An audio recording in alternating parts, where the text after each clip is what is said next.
What is up, everybody? It's your brother Shamar with Ancient Watchman. Thanks for tuning in. Welcome back to Friday Night MaYaM, episode number 28.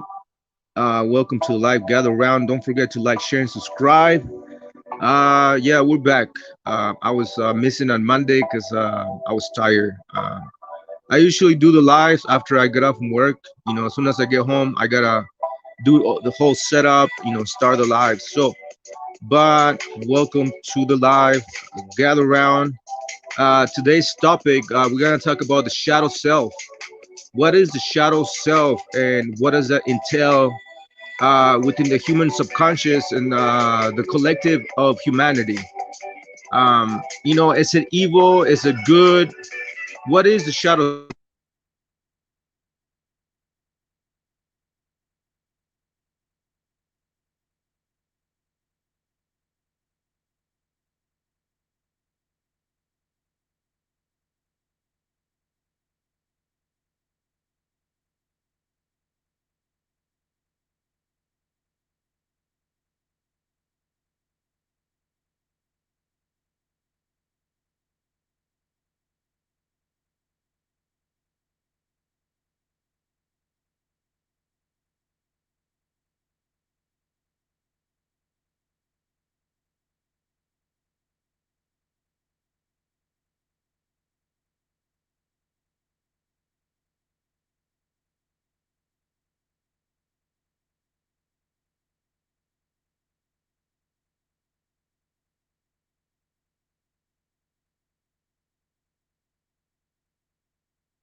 Shalom, everybody. Shalom. Gather around. Once again, this is the Ancient Watchman with Friday Night MaYaM. Welcome to the live. Welcome to live, everybody. Gather around. Share our videos. Subscribe if you haven't yet. Other than that, stick around. We're gonna get started in a minute. I know, brother Rey de la Vega sent me a message on our Ancient Watchman email address. He was asking me some questions on some topics and whatnot. So just to let you guys know, um, I'm not always able to come to check my inbox, because I'm busy doing all this stuff. But yeah, I'll get to your questions, whenever it's possible. So don't get desperate, don't get impatient when it comes to me answering questions, because we will answer the questions. It's just that it's gonna take us a while to get to those questions, especially going through many emails on our Gmail account from Ancient Watchmen. So, but we'll get to that in a minute. Other than that, welcome to the live.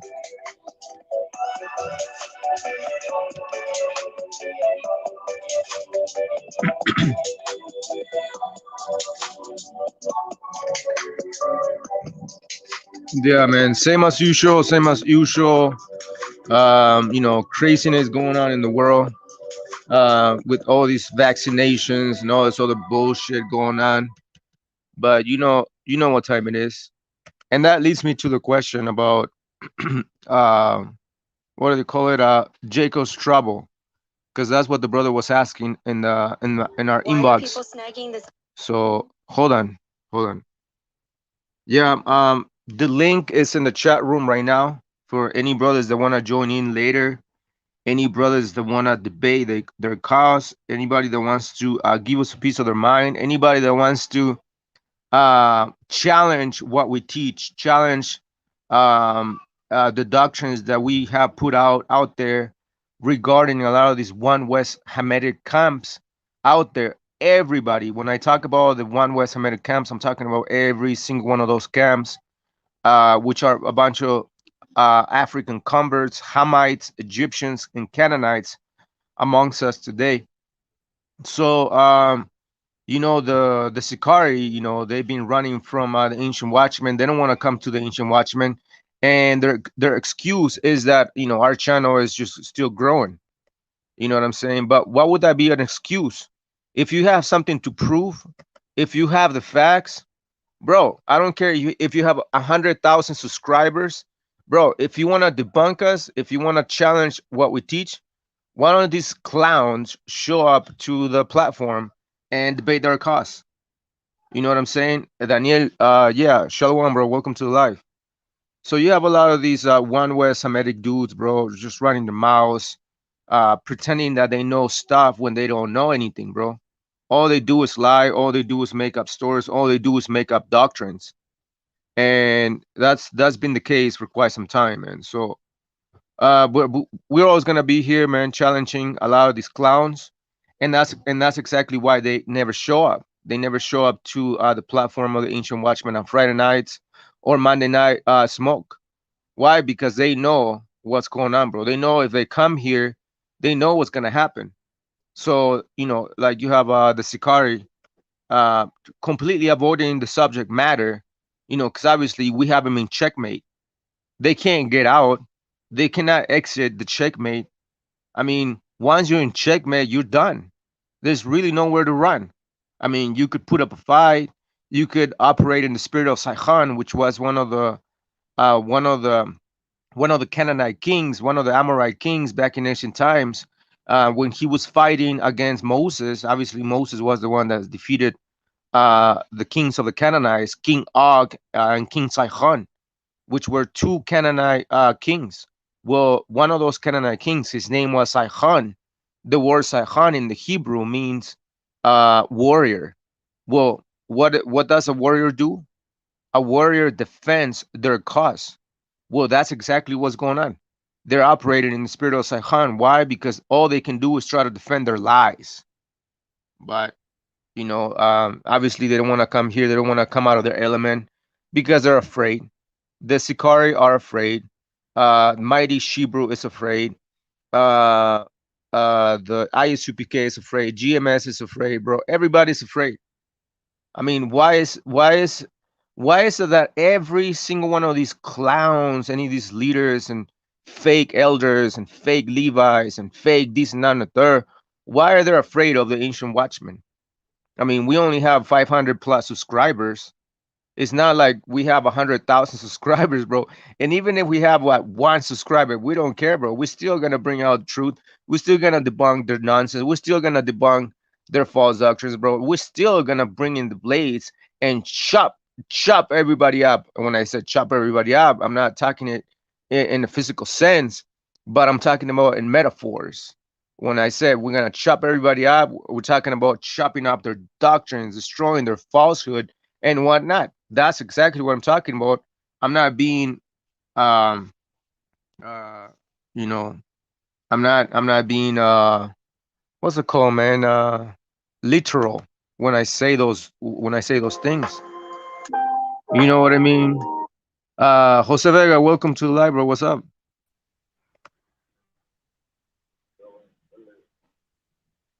Chilling, chilling. What's up, bro? Welcome to the live. What what you been up to, man? What's good? Anybody there? Anybody home? Knock knock. I don't know, man. But anyways, yeah, welcome to the live, man. Welcome to the live once again. This is Friday Night MaYaM. We're gonna go into the shadow self. What does that mean? What does that entail? Well, it does have a spiritual symbolism. Oh, hold on. Hear me?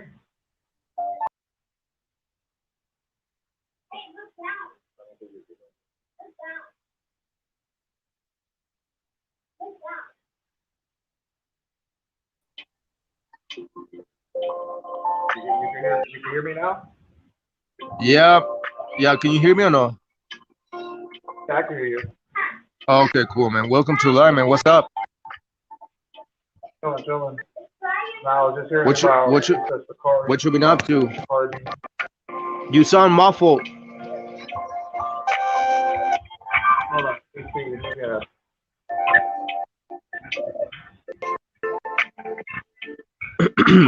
Sandra Ruiz Shalom says, "Welcome to the live.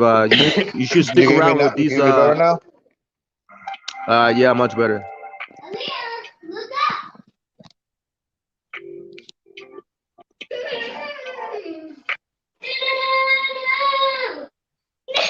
What's up, man? What's going on, bro? You can hear me better?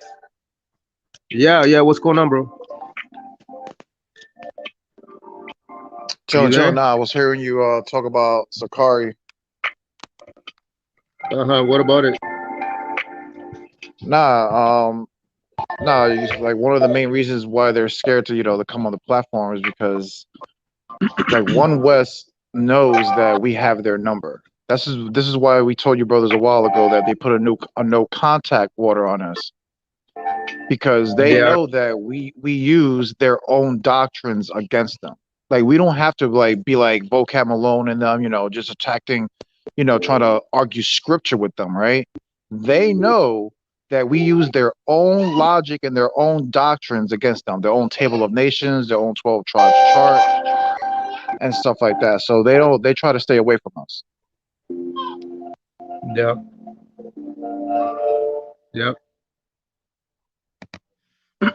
Yeah, so I'm gonna show you in a minute, bro, what I'm talking about. Because brother Daniel, he was going back and forth with this clown named Hakaka from the Sikari camp, and you guys are gonna see the conversation and what took place, what went down. So, but welcome to live, everybody. Welcome to live. Everybody should stick around for this lesson, man, because it's very important. We're gonna touch on the shadow self, and what does that mean? What does that entail for your spiritual evolution, for your spiritual walk?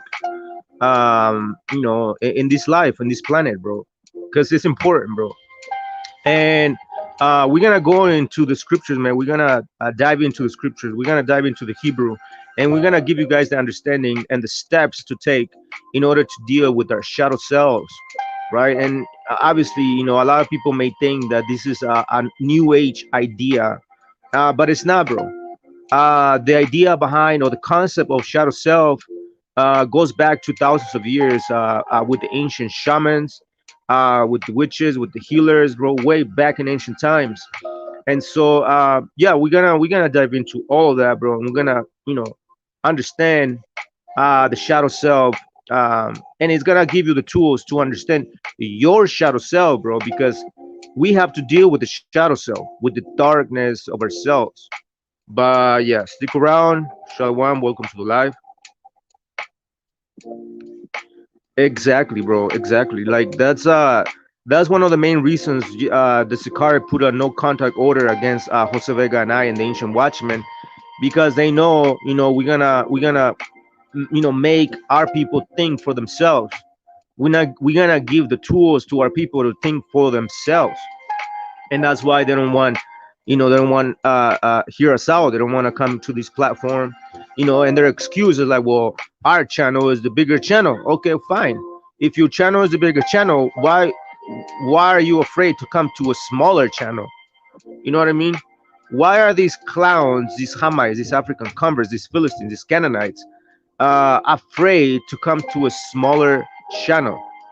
Right? Since you guys claim to be Judah, you guys claim to be the giants out there, among these camps.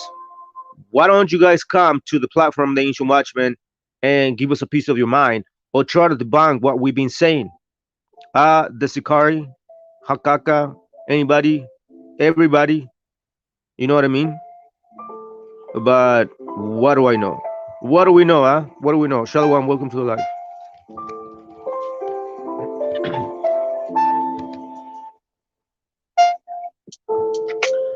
All right.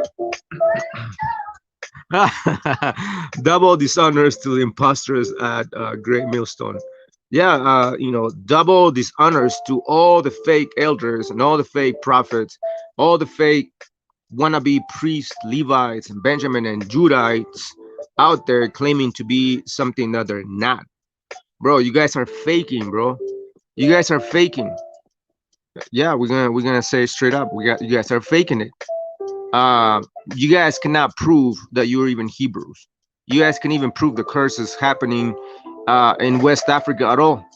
Yet the scripture says that all these curses shall follow you, like literally everywhere you go.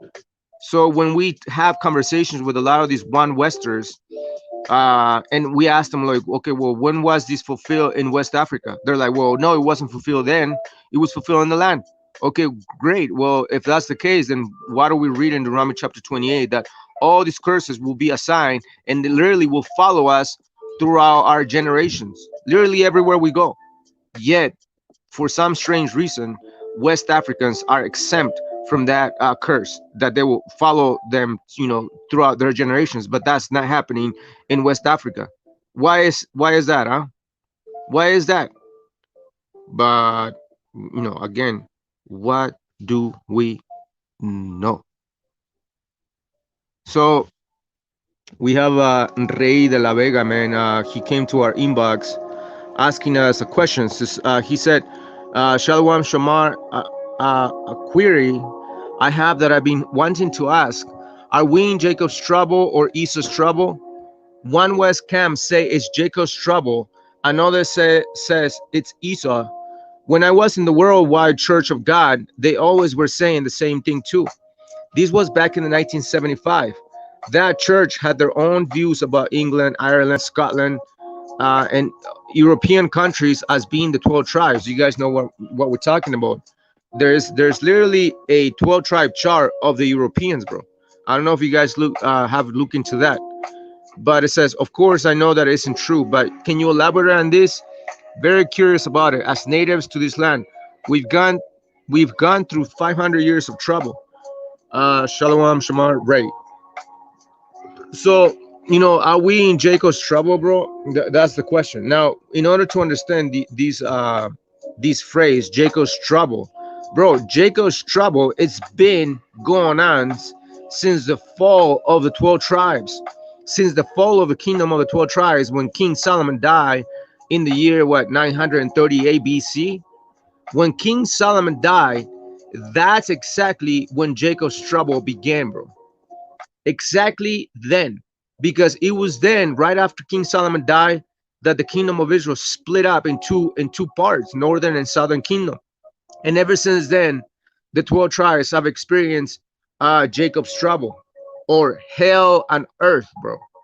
Slavery, scattering of the tribes, admixture, being lost throughout every migration that our people have gone through, bro. So Jacob's trouble is not just one epoch, one timeline in the pages of history, bro. No. Jacob's trouble, bro. It's an ongoing thing. Like I said, Jacob's trouble has been going on since the split of the kingdom of Israel after King Solomon died in the year 938 BC. So that will be my answer to that question. So shalom, everybody. Shalom, welcome to the live.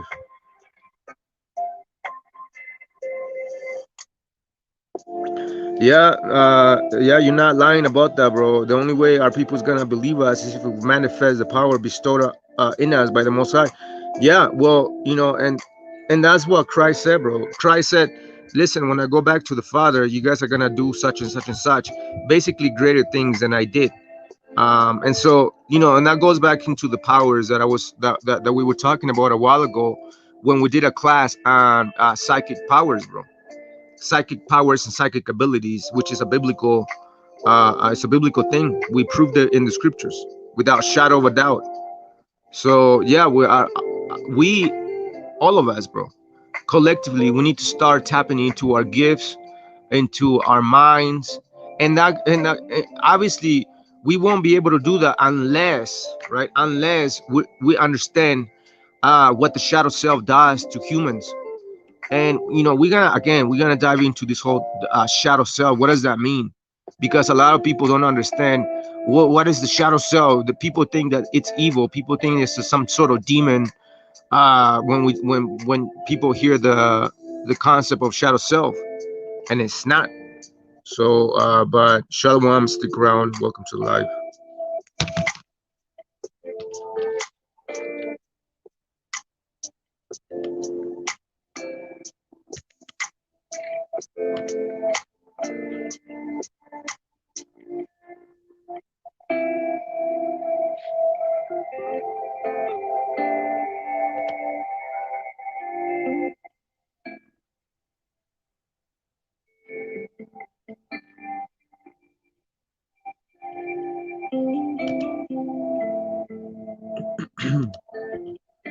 Vega, you there, bro? Yeah, What's up, man? What you been up to? chilling. Now, last time we were on, I wanted to tell you what happened on Judah's channel with Northern Kingdom, but Uh-huh. the sister was on, so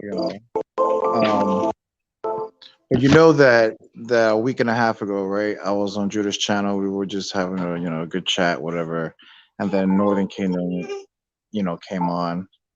Mm-hmm. Uh, Basically saying how he went on Ancient Watchmen and how you were saying about the glitch, the whole glitch argument, bull crap again, right? Same thing, bro. So, huh? The same argument. Yeah, the same thing. He's like, well, look, because he said, well, finally we could talk on a neutral platform or something like that, right? So he made the claim. He's like, yo, I have the video right here. So the whole thing, right? And this is Yeah. something I didn't notice the first time I watched the video, is that you didn't even give a scripture or basically all you did was just give your opinion, right? And Yeah. so he's telling everybody, well, he said this. So then, Judah allowed him to play the clip. And while he's playing the clip, we hear you say, that you think that it's a matrix and a glitch, but I don't know. And then you said something else. And I was like, you see, he just gave his opinion. That's all he just did. He just gave his opinion. So he's like, no, that's what he said. That's what he said. And everybody agreed that it was just your opinion, that you did not say that. So it was Ah. like, so he got bodied. So he got bodied with that. So what I'm saying, he wanted to be in front of the judges, right? He wanted to be in front of the community. And there was like probably like, I think it was like 7 or 8 of us on the panel.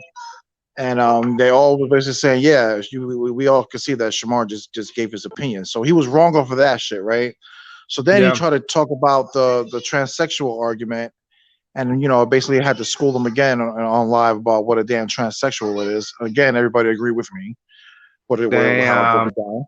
Right. It was this petty shit, bro. He was like trying to do some petty shit. But then As, another dude got on. No, but go ahead. no, go ahead, go ahead. No, then another dude come on and was basically talking about the Lakwadash language and stuff like that. And Mm-hmm. damn, what was it? What was Oh yeah, he asked him about Genesis 1 where it talks about in the beginning. I forgot the word they were using in Hebrew. And he was Oh, basically asking but yeah, it's the Bara Ashayat. Bara yeah, Ashayat. something like that. Yeah, something like that. Yeah. So he was asking him to break it down, and Northern Kingdom tried to break it down, and he was getting embarrassed on the language and shit. It was just a bad day for him, man. Mm, I wanted to tell you yeah. about that, but I forgot to tell you that last Friday. Yeah, that's the one. That's the Bara Ashayat, bro. That's basically proving that Christ was from the beginning, bro. Right there, as the prince, the gift to the world, bro. The shy, Shaya. But yeah, man. Uh, that's crazy. I don't understand, bro, what the agenda is, bro. I don't understand what the agenda is with these dudes. Oh Like, yeah, like I what is said, it? and it's funny because you know what I'm saying. What's funny about them because back when we first met him, he was praising us about how we're this, we're that, we're how we brought up the heat. Yeah, I don't remember. You remember the episode where I showed him, how Northern Kingdom got to the Americas. He was giving us a lot of praise. He was like, "Oh yeah, you guys did this and that to now this," all because of a video of an opinion you gave about some damn transsexuals. That he's Yeah, all of a but sudden flipped so hard to like try to go against us. I was like, wow, something so it, petty. it's the hatred, bro. It's a secret hatred that a lot of these dudes have. I was going back and forth with like what's his name? I was going back and forth with like you remember that Malak guy from Florida from Cocoa Beach? Yeah, Yeah, he came into the inbox on a chat group I'm part of, and he started talking all this shit, bro. He was saying like, "Oh yeah, man, keep my name off your mouth or whatever." Like, I'm like, bro, what are you talking about, man? I've never made posts about nobody, bro. Even though people have slander our names left and right, they come to our inbox and just talk a lot of crap and a lot of threats and whatnot. But yet we don't make any post about nobody, bro. Yet he comes to the inbox talking all this crap and making all these slanderous threats, bro. Like saying, well, don't make me go back to my old life. I'm gonna put a gun in your mouth, and then after that, I'm gonna put my banana in your ass, bro. Like, what is that, man? what? No, he Yeah, well, didn't. yeah, bro. For Watch this. real? Yeah, man. I'm gonna show you, bro. Watch this, Yo, it's bro. funny because the last, I believe, the last two, like the last week, he's been trying to have like a group chat, and he's been tagging me to like some kind of a group chat, and Yeah. I didn't pay attention to it until like later, till later, but he did it Hmm. twice already to me, so I don't know. That's That's crazy. weird.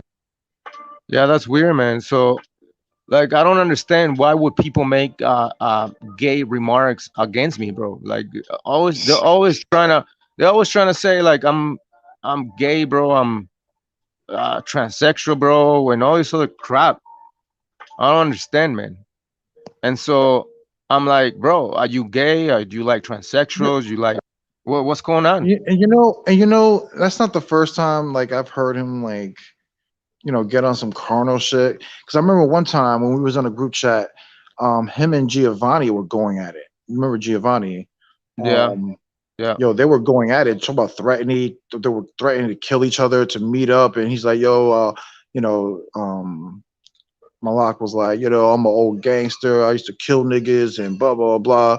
Matter of fact, just show me your address. I'll pull up and I'll fucking kill you. And like to Giovanni, and Giovanni was Damn. like, well, fuck, I'll kill you, nigga. Nigga, I went to your house, nigga. They were going crazy on this group chat. And I remember it was me and this guy. Damn, his name was like De Hoos or Jesus or something like that.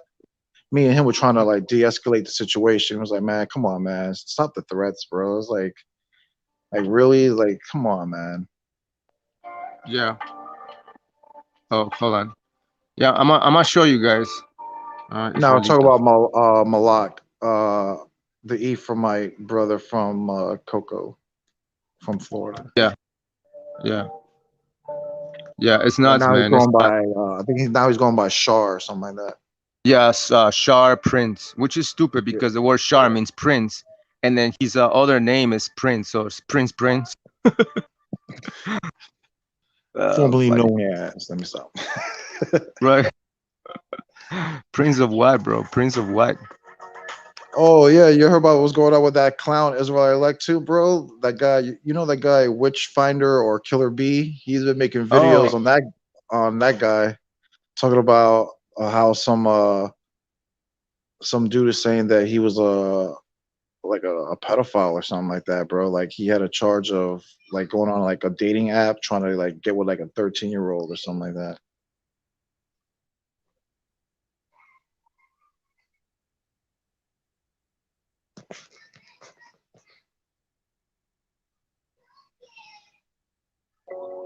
hold on,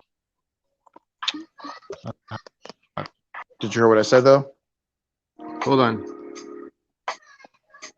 No, what was that? Nah, that's it. Did you hear what I There? said about Israel elect? Yeah, yeah. Oh, that guy, bro, the Nazarite guy, right? Yeah, yeah, Damn, bro. See, yeah. that's what I'm Killer B. saying, man. That's what I'm You know, saying, man. It- what? Go ahead. no, I'm saying you remember that one white boy Deji that used to be on Judah Nazareth's team, Toranites, whatever. He Yeah. was on, yeah, he was on Killer B's channel of like 3 or 4 days ago, and he was basically playing a video that he had with a conversation with this guy named JJ something, who Mm, was this guy had an interesting life. He was basically kidnapped when he was like 13 years old and like forced to do like child porn or some shit like that, right? uh-huh.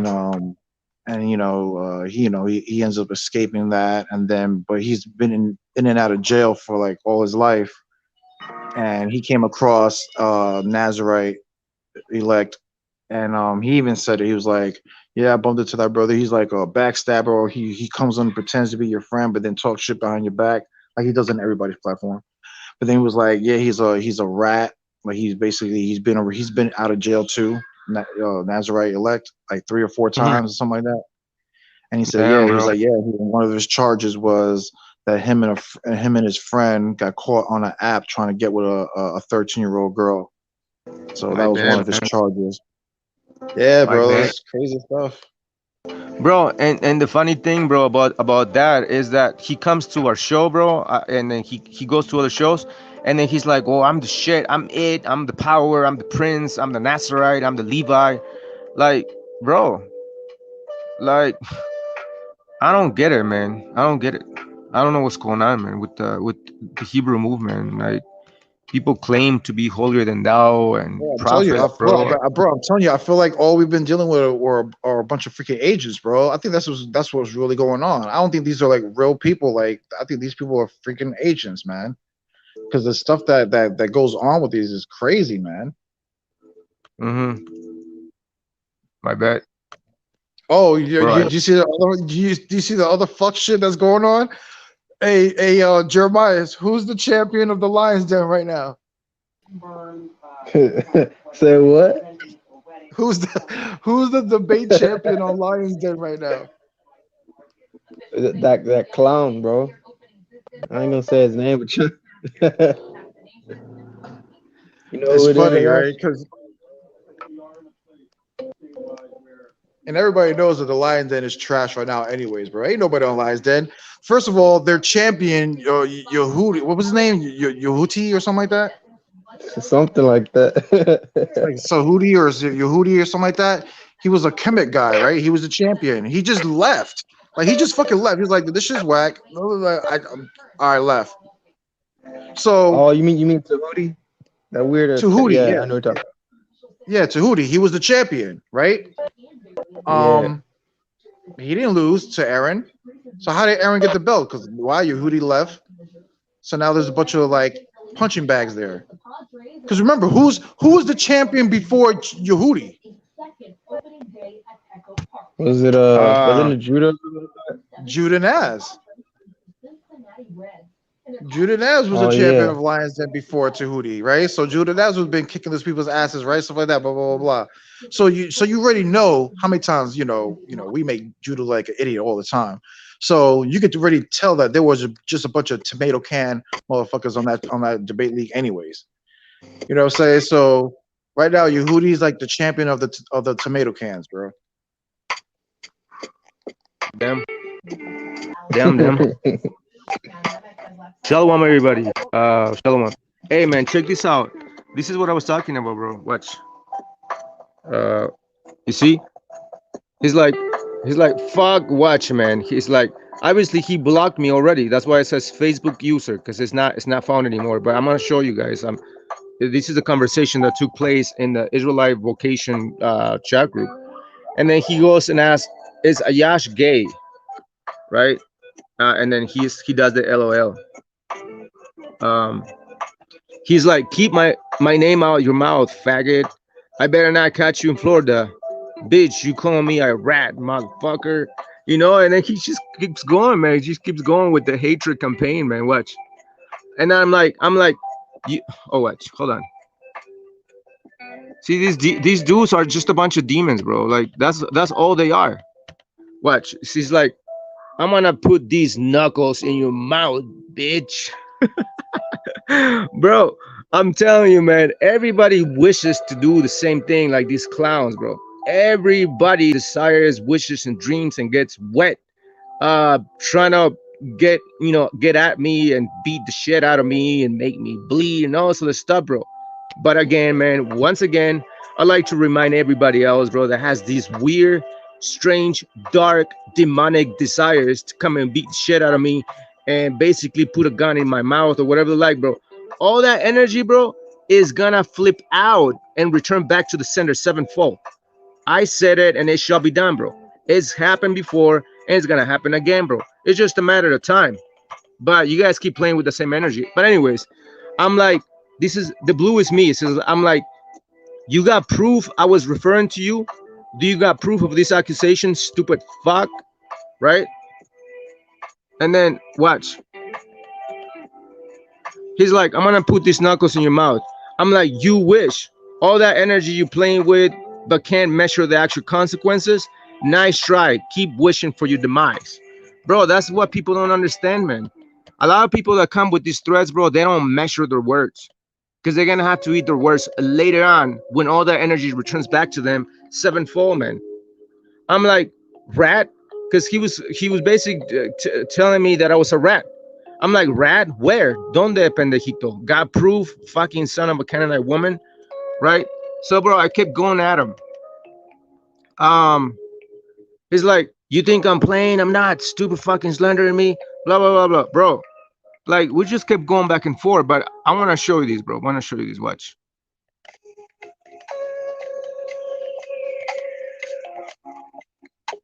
Watch. You see that? He's like, watch, nigga. You better use your gun, cause my gun is my first in your mouth. You guys see that?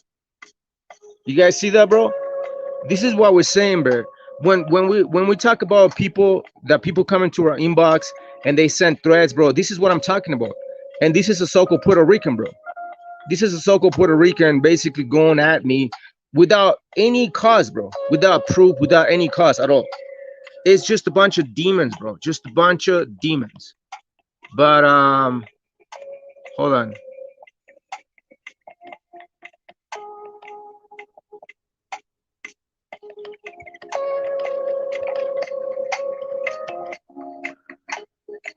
You know, and again, the dude kept accusing me of having his name in my mouth, which I never did, bro. I'm like, keep your facts straight. Half of your demons don't got proof of your accusations. What post was I talking about you? And then obviously I brought a witness because Giovanni was there when I was going back and forth with well, I was in a post, but I never mentioned nobody, bro. I never mentioned nobody, bro. If I mention, bro, I tag them so we can have a one-on-one conversation. So it's not like I make things up, bro, or you know, I'm a coward that I be talking people behind people's backs. I don't do that shit, bro. If I got something to tell you, bro, I'm gonna tell it straight to your face. I carry the same energy in real life, and I carry this with that I carry the same energy, bro, online. You guys, you guys don't know me. The same energy that I carry online is the same energy I carry in real life, bro. I have a big mouth. I speak. I don't care.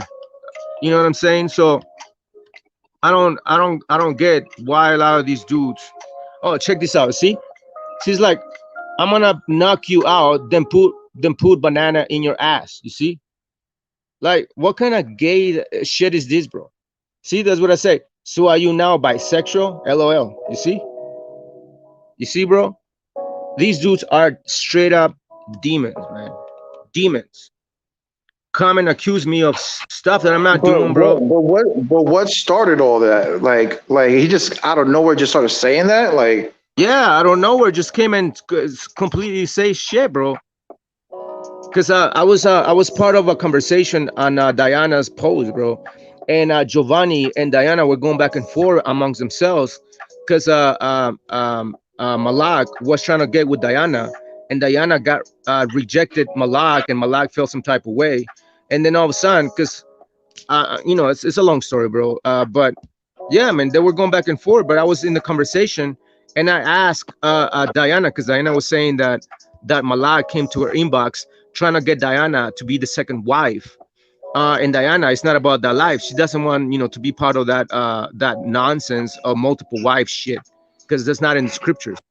I mean, we can go. It's in the scriptures, but not the way people teach it and go about it. But you know, that's another subject in itself. If you guys have any questions, we can go over it and talk about it. But yeah, they were going back and forth, and so I asked Diana, I'm like, "Are you talking about Sar Shimran? Because you know, Sar Shimran is the guy from Texas, the Mexican guy." So I thought they were talking about him, and that's all I said, bro. I said, "Are you talking about Sar Shimran? Because Sar Shimran is not about multiple wives." So I was surprised. But then obviously, you know, I guess they got confused and they thought I was talking about Sar Prince, which is Malak, which is the guy from Cocoa Beach. So then he came to this chat group and started talking all these shit like, keep my name off off your mouth. I'm like, what do you mean? What are you talking about? I was never talking about you, bro. Never. So that's kind of like the background of what's going on, bro. yeah, like I said, that's not the first time I heard him like going off on some crazy stuff.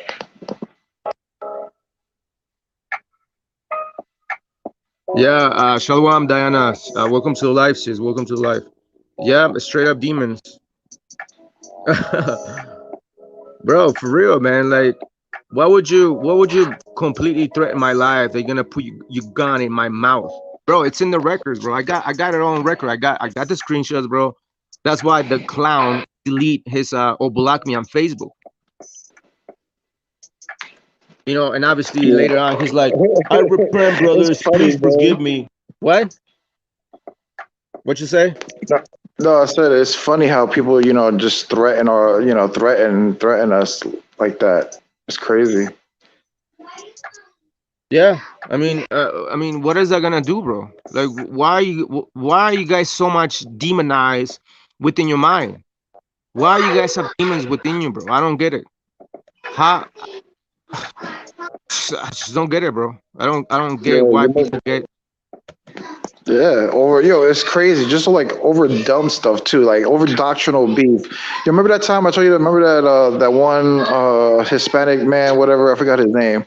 Remember when he threatened to kill like me, my wife, and my kids and shit, and Oh yeah, yeah, bro. like Yeah, it's crazy. I'm like, bro, over. I think it was an argument over about the Edomites or something like that, or some. I forgot. I even forget the conversation we were having. And these guys get so crazy. They talk about killing your kids. They, like that clown At Malak. When I was bodying him on the curses, he got so mad that he said he wanted to smash, my children's heads on rocks and shit. And that was Wow. craziness, bro. all right, so I want everybody to watch, man.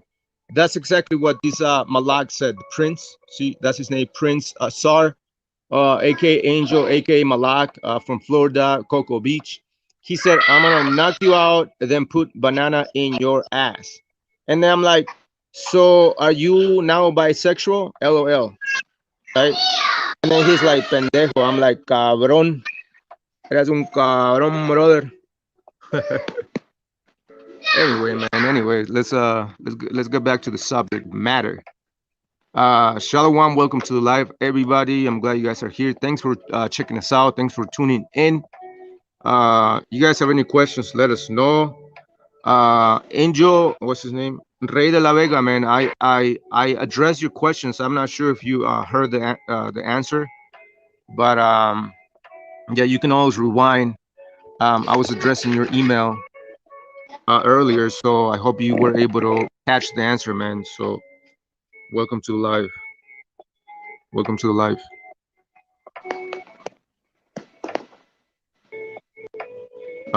Vega, you want to say something or what?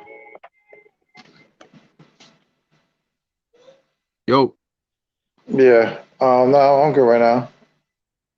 what? No, I'm good right now.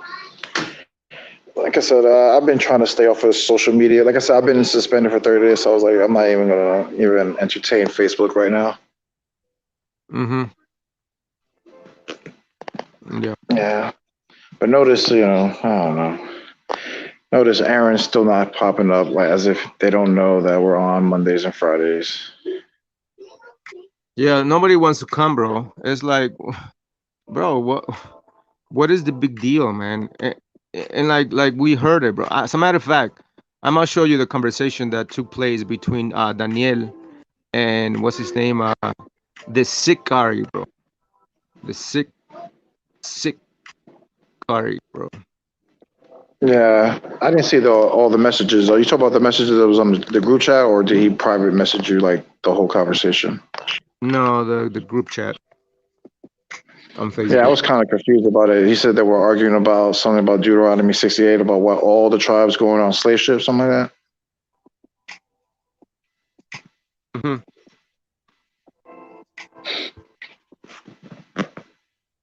Yeah, the brother should jump on and explain like the conversation he was having with Deacon. Daniel, Shalom, bro. Welcome to the live, man. Hey, you want to come onto the show, bro, and explain what went down, what happened? I'm gonna post the link right now. Bring yourself in, man. Let us know what's going on, what happened. We'd like to hear your story. It's good, man, that people are going back and forth, training themselves on how to deal with like a lot of these dudes when it comes to their doctrine. So, yeah, click on the link, man. Let us know what happened, what went down. Give us the inside scoop, right? Give us the inside scoop, bro. Shalom, welcome to the live. This is Friday Night MaYaM, episode 28. 2 plus what is it? 2 plus 8 is 10. 10. 1 plus 0 is 1. 1 is the number of new beginnings, man. Soul synchronicity.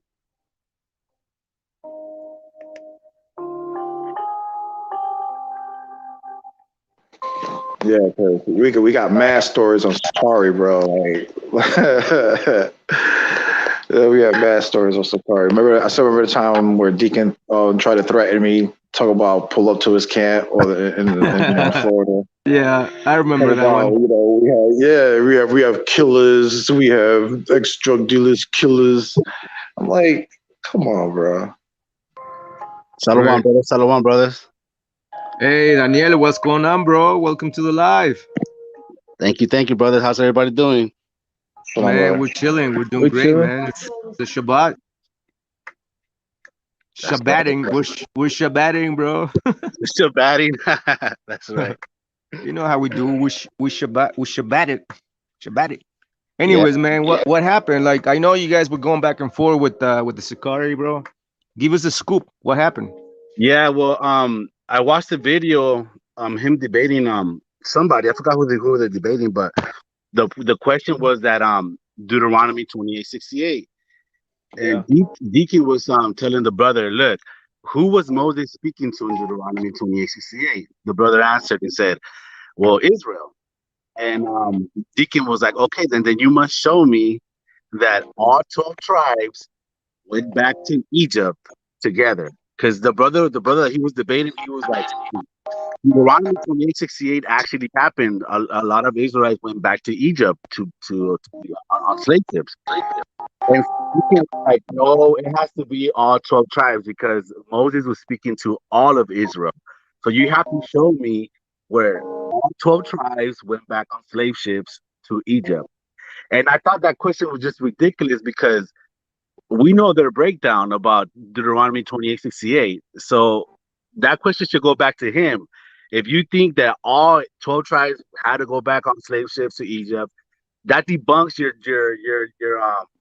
doctrine, because you preach that Deuteronomy 28:68 is only about the transatlantic slave trade. So how is all the 12 tribes came on the transatlantic slave trade? That's when I comment on it, and he's just going back and forth with me, trying to get me on their live and all that.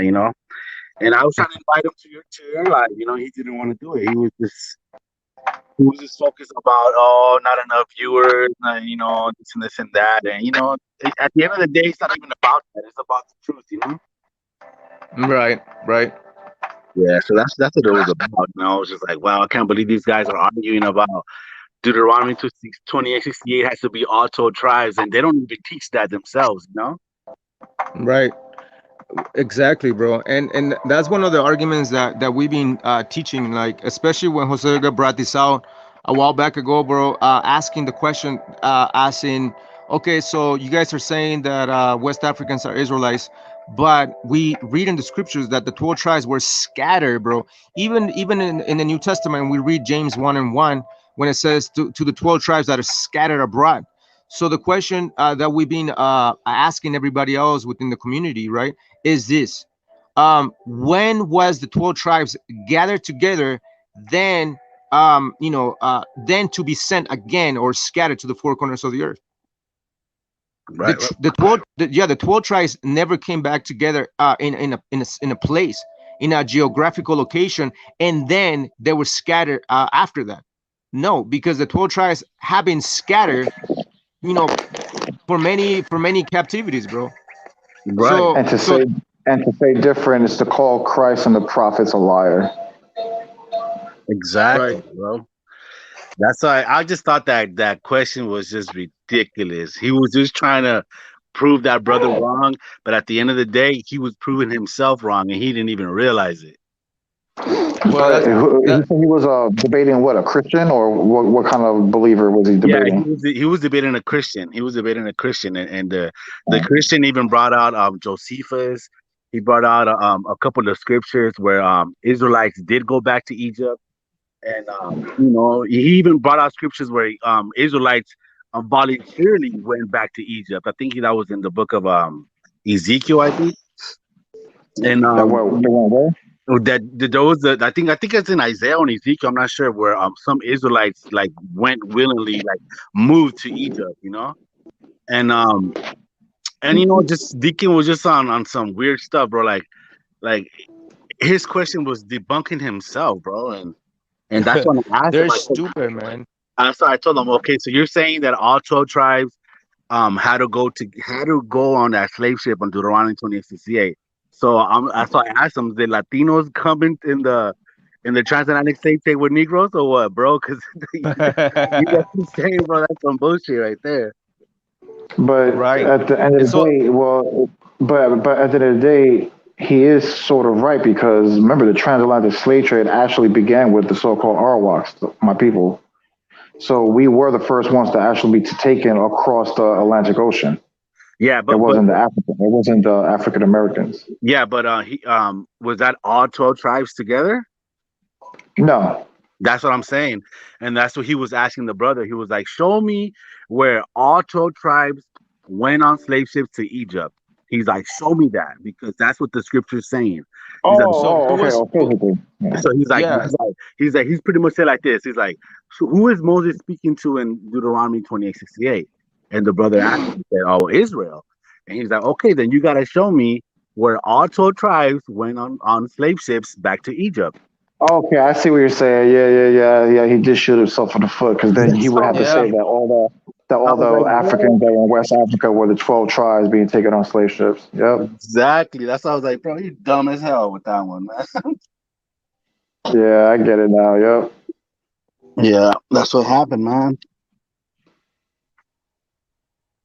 Yeah, exactly, bro. So a lot of these clowns will happen. It's happening what the You see how prophecy bad, speaks about, bro. bro? Everybody's seen how bad we beat their ass. They completely changed the whole doctrine of the Canaanites. Remember?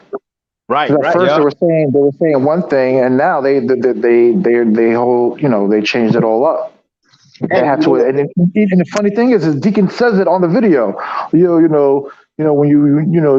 in this truth you grow, you learn more, so you have to add things to your arsenal, blah blah blah blah. So basically, making excuses of why he's now making their new claims about the Canaanite doctrine. yeah, man. And you know what? And when he invited me to his show to debate, I agreed. I told him, okay, I'll go in, but as long as you join the brothers on live chat and debate them too, you know. And that's when he was like the ancient watchman. He's like, nah, we already debated them 4 times, and all this stuff. 4 times. You hear this? You hear this, Ayash? Four He times. lies, said 4 times. lies, lies. And so then I answered. I said, okay, well then, where are all those videos at then? You know, I even said, where are Yeah. those videos at, sir? You know, and then I was like, why'd you guys erase those videos? And he's like, what he said, he's like, we didn't erase them. He's like, YouTube flagged us, you know, and that's why they got took it down, but we didn't erase them. And I was like, well then what? He's lying. He's lying. I was like, He's lying, and that's what this is what I keep telling you. So he already lied the first part where he said that we debated 4 times. We only debated one time. That was like 3 years ago, about 2.5, 3 years ago. right. That was one time. And he's saying that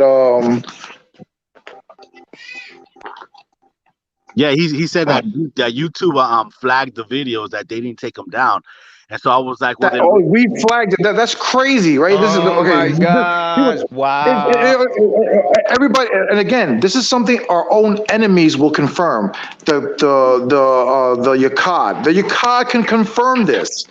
When Sakari, I said this years ago, the only two debates that Sakari ever took down, because everybody knows that Sakari is infamous for their debating these Christians, the Christian apologists, and all these other people, right? right, The only two videos that they took down debates was the one they had with Quana and with us, the Ancient Watchmen. right, Those are and they got caught erasing the first debate or the first dialogue that Quana and Gorilla Hebrew had. right, Yeah. right. Everybody forgot about that. They erased it, but luckily it was who was it? The brother was it Dawad, right? I believe it was The Dawad what? The what he downloaded it? recorded it. No. I think it was Chris Wiggins too. Chris Wiggins. I Oh yeah, remember that. Chris Wiggins. Yeah, you're right. You're right. You're right. Exactly. I remember that. It was Chris Wiggins. He actually recorded it live, you know what I'm saying? Just in case they would do that. Wow. Yeah. So they got caught erasing the first dialogue. You know why? Because everybody saw it for a whole hour. Quana was dismantling their curses of Deuteronomy 28. And everybody saw that Alazar sat there like a baby and couldn't debunk anything that Like Quana a was saying. dumbass. Yeah. So, after the feed, that the elders of One West got on his ass and told him, you better delete that shit. Because everybody in the community was talking about it. Facebook, that it was already getting thousands of views. On the Sakari, it was already getting over like 10,000 views. Matter of fact, the last time the debate that we had with them, the last time I saw it, it was almost hitting around 20,000 views. Yeah. Yeah. And they erased it. You know why? Because everybody saw it. When we debated them, they made it like, oh, us against the Hispanics. They basically turned into Negroites that night. Everybody saw it. They basically turned to Negroites. Yeah. Man.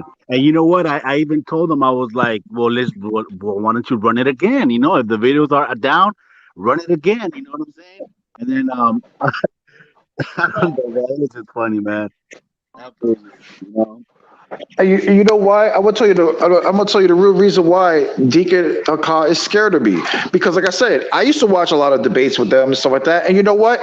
And again, this is stuff that Deacon cannot deny. You know, every time there was question and answering, I would help Deacon out. If Deacon was struggling for a scripture, I would post it up on his group chats, right? To the point where I think it was like 2 debates. He even shouts me out. Thanks, Jose Vega. You know what I'm saying? Blah, blah, blah, for bring out the whatever. You know what I'm saying? Like that's how it was. Like, and then Deacon used to hit my inbox. We used to have conversations, but then shit got heated with us when I started going against Negroites a lot. You know what I'm saying? That's how it basically began with me and Deacon. He was getting mad that I was basically saying that that a lot of Negroes were Canaanites, and he was like, "Oh, I heard you've been saying some shit," and that's when stuff started getting ugly between me and him. But yeah, I used to deal with Sakari years ago. So I used to know, the brother Nazar. You remember? Everybody remembers the brother Nazar, the Issachar brother, who The one he who made from Iron Donkey. yeah, Iron Yeah, Donkey, Iron yeah. Donkey. Yeah. Yeah, like you know what I'm saying? He was part of Sakari, but every single night, I'm telling you, my wife is a witness. Every single night, he would call me and we would have like 2-3 hour conversations. He was asking me about certain scriptures and I would teach him things. You know what I'm saying? Show him things. And he used to bring those arguments into the Sakari camp to Deacon Akan though. See, this is why people don't understand. Like the reason why they got off a lot of the color scriptures is because of what we've been showing them and what Nazar was showing them in their Shabbats. Yeah, you know what? And I'll be a witness to that because when I was camping with them, they wouldn't bring out those scriptures, bro. They were told not to bring out no color scriptures, like they were not. You know, Oh and man. at that time, I wasn't yet like informed about like those color scriptures, and so I was like, why not? Why not? Why don't you bring out Jeremiah 14 too, bro? You could have cut him with that one. But then then I got that phone call from the brother Shamar, and he laced me up with the truth, and I left that shit. But yeah, even I even told Deacon, I was like, bro, just run it again, man, because like you guys make response videos to the brothers, bro. Like it's everybody fucking knows you guys make response videos, but you guys don't want to debate the brothers. So come on, man, come out of your shell, and enter another ring and battle it out. And he was just like, I always enter the ring on other places and tarara. He was just started calling me power and all kind of shit. Yeah, man, and that's the weak excuse a lot of these clowns use, that we don't go to channels that are small. But what does that matter? I mean, isn't it? It's that's not the truth matter first, rather than how many views you got, or how many followers you got and subscribers, bro. That doesn't even matter, bro. What really matters is the truth, regardless of anything, bro. Regardless of any other stuff. Exactly. But obviously, him saying, "Oh, well, I don't want to come to the Ancient Watchmen because they're a small channel. Our channel is bigger." What does that have to do Well, with anything, bro?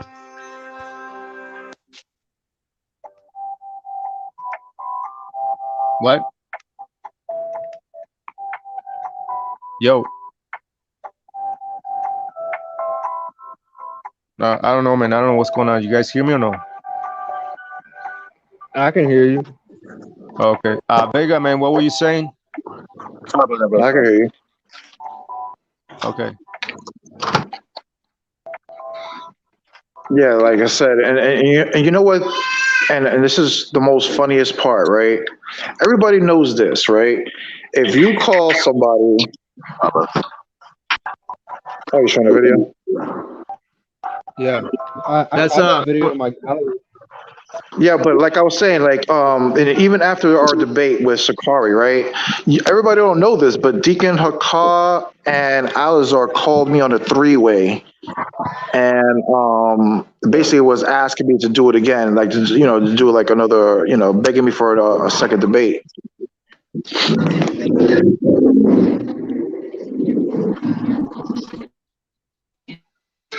And we all know, people who beg You for serious? a rematch are the what? The losers, right? Yeah. The losers. That's what I keep telling them. Like, bro, why out of all debates, why is it that you erase Quana and our debate? What's the point? And this is why we keep telling people. This is why they put no contact order. They wanted a whole slander campaign all on Facebook, like all their members. I remember it. Bro, I could show you like at least 30 screenshots of all different Sakara members just talking crap about us. Then they made a no contact order after that, like on some coward stuff.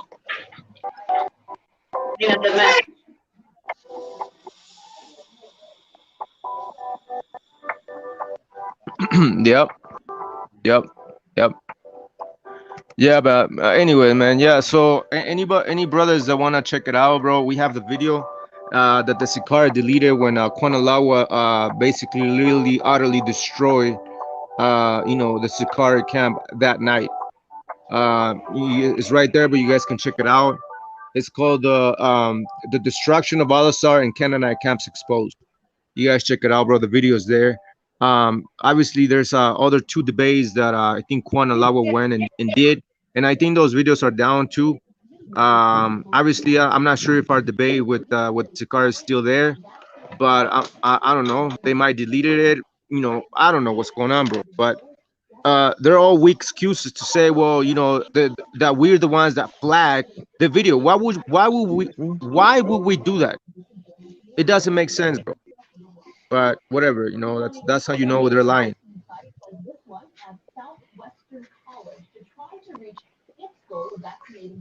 Um,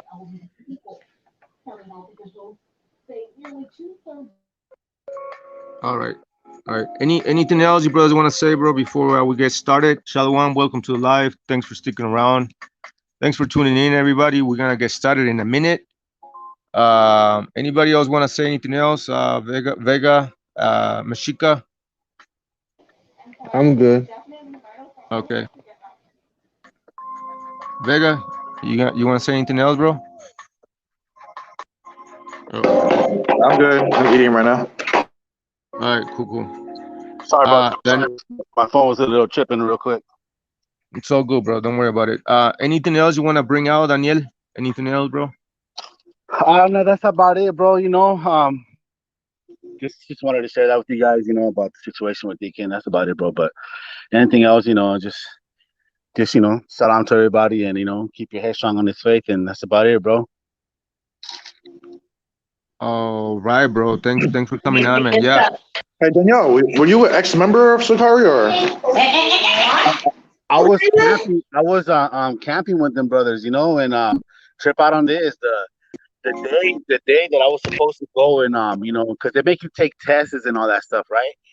And the day that I was supposed to go do my test, that's the day I got a phone call from Shamar, bro, and he laid me down with all this truth, bro, and I was just like, you know what, this got to be a sign from the Most High, so I'm not gonna go to this Wow, that's crazy. You hear that, Shamar? What? You literally saved Daniel. literally, bro. We said you literally saved him. We said that the day that he was gonna go take the Sakari test, that you reached out to him that same day, and then he ended up not going. Yeah. Bro, Yeah. I've had many conversations in secret with like Sikari members, bro. And every time I have conversations with Sikari members, you know what they say, bro? They're like, "Listen, man, don't tell everybody that you and I talk. Don't tell everybody. Don't share this information, because if you do, I'm gonna get kicked out." I'm like, "Bro, why are you afraid of being kicked out from a place that they're not teaching the truth? Like, why? I don't understand, Exactly, bro. Hey, Shamar, when you that day, bro, you called me like 3 times, bro, and I didn't answer you. The first time I was like, nah, this brother's tripping. Second time I was like, nah. The third time I was like, nah, I'm gonna answer him. And that was it, bro. After that, I was like, man, I can't believe this shit. It just Yeah. made sense, bro. It all made sense, and I was like, damn, this Yeah, is bro. my sign. This has to be my sign, So I cut ties with them fools, and you know what happened after that, bro. I started posting about the truth, and they started attacking me left to right. I got all these hate messages and all this stuff, bro. Because these brothers, the Shikari, they live like around the corner from me, bro. Like I see them all the time, and they see me, and every time they see me, they put a middle finger at me and all that shit, bro. Wow, that's Like, crazy. like it's they're around the corner from my house, bro. Like they're, you know what I'm saying, where they camp at is around the corner, Hey, you remember that story that there was Christ and the disciples, and then some of the disciples had a conversation with Christ. They were telling Christ, "Listen, Christ, you know there's a lot of brothers over there that they're casting demons. They're doing miracles. They're preaching the gospel to the tribes, to the lost tribes of Israel, so on and so forth." And you know what Christ said, bro? Christ, they're like, "Let him be. Whoever's not with me is against me." Obviously the brothers that were teaching over there that were not part of the congregation of Christ, they were doing the work of the Most High regardless. Now the question is, did Christ tell the disciples, well, give him the finger because they're not with us? No, bro. Christ said, listen, let them be. If they're not for us, they're against us, right? So I mean, why? See, that's what I'm saying, man. A lot of these clowns, a lot of these individuals from a lot of these camps, they're operating in a carnal mentality, bro. If she don't listen, I already said let her eat. Yeah. The brother I talked to now, I don't know if you remember, Daniel. You remember a brother named Shabar? Yeah. He's also an ex Sakari camp member, Oh yeah. and he's been going hard on Sakari too, bro. And I've been talking, I've been talking to the brother sometimes, giving him ammo and stuff. But Yeah, you know what? A lot of the brothers are still stuck in there because, like, they build relationships with these people, and it's more of I think a it's loyalty yes, thing, you know. there where it is again.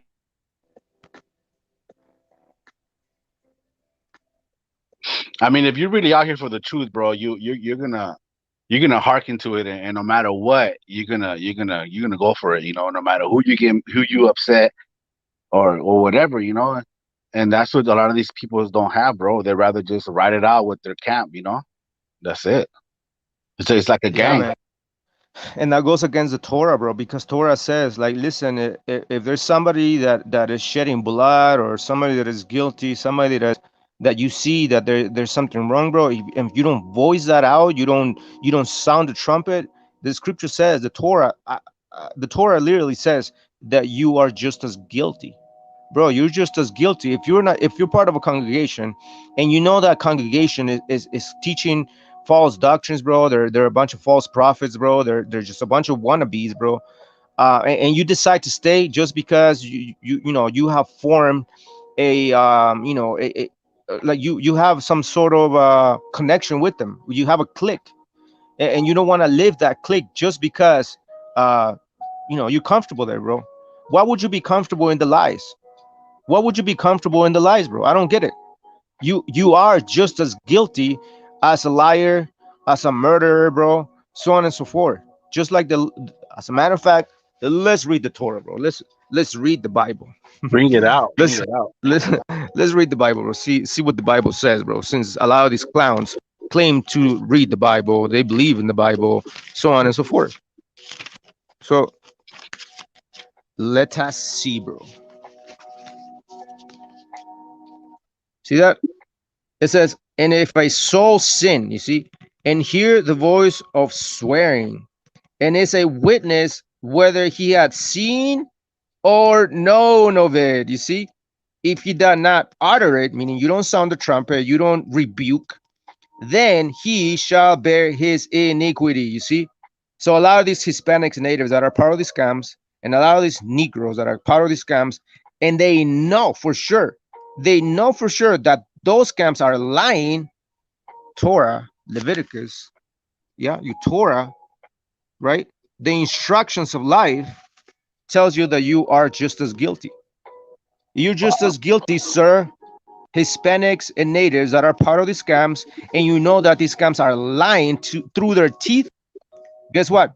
You guys are just as guilty, and you're bearing the iniquity of those liars, those snakes that are teaching falsehood to our people, defiling the minds and the spirits and the temples and the tabernacles of our people, so-called Hispanics and Native Americans, bro. You guys are guilty. Why? Because you have seen it, you have heard it, you are a witness to this whole bullshit going on in a lot of these scams, and you don't say shit. Wow. I mean, you don't say anything, bro. Hey, brother. Hey, you know what? You hit it right there, bro. Because you know what? You know, out of all the people, like the Negroes and the Hispanics in the Sicario camp, the only ones that came after me were the Hispanics, bro. They were the only ones. I never received a message from no Negro from the Sicario camp. It was always my people, bro. Like they were pissed off, bro. Like, they were mad. You know, they were even calling me agent and all kinds of shit, bro. Like, that's crazy, man. Damn, y'all brothers hear me? Yeah. Yeah? Yeah. Yeah, bro. You sound muffled. It's funny. It's funny because remember Shamar? That's exactly what they did to us. Like all the persons that when we came up with the Canaan doctrine, they were started slandering us. It was only the Northern Kingdom brothers of Sakari that was talking crap about us. It wasn't the Negro ones. Yeah. It wasn't. That's sad, and it's funny bro. because Tamya, I still remember the names. Tamya was the biggest one. I don't know if y'all know who that is. A guy named Tamya from New Jersey. Tamya, bro. Yeah, I remember that. Yeah, he was one of the main ones. You know what I'm saying? Like they were trying to send our own brothers against us and try to like reason with us. I'm like, bro, if y'all ain't willing to have this conversation, then leave me the hell alone. Did you say yeah? And you know what's funny?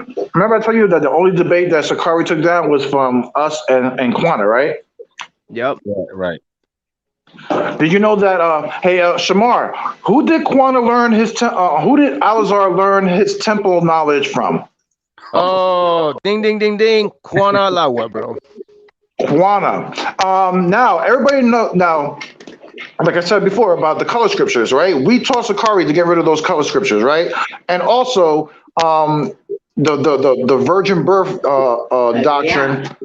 I showed Deacon years ago, right, from the Syrius Sinaiticus, how Joseph begot Christ, right? When you read the Syrius Sinaiticus. Yeah.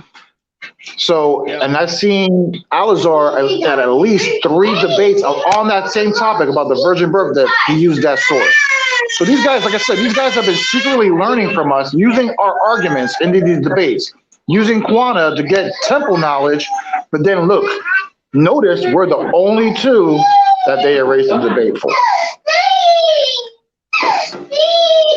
Bro, I want to see those videos so bad. Hey, remember when Northern Kingdom came on the first time? He was like, when Joe Issachar, and he was like, when he saw the debate between me and Alazar, right? He said that even Northern Kingdom was like, yo, if y'all would have seen how mad Vega got Alazar, yo, if Jose would have been in the room, Alazar probably would have killed him, bro. That's how mad Gorilla Hebrew was, and bro, that's what I'm telling you, bro. Like that whole night, they were so. He got demonized, bro. Yo, it was. I'm telling you, he was going crazy. Talking reckless, telling me to shut the fuck up. But he was like, just like face turning red, like an Edomite and everything, right? That's how mad he was getting. Oh man. I can't, man. You know what? I've been forever looking for those videos, bro. You're never gonna find those videos, man. They erased it. Like I said, they took it down. There's a reason why they took it down, because they knew, and I even told Shamar this, like after it happened, I was like, yo, after that debate, it was like seven brothers came to me on my inbox, like telling me, damn, Vega, why did Sakari go against Hispanics tonight, bro? What happened, bro? I thought they said we were the children of God and blah, blah, blah. And why were they saying that they fit the curses more than us? Why did they turn it, that debate to that? I thought y'all were supposed to debate about the Canaanites. And So I even told Deacon, I was like, bro, when I messaged him, I was like, bro, that whole debate was a bad look for y'all, man. Because y'all don't want to hear teaching the 12 tribe charts with 10 of your tribes being Hispanics. And then you debate Hispanics and try to tell Hispanics that they don't fit the curses. We do. And you try to make it, you guys basically turned into Negroite, Fopi. You guys basically turned into Fopi that night. Because of nothing.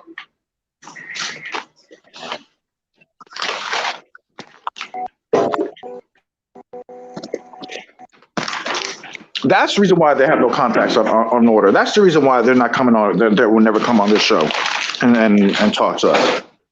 Yeah, We saw what the brother Giovanni did to Hassad. You saw what the brother Giovanni did to Hassad. He had them fucking admit that there were actual Canaanites on the slave ships. Right. And even Northern Kingdom prophets, they're already saying that. They're already saying that on the videos too. You know, like they're growing little by little, brother. No. Remember, we even, and it was so messed up. Like, it was like a month and a half ago, we were just defending Northern Kingdom prophets against Fopi. Remember? Because remember, Fopi was making that video talk about, they were trying to clown him because of that Hispanic went up to his camp, talking about Hispanics aren't Israelites. The Negroes are, and then they were making fun of him about how he changed from saying, "Oh, I'm here for the blacks, Hispanic, and Native Americans," and then on another video, they changed it up. He was like, "Just the Hispanics and natives," and Folk was mad about that. He's like, look, and remember, Yash, he was like, even in the video, the guy, whatever his name is for Folk, he was like, and he's been listening to the ancient watchmen.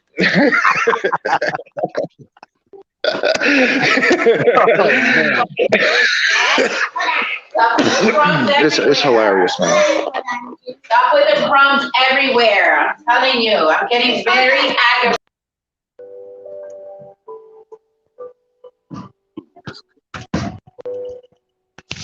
Oh, right, man. I don't know what's going on, bro. Welcome to the live. Thanks for sticking around, man. We're gonna get started. Yeah, once again, man. Brothers gotta come out all this nonsense, bro. Brothers gotta understand how to discern who's teaching falsehood, false doctrines, bro. And I don't blame Hispanics and natives, bro, because Hispanics and natives are ignorant. They're in a state of ignorance. When I say that, I'm speaking about Hosea chapter 4:16, something like that. When it talks about that, our people perish for lack of knowledge. So the knowledge is out there, bro. It's just that our people haven't tapped into that knowledge. Why? Because our people are lost in the sauce, bro. Like, in all types of wine. Our people are swimming in wine. And so because our people are swimming in wine, when they come out of that pool of wine, they come out what? Drunk. They're drunk in the mind. They're drunk in their spirit, bro. So our people got to sober up. This is why we read in the scriptures that we have to be sober minded. Now, obviously, when you guys read that scripture and like many passages in the New Testament, where it says that we're supposed to be sober minded, you guys go into the Greek. Sober minded is going into us, having sound doctrine in our minds. It's not talking about, oh, you're not supposed to drink modelos or coronitas or dos Equis or like a little wine or some champagne, bro, or whiskey. You know what I'm saying? That's not what it's talking about, because I can show you guys many scriptures about, we are allowed to drink in moderation, obviously. But what I was gonna say, I always said that. What the fuck? Oh, yeah, man. So I lost my train of thought. I got distracted, but all right. The whole point, bro, is that our people need to start questioning stuff. Our people need to start questioning the bullshit that a lot of these clowns are teaching, bro, to our people. And the reason why our people don't want to do that, bro, is because they're comfortable in their lies. They're comfortable in their lies. I mean, it's a fact. It's a fact, bro. You guys can run from that fact. That's true, brother. It takes a man to accept they're wrong and to push forward from their mistakes. You know, not everybody's a man, bro. Yeah, yeah. Well, and that goes into the scripture when it talks about gird up your loins like a man. Obviously, what does that mean when it says gird up your loins? That means that you're going to war. If you can't gird up your loins, bro, you're gonna trip and you're gonna fall and you're gonna hit your face and you're gonna bleed and you're gonna stay on the ground, which is exactly what's going on with our people today. They haven't girded up the loins because tienen sus túnicas. They have their tunics all the way to the ground, and so they trip. And when they trip, bro, they have fallen, and that's what's going on, bro. They're in a fallen state right now as we speak. So what our people need to do, men and women, they need to gird up their loins like men. What are their loins? The loins is basically like your legs. What's inside your legs? Your eggs, your sperm, bro, your seed. Well, if you didn't gird up your loins like men, you never gonna take care of your nation, your generations that come forth. That's basically what it's going when it says gird up your loins like men, is going into you taking care of you see your generations to come. Why? Because in your loins is what you have your testicles, your penis, and your testicles have what? Sperm. And sperm is what? Sperm is nothing more than thousands of generations that live within yourself, inside you. And that's why Christ said, the kingdom is within you. What does that mean? Well, there's a whole generation living within yourself, which goes into the scripture that says, thou shalt not kill. Why? Because the minute that you kill somebody, you're not just killing that person, you're killing thousands upon thousands of generations inside that man, because that man has sperm, egg. I mean, yeah, sperm. So, Got the anyways, seed. you know, Got the seed. uh, but yeah, man, yeah. So our people need to gird up their loins like men, bro, and start asking questions, start challenging a lot of these clowns, bro, because that's what they are, clowns. Did I say that right? Clowns, bro. They're a bunch of clowns, but just joking around about the scriptures, teaching pseudo crap to the people. And the pseudo crap is being taken as facts today. And that's why the scripture says in the book of Isaiah 8:20, I believe, when it talks about they call light for darkness and darkness for light. It's all flipped out, bro. It's upside down. Everything's upside down today. And our people have an upside down mind, and that's why they're confused. And they don't want to come out of that nonsense because they experience what they call cognitive dissonance. Cognitive dissonance is basically a clash that takes place within your mind that doesn't allow you to exit that lie. It makes you stay because you're fighting in your head like, oh man, the ancient watchman is saying such and such and such, but the Sikari and all these scams are saying such and such and such. Man, which one do I believe? Which one do I believe? Well, the reason why people are having a hard time trying to exit the lies, trying to leave these lies, is because their lies has been seated so deep into their minds that they have a hard time trying to get out of that bullshit, bro. That's what's going on. That's the reality of things, and that's a fact.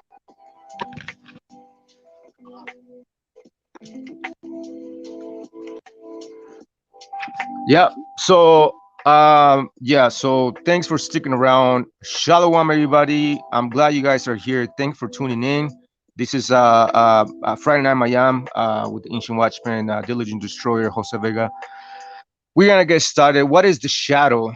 What is the shadow? Is that in the scriptures? Is that something that is biblical, or we're just making it up and teaching new age nowadays? Right? Is that because that's basically what's going on? A lot of people that listen to what we teach sometimes they don't listen to the whole thing in context, so they take pieces, bits and pieces of our podcast, and then all of a sudden they're like, "Well, Shamar is saying this," like the other clown a while ago, which was saying something about transsexuals being a glitch, which obviously we know that that clown didn't understand the whole context of what we're trying to say. But anyways, what is the shadow? What is the shadow self? Right? What is shadow work, bro? Is that in the scriptures? Is that biblical? Is that something that we can find in the scriptures?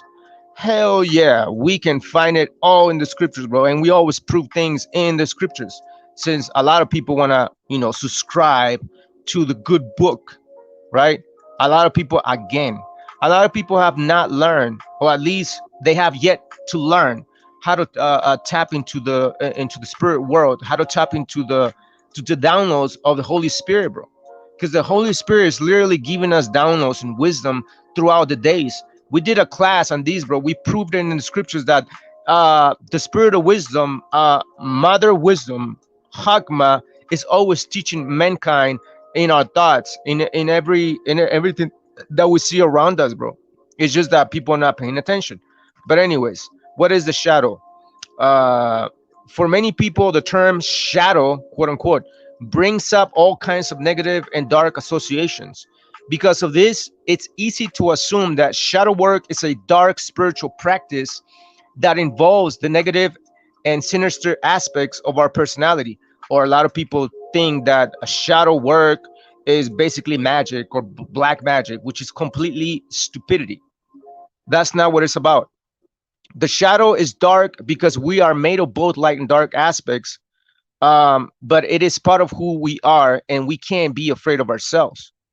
So I don't know if you guys heard of Carl Jung. Carl Jung was a renowned psychologist. He was the one that coined the term shadow work or shadow aspect. But the concept goes back to much ancient knowledge from shamans, witches, and ancient sages, bro. These concept of shadow cell, bro, is not a new thing. It's not a new age concept. That is obviously, I want to clarify these. The shadow work is being taken or is being used by the new age community today, but the new age community, they didn't come up with this.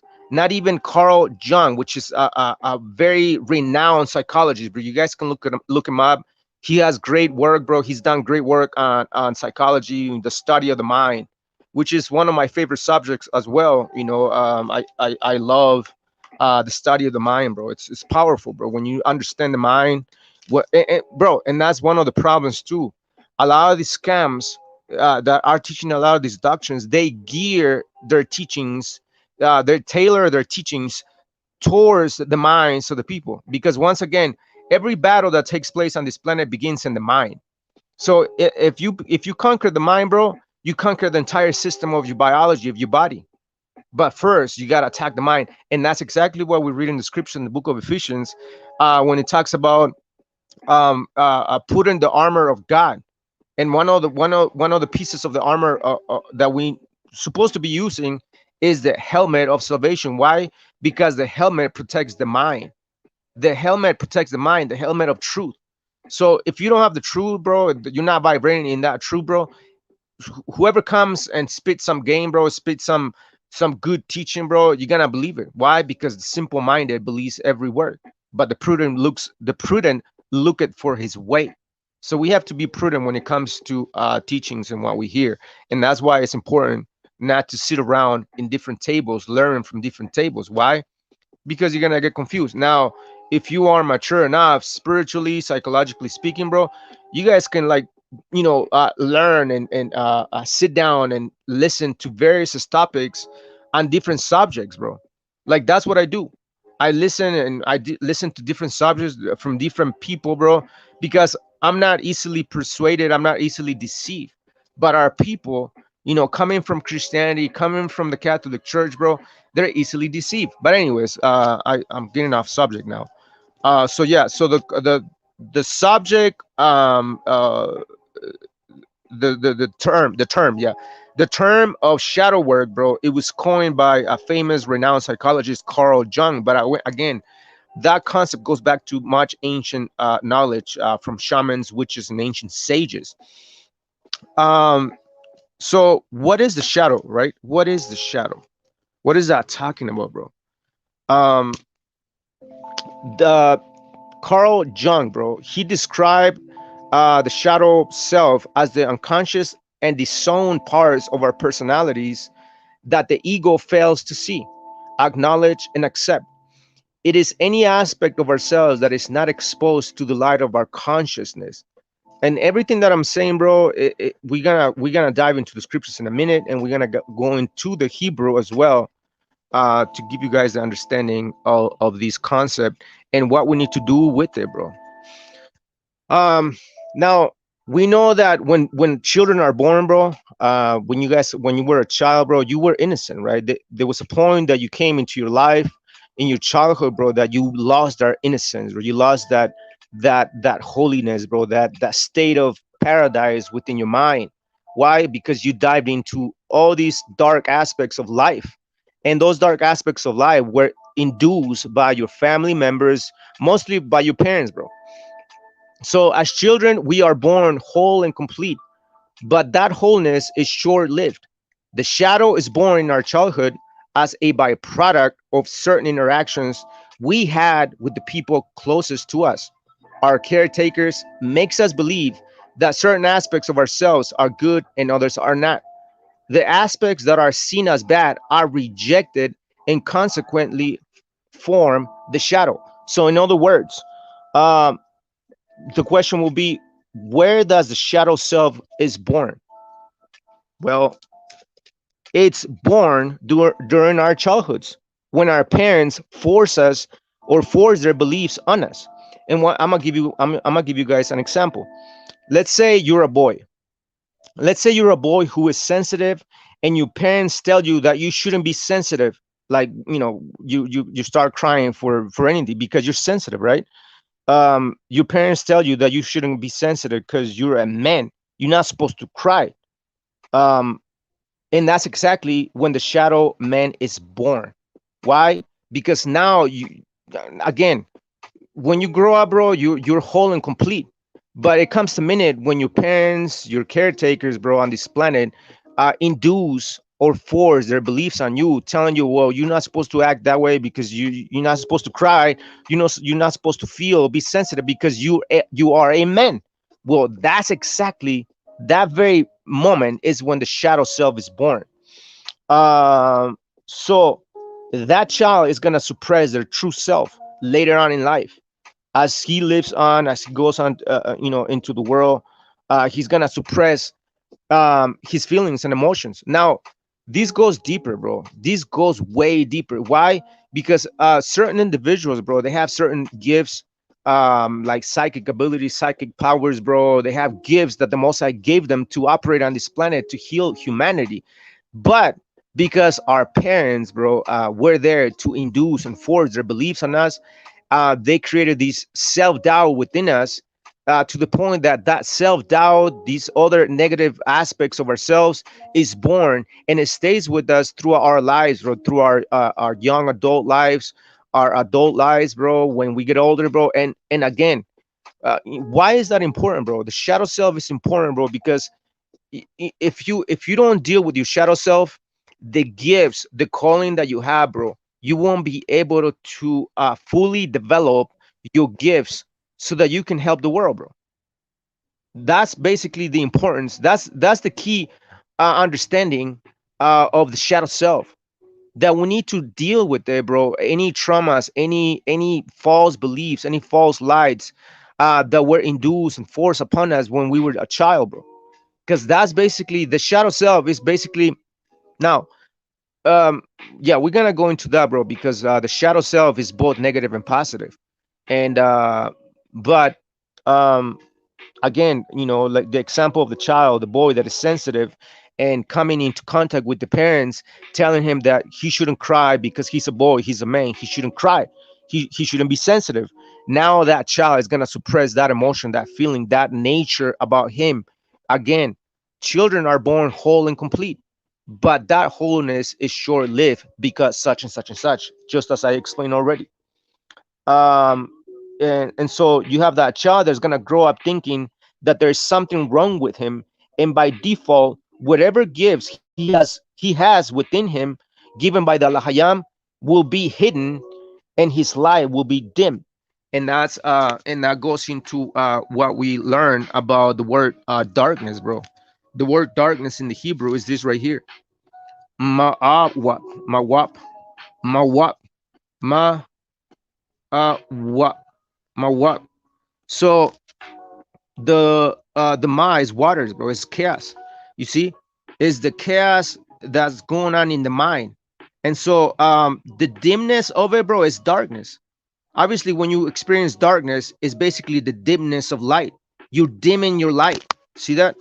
And see, you're dimming your light.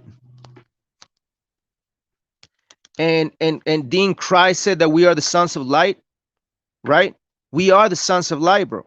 So if we are experiencing darkness, bro, all the chaotic waters, all the everything that's anchored within our minds, because the why is basically a nail, a hook, or a nail. You see, this is the why is a nail and a hook. All these waters, bro. See all these waters right here. See all this water is attached to our minds. It's attached to our minds, bro. You see, and so we can't voice because this is the mouth, the paw, right? The paw is the mouth, bro. So we can't voice anything. Why? Because everything that we experience as a child has been suppressed. It has been anchored within us, bro. Like the nail and the hook, the what? That's why it says what, what. Why? Because all the chaos, all the minds, all the emotional state is anchored within us, and we can't voice it. We can't paw, bro. Why? Because it's all anchored, bro. And so, how do we deal with it, bro? How do we unanchor or unhook or unnail this chaotic emotional state that we created, or that it was created within our minds, within our psychic, within our spirit and our souls when we were little, bro? How can we unanchor? How can we unnail it and unhook it from our own personalities, bro? Yeah. So that's what we're gonna find out, man. That's exactly what we're gonna find out. But the shadow self is important, bro. And we're gonna go into the scriptures too. So I just want to give you guys an explanation, kind of like an introduction of what the shadow self is. So how the shadow affects you, bro?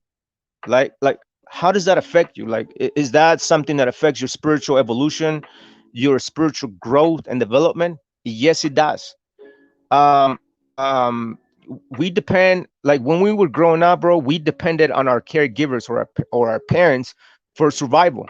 We suppress the aspects that are disapproved. You guys understand? That's why you guys gotta be wise when you guys deal with your children, bro.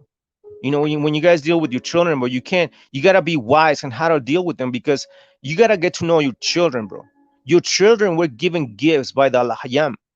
You guys understand? Especially now, these children, these modern children nowadays, bro, they're more aware, bro. They're more aware. I don't know why. I don't know, because it has to do with the age of technology, the age of the digital age, the age of information, bro. But a lot of these children nowadays, bro, they're more awake than ever, bro.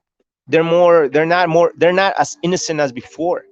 But anyways, again, I give you guys the example of the boy that is sensitive, and he's dealing with his parents, and the parents tell him, hey, listen, don't cry, you're a man. And all of a sudden that child is gonna suppress his feelings. Or you have the parent, don't cry, toughen up, be a man, so on and so forth, bro. But at the same time, you guys are doing a disservice to your children like that, bro, in that sense. um um Yeah, so all these aspects, bro, that we experience when we are children, bro, uh those aspects, those experiences, bro, carry on with us as we grow older, bro, as we get married, bro, as we have children, as we have a wife or a husband, whether you're a woman or a man. So those things carry within us, bro. So how do we deal with it, and how do we recognize that? That's the thing, bro, because it's important. So the shadow grows every time you suppress it. You guys understand? Every time you suppress a certain aspect of who you are, naturally speaking, bro, you are growing your shadow self. I'm gonna give you another example. There's a little girl, right, who is angry about something and starts throwing a tantrum. Immediately, her mom tells her to stop it, stop being so bad. Every time she gets angry, mom repeats the same thing, to stop it and be a good girl. And so that girl grows up to be and think or have the mentality to say that it must be bad to be angry. The little girl thinks, right? I have to try very hard to not get angry. See, with time, she disassociates from her anger. See, But that aspect of her does not disappear, because as she grows up believing she always has to have it together, that's the aspect that stays with you, because your nature was suppressed when you were little. So when that little girl grows up, she tells herself, I have to have it together. Later on, she realizes she has trouble at work because people push her buttons. Often, she feels like she's about to explode and doesn't know what to do. She realizes her anger is there all the time, coming up in passive aggressive ways and causing issues at work. You see why? Because a lot of these aspects of who she is, naturally speaking, was suppressed when she was little. And so now that she's older, she's an adult, she doesn't know how to deal with rejection or anger or triggers, and among all the aspects of psychology, bro. So um so the shadow self is nothing more than the subconscious mind.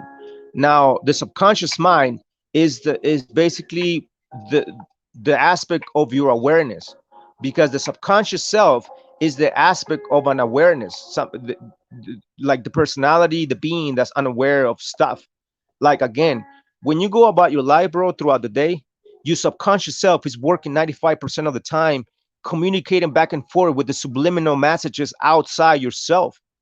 You guys don't know, bro.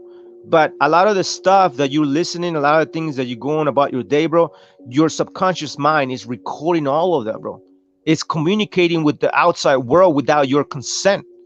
So that's why it's important to watch what we say, what we watch, who we deal with, so on and so forth. So we call that the subconscious mind, the shadow. So the shadow self is the subconscious mind, because we cannot see it clearly and thus are not aware of it. The conscious mind is akin to the light, because we can see it clearly and aware of it. So um, what goes into our subconscious is everything we reject about ourselves. See that? Everything that we reject, or everything that we reject about ourselves. Why? Because that idea, that mindset was installed within our psyche, within our minds, within our spirits, within our souls, with even within our bodies, by our parents. Why? Because our parents were the ones that forced their beliefs on us, on many aspects, natural aspects of who we are, bro.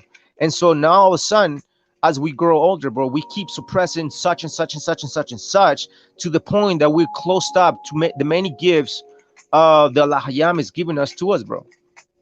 See, the minute you say something about you is bad, the minute you say something about you is bad, you have reason to suppress, ignore, and deny it.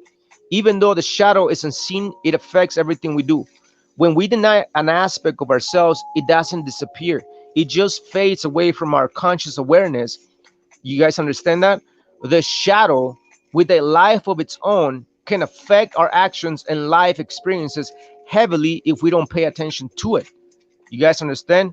So the shadow is the reason we do certain things in life without understanding why we do it. You guys see that? It's many aspects, bro. It's many aspects. Like, for example, you have many individuals. Like, I'm gonna give you guys an example. Um, like there's a lot of people that come to our channel, bro. They listen to our channel, bro, and a lot of people think that for some reason I'm gay, or a lot of people think that because the way I sound, I must have some sugar in my tank, or however they like it, bro. It's funny. But you know what, bro? I'm not gonna change for nobody, bro. This is the way, this is who I am, bro. You guys like it, you guys don't like it, I don't give a fuck. I don't care, bro, if you guys don't like me. I don't care if you guys gonna want to threaten my life, so on and so forth, bro. At the end of the day, we're still gonna be here. We're still gonna teach, bro. We're still gonna bring out the word of the Most High. We're still gonna bring out the truth, bro. We're still gonna expose a lot of these one West Hamitic camps and a lot of these Canaanites and Egyptians amongst us, bro. Blah blah blah blah blah. You guys get the whole point. So the shadow is the reason we do certain things in life without understanding why we do it. So this is why it's important to be aware of how we act, how we respond to things, bro, so on and so forth. And obviously, it goes back to the triggers within us, right? We're gonna touch on that in a minute. So we become adults and feel we should be able to handle life better. Yet we keep falling into the same unhealthy patterns, bro. You see that? Bro, that's what I'm saying, man. And so sometimes, and this is why we see on Facebook all the time, bro. You have a lot of women, bro, mostly women, bro. And I'm not bashing women because the ancient watchman, we're not about that aspect of life that where we're just bashing women. That's not what we do. But let me just speak on these real quick, because on Facebook, bro, I see a lot of women saying, "Man, I don't understand why I keep falling for the same dudes, such and such and such and such, same losers, bro, and they just want to use me, and just hit it and go and whatever they like." Like, bro, again, uh, going back to what I just said, we become adults and feel we should be able to handle life better, yet we keep falling into the same unhealthy patterns, bro. Why? Because a lot of people have not recognized the shadow aspects of themselves. Again, we're gonna go into the scriptures in a minute, but I'm just gonna give you guys the scholarly explanation of what the shadow self is about, bro. We're starting a little bit of the psychology, bro. So yeah, bear with me, man. Bear with me. So the shadow isn't just negative and dark. See that? The shadow contains so much potential, gifts, and talents that haven't been unearthed yet. Great things may end up in the shadow too. You see that? See that? So um now um hold on. So oh man. You see that? So we're gonna dive into Isaiah 48:10, Isaiah 45:3, Psalms 95. I mean Psalms 9:5. On my bad, 91. This is 91. Psalms 91. Yeah, so Psalms 91, 5. We're gonna go into all that, bro, and we're gonna understand the aspects of the shadow self, bro. So we're not just going into the scholarly psychology aspects of these. So let me see the comments. Yeah, Shalom, everybody. Welcome to the live. Thanks for sticking around. Thank you for tuning in. Randy Torres, Shalom. Pequeña Ocas, yes. Shalom. Exactly, Trujillo. Yeah, our people are strict for lack of knowledge. Yep. Yep. Wherefore, gird up the loins of your mind. Be sober. Yeah, the word sober goes into that. Yep. Yep. Shalom, bro. What's going on, bro? Welcome to live. Shalom, fam. What's going on, bro? Yeah, just real quick, I wanted to invite you brothers to come on Debate Talk for You sometime when you guys have free time for either some interviews or some sit downs to get your ideas out there and understood, etc. And also, we have a couple of different shows, and then my good brother Gabar over there, one of the hosts over there, he does a show called The Hot Seat, and then I kind of do something like on the flip side to where like it's like we're shooting a breeze where we just go through your doctrine real slow for the people. You know what I'm saying? But I just wanted to put that invitation out there for you brothers. You know what I'm saying? Right. What is there a channel that we can go to? I can write it down real quick. Yeah, Debate Talk for You on YouTube. Are you familiar with South Showtime? All right. And do you guys do shows like what days again? You're talking about Sal. There's a person named Sal, right? Yeah, South Showtime. Yes, sir. Okay, I know what you're talking about. There's an old debate platform on YouTube or whatnot. And, he's been on there for like a decade or whatnot. He got everybody on the debate from back in the day. You know what I'm saying? Like Sakari got their start out there, all the type of stuff. You know what I'm saying? But like, so we do debates, we do dialogues, we do all kind of stuff. But like, so well, we basically work our schedule around the people who want to come on or whatnot. So we would organize a show whenever y'all got the time to do such. You know what I'm saying? All right, man. Yeah. What do you guys want to talk about? Just your doctrines, bro. Just let people know what you believe, whatnot. You know what I'm saying? Like, so what Gabar's show is about is like having people come on. You be on the hot seat for like an hour, and the people just call in or jump on the stream and ask you questions about your doctrine and whatnot. And then what I kind of do is like the flip to where like we go through it real slow for the people. Like I'll come through with like a few questions and like you teach me your doctrine like I'm a new student or something like that. You know what I'm saying? I got you, bro. I got you. Yeah. What is it that you subscribe? Like what is your belief system? Like what do you? Me in particular. Yeah. Um, What is your what is your so course? Yeah. so I'm an Israelite, but I'm also a Muslim. Right, I have a balance between the two. But however, like so, as the host on the show, we keep it neutral. We're not trying to debate the people on their belief systems. Like, so what I try to do is like I don't try to bring my belief into the thing. I try to get y'all's belief out there. You know what I'm saying?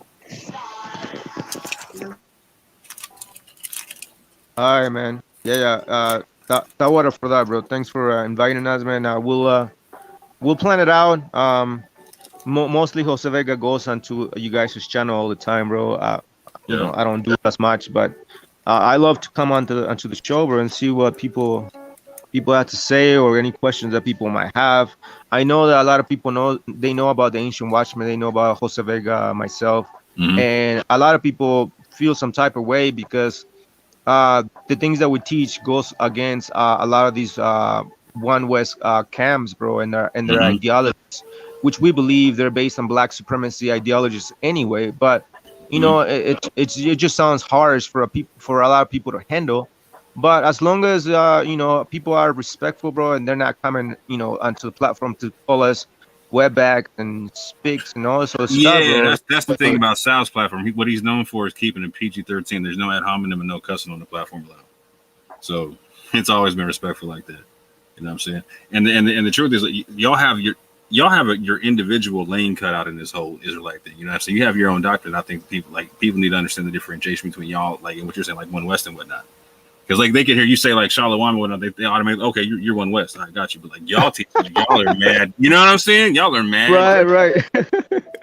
Yeah, People be assuming all the time, man. Yeah, for real. I know y'all Yeah. gotta catch that all the time. Oh yeah, man. People assume all the time. They'll be like, "Well, you guys believe in the 12 tribe charm?" Like, no, we do Mhm. not. Yeah, and I think and that, right. yeah, and that's one of the things, bro. A lot of these dudes be like, "You guys learn from the black man." I'm like, okay, so if you're saying that we learn from the black man, how come we teach completely different in all aspects of these whole Hebrew Israelite ideology? You know what I'm saying? Like, Mhm. how come we teach completely different? Yet a lot of people accuse us that we learn from the black man, or the black man taught us such and Mhm. such and such, and all of a sudden, like, we're basically biting the hand that fed us, which is completely lies. And on that note, I think we can have an interesting conversation too, because so I'm West African in my DNA. Some of my mother's people come from Spain, and also I'm Native American and whatnot. So I think we could have a very, very interesting conversation on a lot of different levels. For sure, bro. For sure. Why not? Yeah. Let us know, man. We'll be in touch for sure. I'm gonna talk to Jose Vega, see if he wants to do it together or wants to do one, like, one on one. I don't know. We'll see. Okay, I'll put my email in the back chat, and we'll link up, fam. The water, bro. Thanks, man. Appreciate No it. Thanks worries. for coming on. No worries. All right, Shalom. shalom. All right. Peace. Yep. Yeah, man. So yeah, thanks for tuning in, everybody. Thanks for tuning in. So yeah, Carl Jung, bro, was a renowned psychologist, bro, and he's the one that coined these term of the shadow self. But again, the shadow self, or that idea, or that concept of the shadow self, bro, it's an idea that goes back to thousands of years, all throughout the world, from ancient civilizations, bro. Especially a lot of the shamans and the healers, bro, and a lot of these sages, bro, of ancient times. So the shadow is an inner fragmentation that takes place within you. It's almost like two different people are operating your life. I don't know if you guys ever felt that. Like you feel like you're a completely different person in the outside, but within, bro, there's somebody or something that is raging within yourself, bro. So that's why I said that the shadow is an inner fragmentation that is taking place within yourselves, bro. You know what I mean? Have you ever met the most gentle, sweetest and kind person, and in the blink of an eye, something happens, bro? This person turns into someone else, bro. They become mean and scary. They throw the biggest tantrum or freak out. You know what I'm saying? It's like, are you bipolar or what? Like a lot of these dudes, bro, on Facebook, like that Sar Prince, bro, just coming into the inbox, attacking all these all this nonsense, bro, all this darkness, like, yeah, man, I'm gonna shoot you in the mouth, and no, I'm gonna put my banana in your butt, bro. Like, what is this, man? What's going on? The fragmentations taking place within you, bro. It's part of the shadow self. Until until we understand that, bro, and we deal with it and we recognize what's going on, bro, we are many people are gonna continue to experience like some sort of duality within about you, the duality of who you are, bro. Because at one side you this other person, but on the other side, bro, you this other person, bro. What's going on? So um so again, the example that I give you guys early, like, have you met someone that as gentle, sweetest, the most sweetest person, the most kindest person, all of a sudden that person turns into someone else? That's because they have two parts of themselves operating their life, and the shadow part took over when they got triggered. You see that? That's what's going on, bro. When the shadow self is triggered, bro, that's when the shadow self comes out, and all of a sudden you become someone that you don't even know yourself, bro. So we often underestimate the shadow, thinking it has no power over us, but that's wrong. The shadow is very powerful, bro. It can turn your life upside down and destroy your most cherished relationships, bro. You see? So that's why, I wanted to talk about this, bro, because dealing with the shadow self is very key, bro, to our spiritual evolution, man. So every time you act out your shadow, it grows bigger and bigger, bro. You guys understand? Every time you act out of your shadow self, it grows bigger and bigger.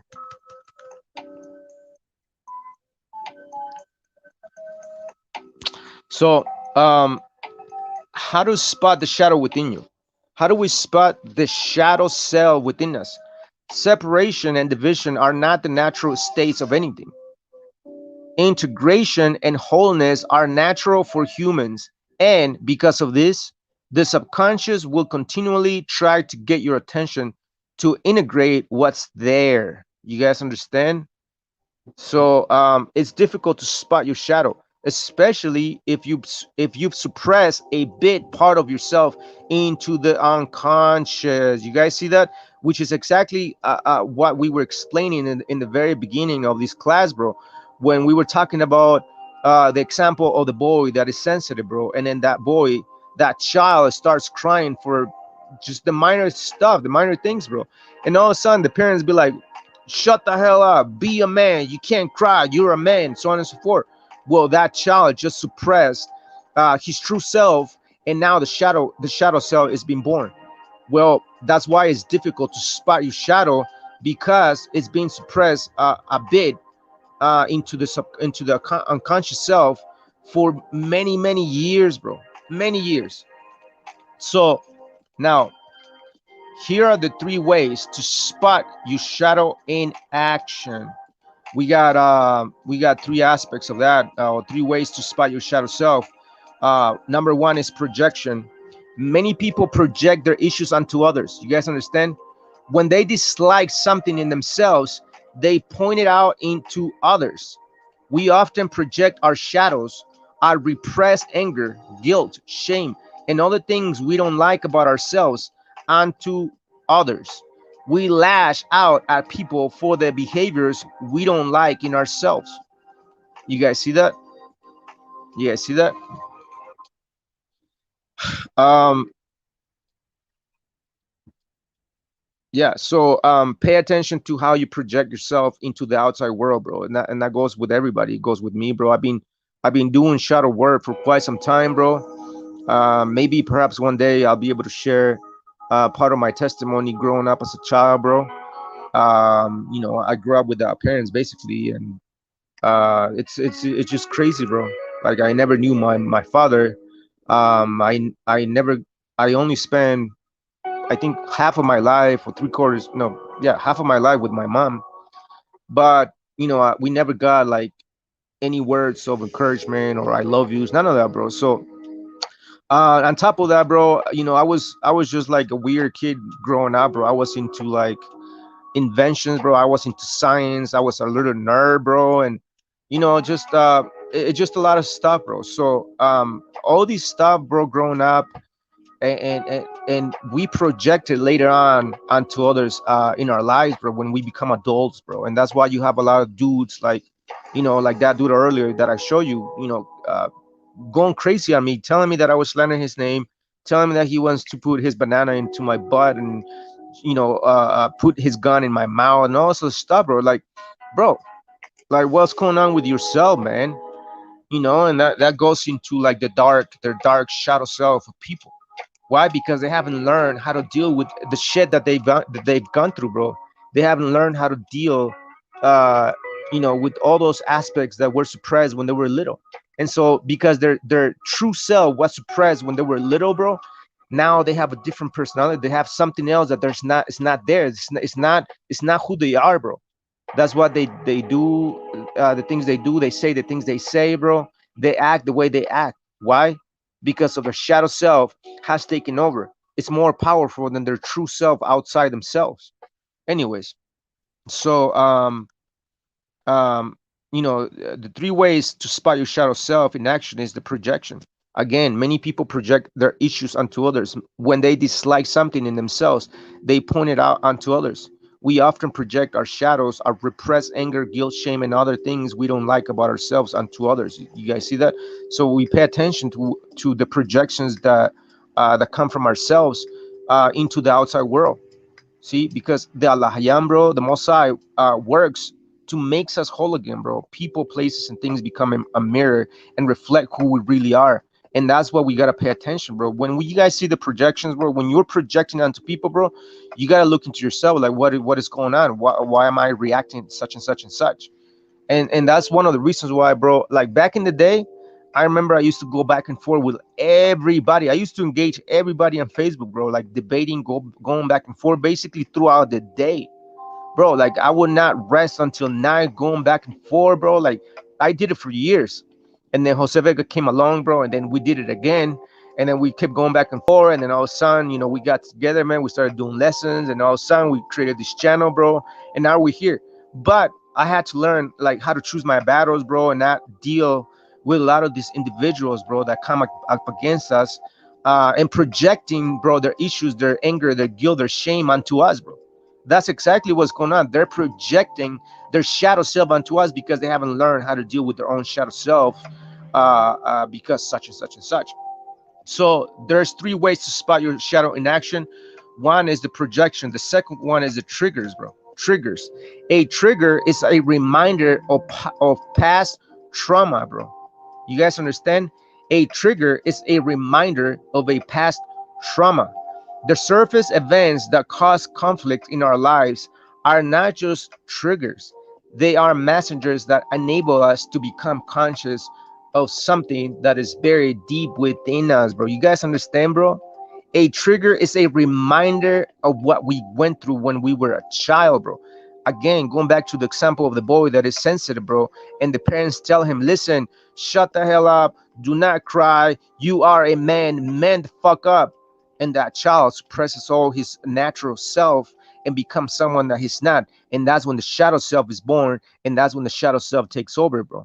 But again, the trigger is the reminder of past traumas, the surface events that cause conflicts in our lives that are not just triggers. They are messengers that enable us to become conscious of something that is buried deep within us. So pay attention to your triggers because they can show you your wounds and your shadow self easily. You guys understand? So try to catch your emotional triggers before you act out, not after. You guys see? So that's why, like lately, bro, like over the past 2 years, bro, I've been staying back, bro, in the background, just watching what people say, bro, just seeing what they say, so on and so forth, bro. And I just watch, bro. It's more peaceful, bro. You become at peace, bro, and you're able to focus even more into what you're supposed to be doing anyway. So there are three ways to spot your shadow action. Is the projection, which we already explained, the triggers, which is basically a reminder of past traumas, bro, the stuff that made your shadow self, the dark part of yourselves. The third one is the patterns. Repeating patterns in our lives point us to aspects of our shadow.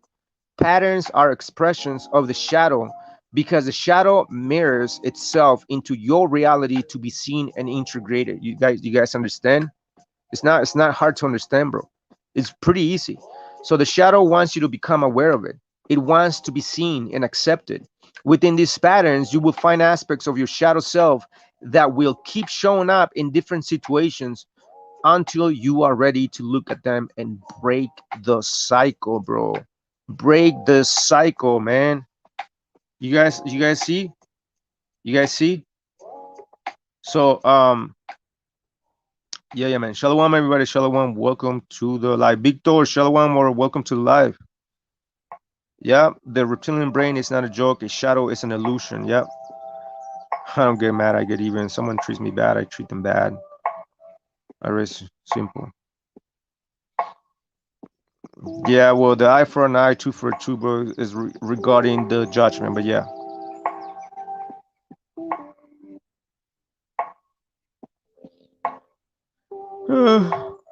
The Mosai is bringing truth for a circle. No more illusions, no more shadows. Taming the reptilian brain ego. It's balance. Can't have one with the other. False self versus true self. Exactly, bro. Exactly. So, bro, and that's one of the things, bro. I'm against the New Age movement, bro, because the New Age movement is a one-sided movement, bro. Why do I say that? Because the New Age movement is pushing the idea that everything's supposed to be about love and peace, love and peace and harmony, love and peace and harmony, love and peace and harmony, which is completely nonsense, bro. It's so unbalanced. Why? Because we gotta understand the shadow aspect of ourselves in order to even get to that point of harmony, peace, the golden age, paradise, the Garden of Eden, bro. That vibration, that stage of consciousness on this planet. um yeah, so in order to even get there, bro, we have to acknowledge these dark parts of ourselves. And that's not just one individual, bro. That's billions of individuals on this planet, bro, worldwide, collectively, bro. So imagine, bro, imagine how many thousands and billions, millions of people have been suppressing their shadow self. Why? Because they have not learned what's going on, bro. It's important to understand this concept. So why do we resist shadow work? While many spiritual teachers like coaches and psychologists love shadow work and feel it can improve a person's life, others believe it's not that beneficial. They believe that if you go looking for dark things, all you will find is more dark things. But while it's great to just focus on the light, it doesn't make the dark go away. See, and that's what I'm saying about the New Age movement, bro. All they preach about is love and acceptance and peace and love and harmony, bro, which is completely nonsense. Because if you're only, it's like you're painting a house while the house has not been prepped yet.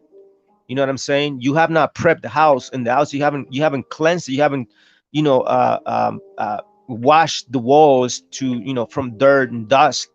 So now you just put in paint on something that's old, bro. So you gotta deal with the underneath, with the inside of yourself before you go into changing the world, bro. So again, it's great to just focus on the light, but it doesn't make the dark go away. Um, so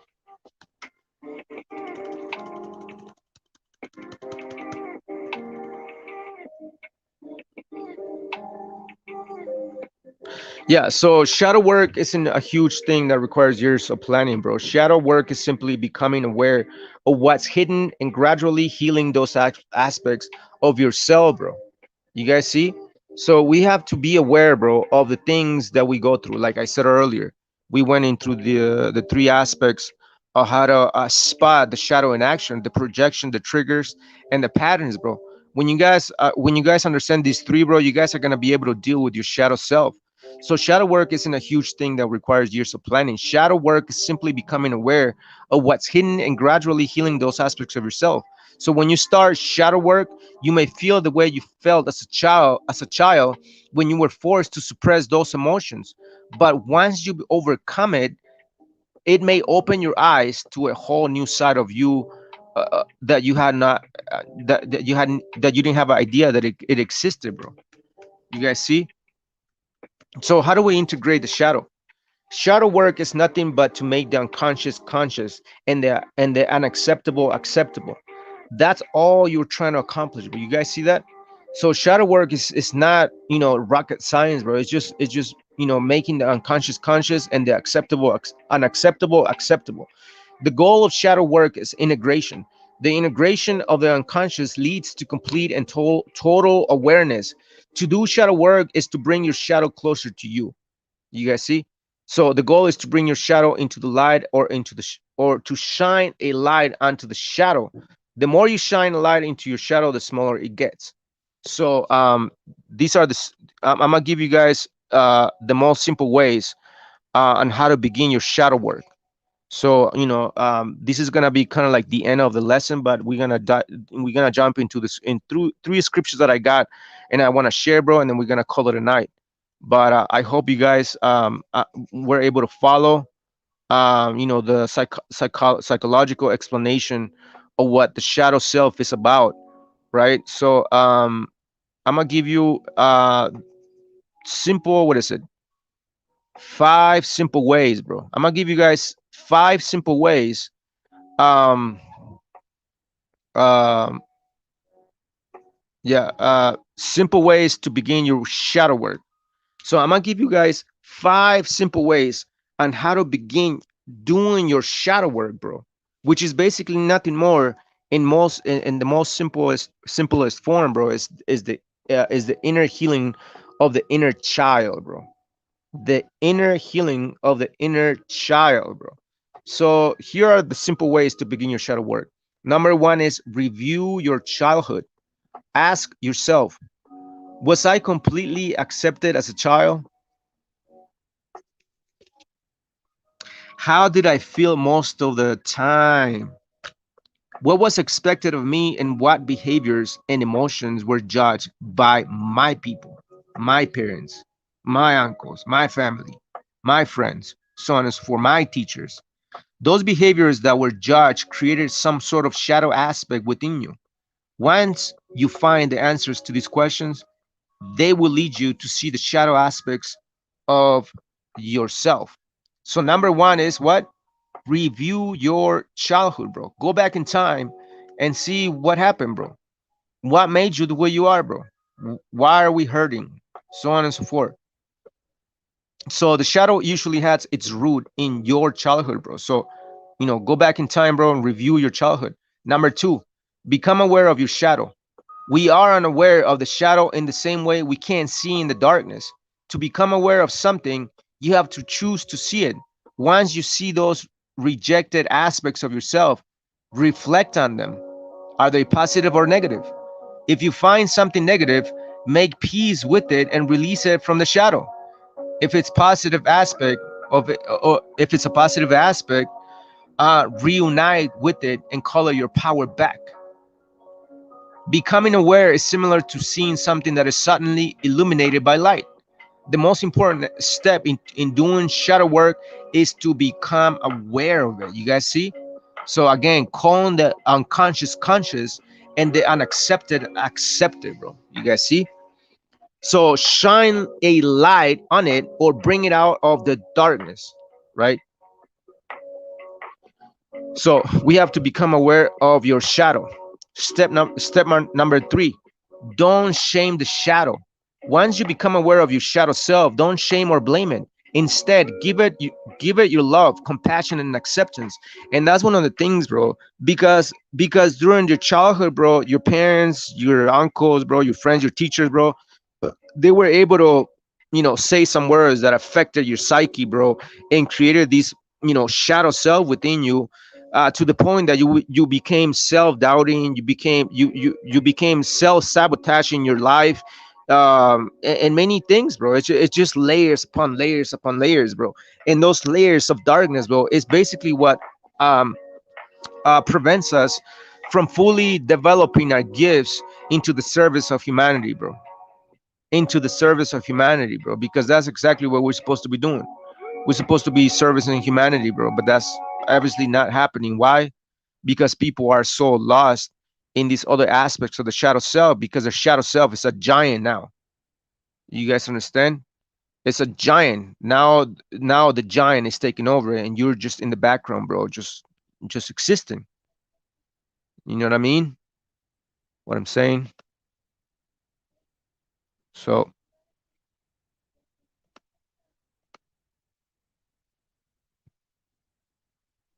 oh, all right. All right. So, yeah. So where are we? Where are we? Where are we? Where are we? Yeah. So I'm giving you guys simple ways to begin your shadow work, bro. I hope you guys are taking notes. This is very important, man. You know, again, this is not a new age movement. This is not a new age concept, bro. It goes back to thousands of years, and it's in the Bible, bro. And we're gonna go into the Bible in a minute. So, but stick around, man. We almost jump into the scriptures, because I know you guys love the scriptures. I know you guys love the scriptures, bro. So we're gonna go into the scriptures in a minute. So, review your childhood, number one. Become aware of your shadow, number two. Don't shame the shadow, number three. Once you become aware, this is number three, don't shame your shadow. Once you become aware of your shadow self, don't shame or blame it. Instead, give it your love, compassion, and acceptance. And that's hard to do, bro, for many people, bro, because many people have grown accustomed to not having compassion on themselves, not loving themselves, bro, because the Bible speaks about self-love, bro. The Bible speaks about self-love. If you don't, again, if you can't love yourself, bro, how can you love your wife? Bro, you got a lot of these dudes out there in the world, bro, uh, uh, trying to love their wives, but how can they love their wives properly if they don't even haven't learned how to love themselves? Why? Because they're busy. They're so busy fighting their shadow self, because their shadow self is a giant individual, bro, that has, you know, cast a shadow into who you are on this planet, right here, right now. So your shadow was born from a non-acceptance and rejection in the first place. It was created the moment, again, this is what I said earlier in the very beginning, bro. It was created the moment you began to push it away, which is how did that happen? Because your parents saw you such and such and such. The example of the boy that is sensitive. Oh, well, you can't cry. Shut the hell up. You man up. You're a man. You can't cry. Well, that moment that conversation took place, bro, is the moment your shadow self was born. Antagonizing the shadow even more only adds fuel to the fire. The shadow is part of who you are. So look at it from a place of love. Ahava. Ahava. Love, bro. Love your shadow for all it is, bro. Just like you guys love darkness, the night when you guys go to bed. Don't you guys love the darkness, bro? Don't you guys love when the sun sets, bro, and then it's dark, the stars come out, bro, the moon is coming out, bro, and all of a sudden you feel like your biological clock is telling you go to bed, bro? Don't you guys love that? Bro, it's the same thing. Don't you guys love when you guys wake up in the morning, bro, and you see the sun coming out and it's day, bro? Don't you guys love breathing, bro? But it's the same thing. Your shadow self and the light of yourself is one of the same, bro. It's the same aspects of who you are. Just like there's sun and the moon, just like there's up and down, left and right, day and night. It's the same thing, bro. So love your shadow self. And in a minute, I'm gonna explain what that means. So number four, use your triggers. Triggers are messengers and an invitation to deeper dive. My bad, to dive deeper into the unconscious things. See, the unconscious aspects of yourself, of what's going on because of what happened when you were a child, bro. The messengers are the events that cause an extreme emotional reactions within you. Naming triggers as such change them and decreases the effect they have on you. It allows you to step back from your emotional reaction and observe it instead of living it. Triggers are reflections of deep unresolved wounds. You guys understand? Again, triggers are reflections of deep unresolved wounds. They come to open your eyes to things that are suppressed. You guys see? You guys see? I hope you guys are understanding and following this psychology class. Number five, observe without judgment. One of the biggest mistakes you can make with shadow work is to judge the shadow once you spot it. If you let the harsh inner critic come up and judge the shadow, you are rejecting it all over again, and therefore making it even bigger and stronger. When you see the shadow, acknowledge and observe it without judgment. Observe it to understand it, and then work to integrate it. Shadow work is the highest form of light work, and that's one of the aspects of being a light worker, bro. Because you, when you are a light worker, bro, you're literally any shaman, bro. Any of those shamans are light workers themselves, bro. So why? Because you're dealing with dark aspects of life. You know what? And life, bro. Life is it's a complex existence, bro. And it's not just about, oh, Bible, Bible, Bible. It's not just about judging the nations. It's not just about doing this commandment and doing that commandment, bro. It's also understanding life itself through the eyes of psychology, bro. Because the Bible speaks about psychology all throughout the Bible, bro. So what we're bringing now, bro, it's biblical, and we're gonna go into the scriptures in a minute. Watch, see that right there, right here, bro. In a minute, we're gonna go into the scriptures, bro. So don't don't lose patience, bro. Don't lose patience, man. Anyway, so those are the 5 steps, bro, of on how to deal, bro. How to begin your shadow work. Number 1 is reviewing your childhood. Number 2, become aware of your shadow. Number 3, don't shame the shadow. Number 4, use your triggers. Number 5, observe without judgment. Um,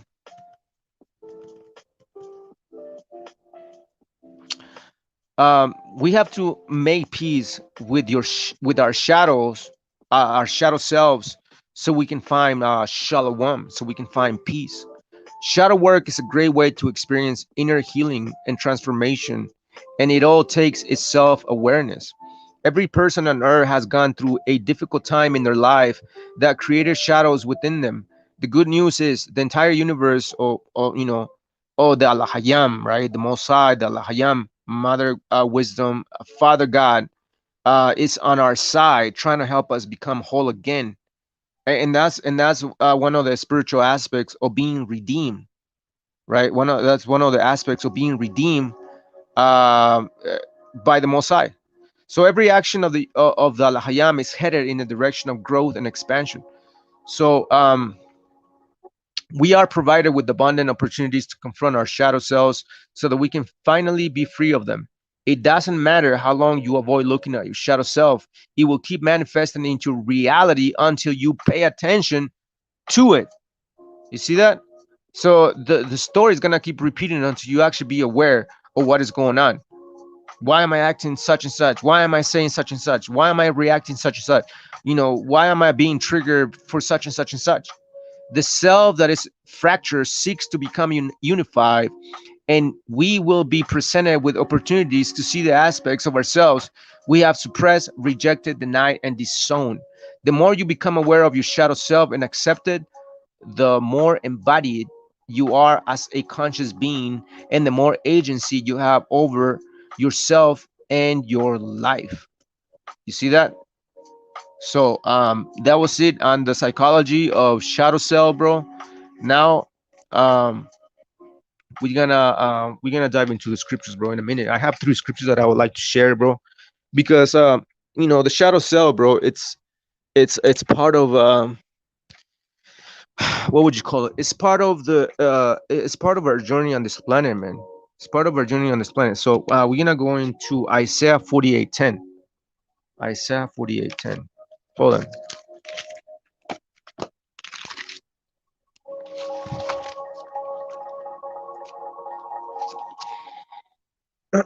All right, so Isaiah 48:10, it says, "Behold, I have refined thee, but not with silver. I have chosen thee in the furnace of affliction." You see?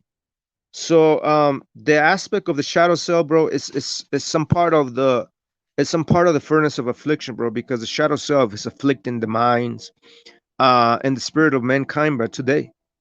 But the shadow cell, bro, is an aspect of us being refined. But I wanna what I wanna focus on, bro, is the word chosen, bro. I'm gonna read it again. Isaiah 48 verse 10. Behold, I have refined thee, but not with silver.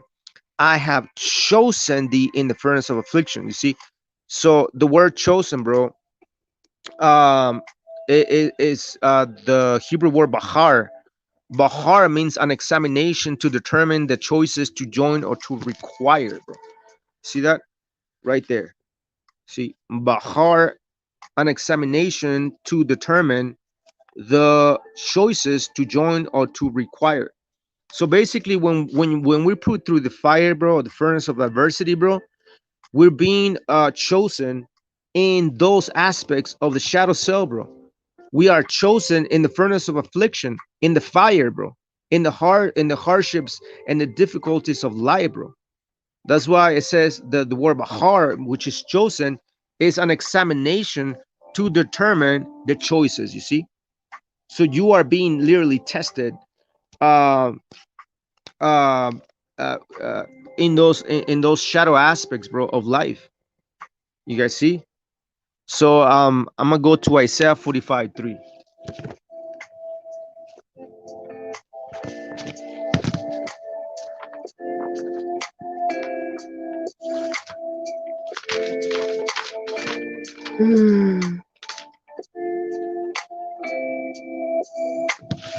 Watch this, man. Okay, you guys understand that we're talking about the shadow self, right? We have Oh. that brother. You see that brother Carter is messaging on Messenger right now. Hey, Araya Ban Yashral, bro. You want to stick around? I know you're the guy that doesn't like my voice, bro. So I'm sorry if you're having a hard time listening to me or my voice, bro. But I'm sure you want to debate that cause. I'm gonna drop the link in a minute. We're almost over with our class, bro. But I'm gonna drop the link. Hopefully, you're able to show up and see what you're talking about. So, Araya Ban Yashral, the link is in the chat room right now. So give me a minute. I have two more scriptures, bro, and then you can bring yourself in. As a matter of fact, click the link right now, and then we'll put you in the background, bro. And then when we're ready, bro, we'll bring you back into the panel, bro, and then we can talk about your disagreements and whatever else that you got in your mind. So, Shalom. All right. So yeah. So we're talking about the shadow self of mankind, right? And so we're gonna go into Isaiah 45 verse 3, and it says, and I will give thee the treasures of darkness. You see that? I will give thee the treasures of darkness and hidden riches of secret places, that thou mayest know that I, the Alahayam, which call thee by name, I am the Alahayam of Israel. You see that? So, but I want to focus on this part right here. I will give thee treasures of darkness, bro. You see that? Darkness, bro. What does that mean, bro? How are we getting treasures out of darkness, bro? We just read it, bro. You guys read it with me, bro. When we were going over how the shadow self is both positive and negative, but at the same time, the shadow self is kind of um like an extra force to help us mold ourselves, our minds, our spirit, bro, our character, bro, into recognizing or becoming our better selves. So, but again, going back to what the scripture says in Isaiah 45:3, and I will give thee the treasures of darkness. What is that talking about? What is the treasures of darkness? What is the darkness talking about right there? The darkness, the shade or the shadow. Watch this. Watch this. In Isaiah 45. Oh man.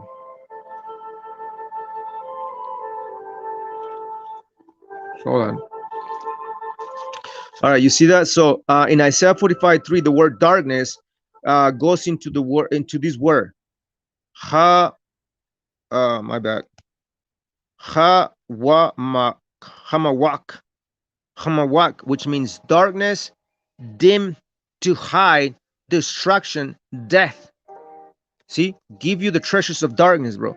So when we experience these shadow selves, bro, when we experience the shadow self of each of us, bro, we're experiencing the darkness and dimness, and all that darkness, bro, literally hides our true potential, bro, and is destroying and killing us from within. Why? Because it's killing the true of who you are, bro.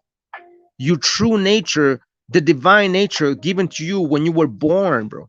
That's why I said it earlier, bro, that when you are born, bro, you are born whole and complete. But it's in our childhood, bro, that we experience this darkness, bro. This hawa ha wama mawak hamawak. See the darkness which dims the light within us, which hides our true potential, which destroys us from within in our minds, bro, which kills us at the end because it kills our spiritual walk, our mission, bro. You see that? So, yeah, man. So, hey, Raya, the link is in the chat room right now, bro. Why don't you click on it and bring yourself into the panel, bro? I have one last scripture, bro, and then we're gonna be over, bro. So we can actually discuss what you have to say. We can listen to what you have to say, bro, and then we can answer your questions or whatever it is that you want to talk to us about. Because I know you'll be watching our channel, but for some strange reason you watch our channel, yet you hate my voice. You can't stand my voice, but whatever. But anyways, I hope you guys are following. I have one last scripture, bro, in the book of Psalms, chapter 91, verse 5. We're gonna go into that, and then we're gonna take you guys' question, or anybody that wants to come on and debate our cause, challenge what we teach, bro, or deal with Jose Vega or myself. We have the link in the description in the chat room right now. So you guys click on it and bring yourself into the panel. Psalms 91 verse 5. It says, "Thou shalt not be afraid for the terror by night, nor for the arrow that flieth by day." You see, so thou shalt not be afraid for the terror by night. You see the shadow, the darkness, bro.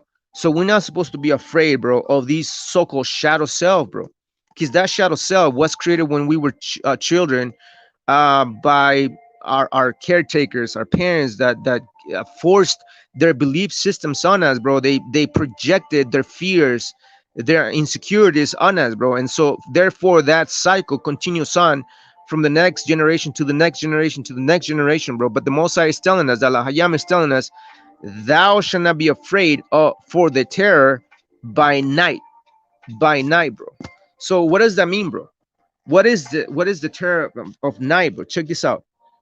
The terror of night is la wa la. I mean, yeah, la wal la wal la wal. See that, la wal, which means a staircase, winding stair. The night darkness leads us to higher ground as in elevation. You see that?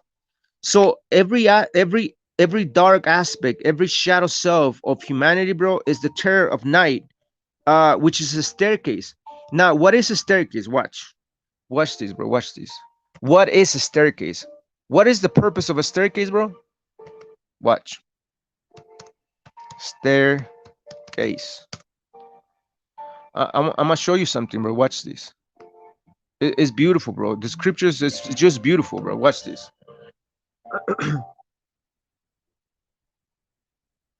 Yeah.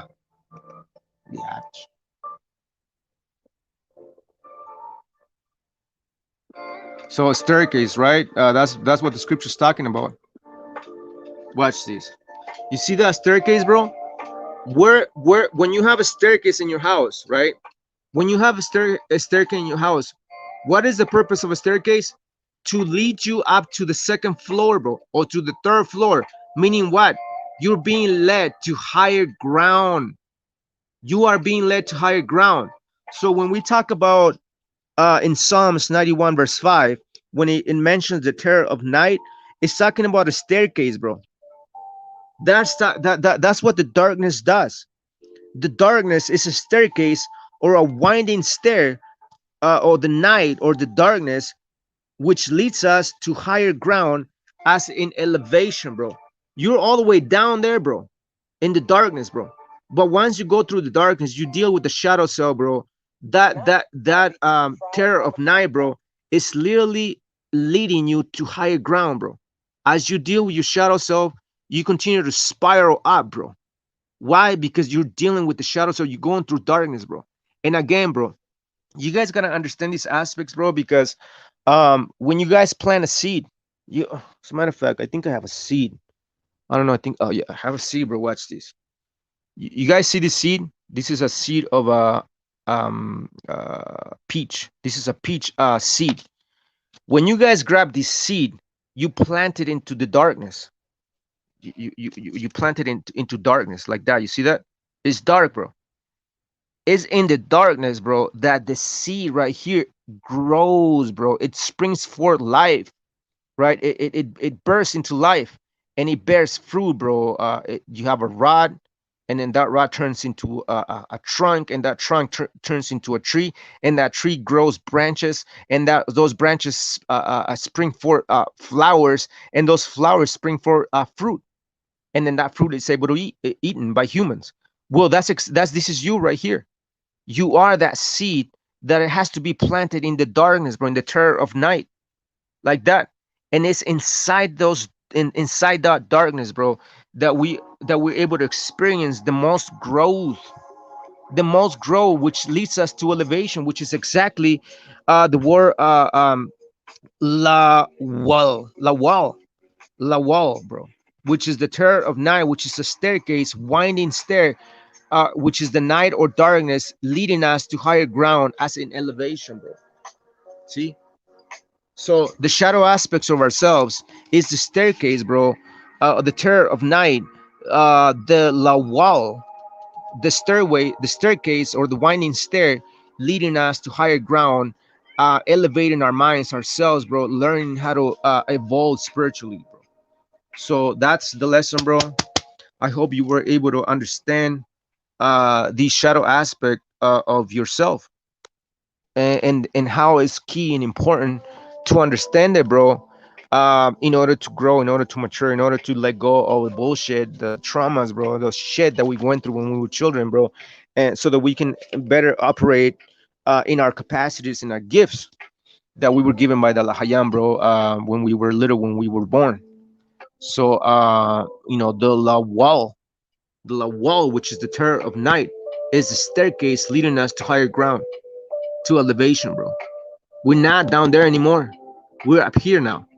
Why? Because we learned how to deal with the terror of night, the darkness, the shadow cell, bro. And now the shadow cell is, Psalms 91 verse 5 is the staircase which is leading us to higher ground, bro. So I hope you guys understand that, bro. I hope you guys incorporate, bro.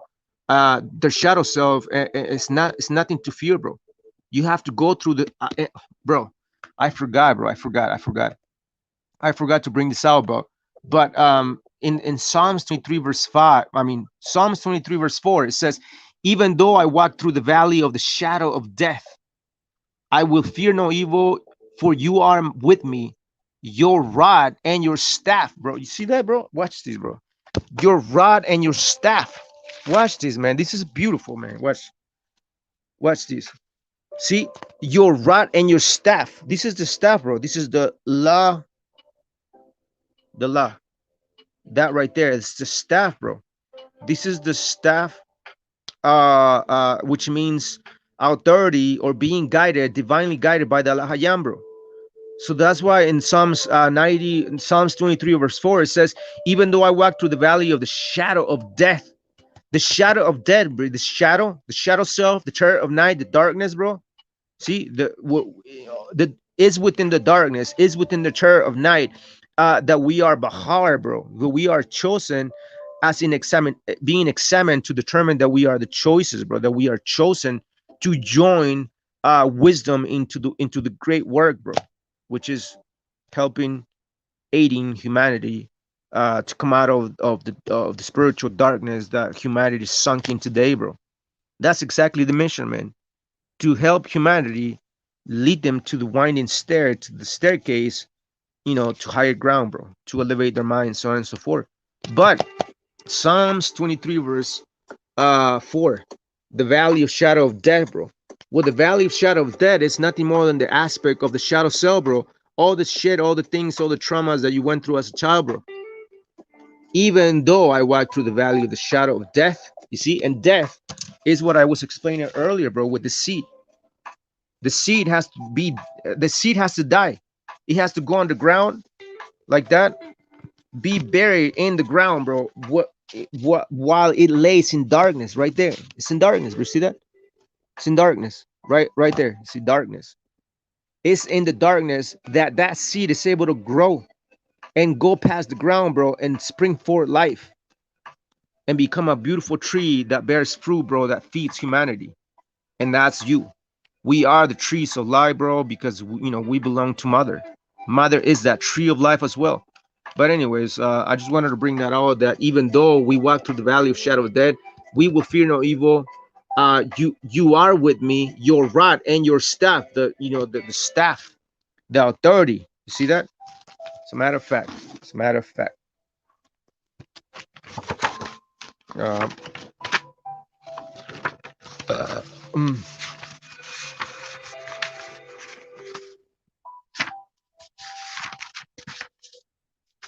There it is. See, the law.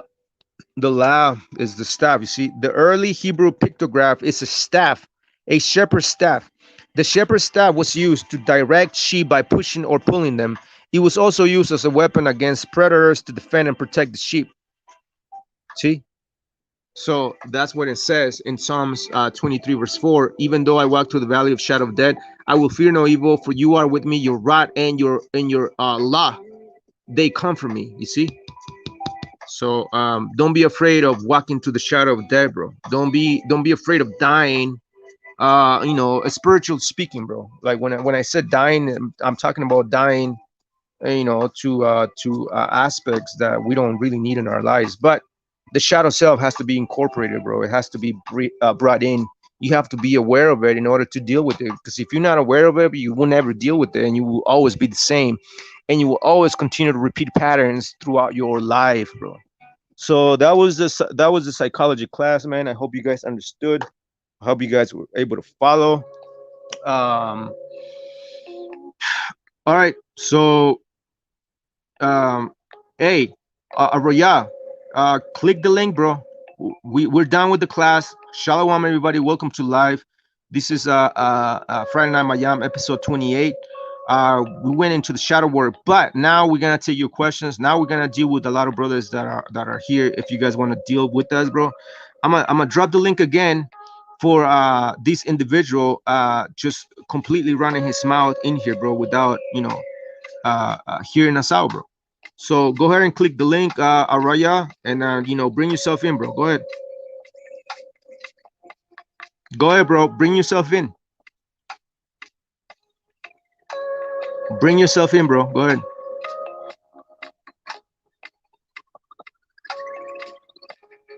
Ramon, exactly. Ephesians 4:14, that we may no longer be children, tossed to and fro by the waves and carried about every wind of doctrine, by human cunning, by craftiness and deceitful schemes. Exactly, bro. And that's one of the things that are going on today within a lot of these camps, within a lot of these One West Hamitic camps, bro. A lot of these Hamites, a lot of these African converts lying to Hispanics and natives, and also lying to their own community, to their own Black African American community, bro. It's sad. It's sad. Many of them claim to be Native Americans, like the brother that came in earlier, bro. He said that he's into Islam, yet he's a Hebrew. He believes in the Allah, yes, yet he follows, the Hebrew ideology, and then he claims to be a Native American, bro. But that's another subject. Yes, bro, yes. Ayahuasca is an indigenous to South America only. All right, so we're waiting for this individual to come into the panel. Araya Ban Yashral, are you gonna come into the panel, or are you gonna continue to run your mouth on the boards like as usual, bro? Because that's all you've been doing for quite some time. So are you gonna bring yourself into the panel, or you're just gonna be another coward, bro, that just runs his mouth? Let us know, bro. Let us know. We are live. We are direct. You have any questions, bro, you can ask us in real life right now. We are live, bro. Go ahead, click the link. Click the link, bro. Click the link, bro. You gonna click the link or no? Or just gonna be another coward that runs his mouth, bro, like as usual? Let us know, bro. Let us know. Let us know if you're a coward or you want to man up and gird up your loins like a man. Go ahead.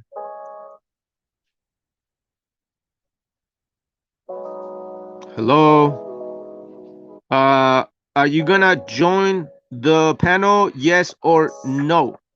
Or are you gonna be another coward that keeps running their mouths on the boards like little girls, like a bunch of keyboard warriors, bro? You wanna be a keyboard warrior, bro? Is that what you wanna become?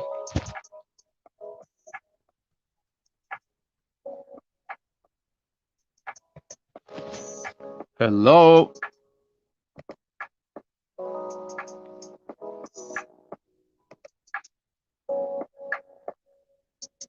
Hey, is that who you are, bro? The keyboard warriors have arrived. You see, you have a Royal Banyashra, bro, that it's been running his mouth on our channel, bro, dropping comments left and right, so on and so forth, bro. But when it comes to, you know, debating their cause, bro, giving us a piece of their minds, they don't want to come to the panel, bro. They just want to stay in the background, like a lot of these keyboard warriors. You see that? You see that? So are you gonna man up and gird up your loins like man, or what's up? No, yes, no, yes. You there, bro? You fell asleep? You need coffee? What's going on, bro? You want to come into the show? He says, show the brothers in Peru what? Saying shalom. Why do we need to show them saying that stuff? That's crazy. The whole, you know what's so sad about them? They'll find like, that's when they start playing semantics. Yeah. Oh, show me what I'm saying shalom. What the hell does that have to do with anything? The whole point is that our people have been saying that we have been Israelites before your people. That's the whole point. Sicom Rascom, bro. No, Canaanites were meant to be destroyed, bro, according to the scriptures, man. So I don't know. Canaanites and Amalekites, bro. They're part of the bad nations, literally.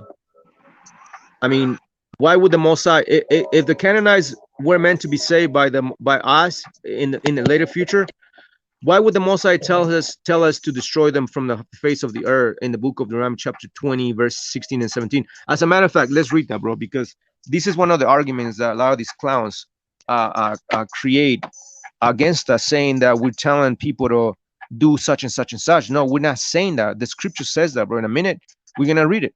We're gonna read it, bro. We're gonna read it. We're gonna read it. This is the book of Deuteronomy chapter 20, verse. I'm gonna start at verse 15. It says, "Thus shalt thou do unto all the cities which are very far off from thee." My bad. Verse 16. This is the point. "But of the cities of these people which the Lord thy God doth give thee for an inheritance, thou shalt save alive nothing that breatheth." You see that? You see that? So when we came into the land of Canaan, the Mosai told us to do what? Thou shalt save alive nothing that breatheth. You see that? So it's not that we are the ones saying such and such. It's the scriptures themselves in the book of Deuteronomy chapter 20, verse 16, saying such and such. Thou shalt save alive nothing that breatheth. Verse 17.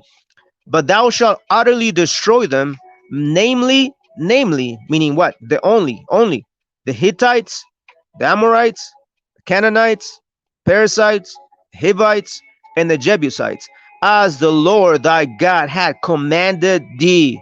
You see that? You see that? Read earlier in that chapter where it talks about how to treat the other nations that go against us. How, if they set war against us, that we go hard on them, and if they want to make peace with us, we have to make peace with them. Yeah. All right. So verse 10, it says, Deuteronomy chapter 20, verse 10. "When thou comest nigh unto city to fight against it, then proclaim peace unto." You see that? So we weren't just a bunch of savages going around basically utterly destroying nations, bro. That's not what we were doing. We had order, bro. We had peace. We proclaim peace unto the city. Verse 11. And it shall be, if it make thee answer of peace. Hold on. And it shall be, if it make thee answer of peace, and open unto thee, then it shall be, that all the people that is found therein shall be tributaries unto thee, and they shall serve thee. Um, verse 12. And if it will make no peace with thee, but will make war against thee, then thou shalt besiege it. You see that? Now And hold when on. the Lord thy I want everybody to realize what we're reading to you right now is the rules of war according to the law. This is how we're supposed to treat the other nations right now. What we're reading right now, right? So if we go to them and we offer them peace, and if they accept the peace, we're supposed to be cool with them. But if they want to wage war against us, this is what we have to do. And again, this is all including all nations, even the Edomites, people. So when people try to make the argument about, we're going to destroy every single Edomite, that's not according to the law of war. Because what we're going to see is that the only nation who the Most High commanded to kill every single thing that breatheth is what we just read later on in this chapter, and it was only the Canaanites. But with every other nation, it's talking about this, and as he continues to read, it's going to let you know that it's talking about all the nations that are around about Israel. right. I'm gonna read verse 12 again. It says, and if it will make no peace with thee, but will make war against thee, then thou shalt besiege it. Verse 13. And when the Lord thy God had delivered it into thine hands, thou shalt smite every male thereof with the edge of the sword. But the woman and the little ones and the cattle and all that is in the city, even all the spoil thereof, that shalt thou take unto thyself, and thou shalt eat the spoil of thy enemies, which the Lord thy God hath given thee. Verse 15. Thus shalt thou do unto all the cities which are very far off from thee, which are not of the cities of these nations. And this is basically the contracts. But of the cities of these people, which the Lord thy God doth give thee for an inheritance, thou shalt save alive nothing that breatheth. Verse 17. So you But saw the thou shalt contrast. utterly, yeah, So everybody, did you see the contrast? So we just read from verse 10 to verse 15 4, is telling 15. you, yeah, it's telling you how to treat the other nations far about. That's what I'm saying. Even the furthest nation you could think of, you're supposed to at least do what we just read in verse 10. You have to greet them with peace. If they accept it, they're cool. If they don't, you go to war. That's for any nation. But for the Canaanites, read on. Yeah. Verse 16. But see, there's always a but, bro. B-U-T.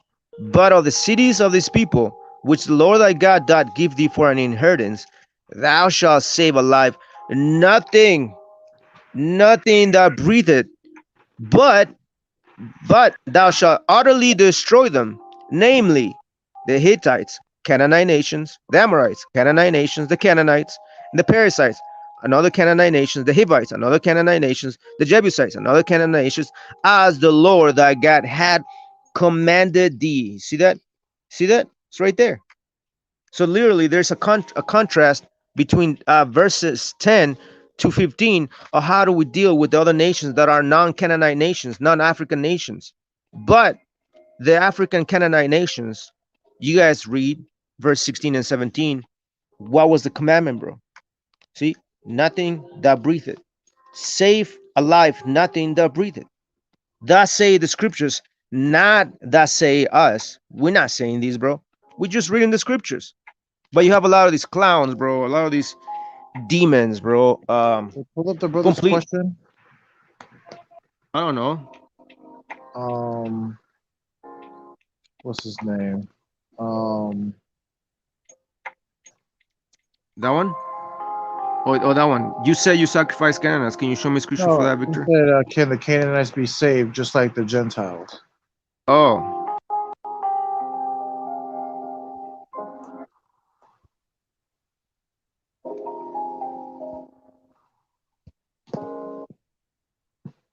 I don't know, man.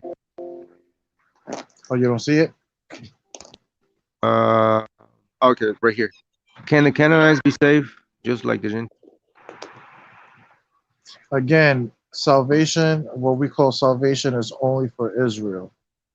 But they talk about the grafting of the other nations. Of course, they can cleave onto us, but their salvation is different from what we would call our salvation. Yeah. Bro, you have a lot of these clowns that come to our channel. They look like that, bro. You see that? That's that's what's his name? That's him right there. Rayab Banyashra, bro. You never click on the link. Why? Because you're one of these clowns. You're a keyboard warrior, bro. That's what you are. You see that, bro? It says, I am a keyboard warrior, slaying you with my words since Facebook began. I also like hiding and oh man, never mind. Oh, okay, one other one. Brace yourself, the keyboard warriors is coming, bro. You see that? We have a lot of keyboard warriors, bro. When we watch this, bro, when we leave this live, bro, when we end this podcast, bro, you're gonna have a lot of these dudes, bro. They're gonna be coming with their keyboards, bro, just ready to slay. You see? Yes, sir, sir. Yes, sir. Yes, sir. Give me 5.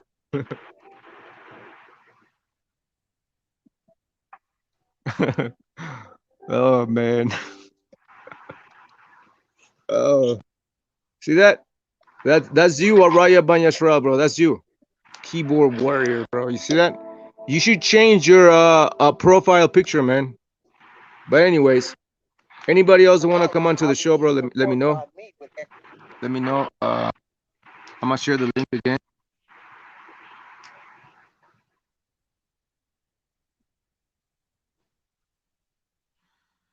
Ah.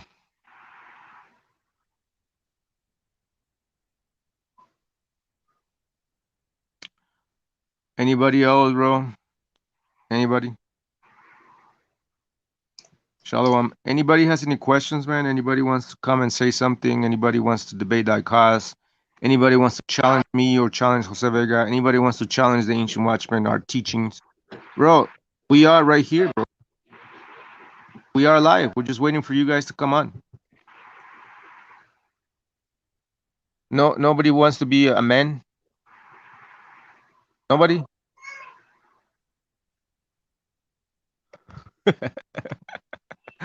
Oh man, see, warrior, warrior more activated.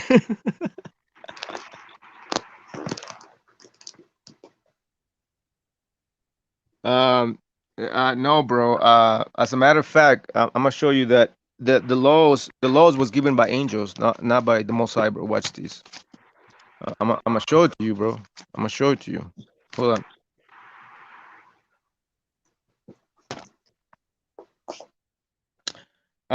Watch this. The book of Acts, chapter 7, verse.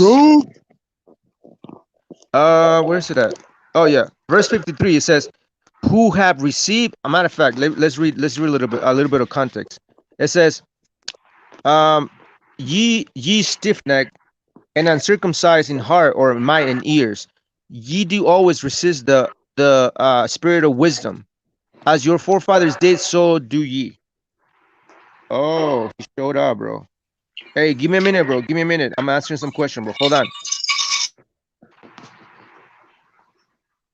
Hold on, bro. Give me a minute. All right. So, where are we? So, yeah, as your fathers did, so do ye. Verse 52.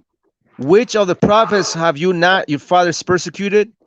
And they have slain them which shew before of the coming of the just one, of whom you have been now the betrayers and murderers. 53. This is the key. This is the answer to your question. Who have received the law by the disposition of angels and have not kept it. You see, so angels were the one that basically dictated the Torah, and that proves, bro. And the proof of that, bro, is in the book of Second Esdras, bro.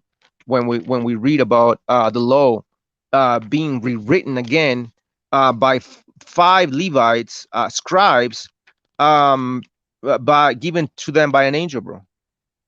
You guys remember that scripture when we brought this out? There it is. Second Esdras 14, verse Verse 37.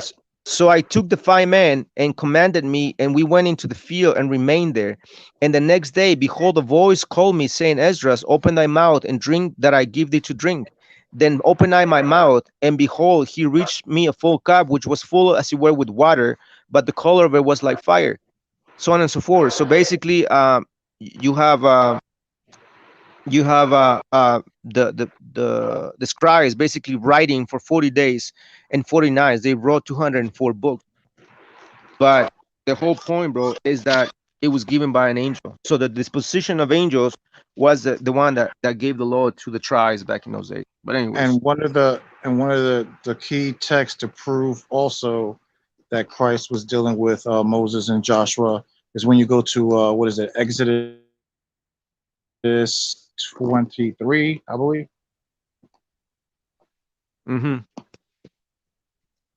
You want to bring it out? Yash, read Exodus 23. Yeah, you read Exodus 23 and 20 to 21, I believe. All right. Because again, like we showed you brothers plenty of times how what Phanuel is in charge of, right?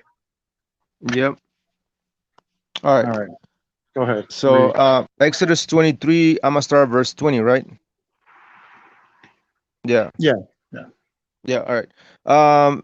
Exodus 23 verse 20 says, behold, I sent an angel. You see that?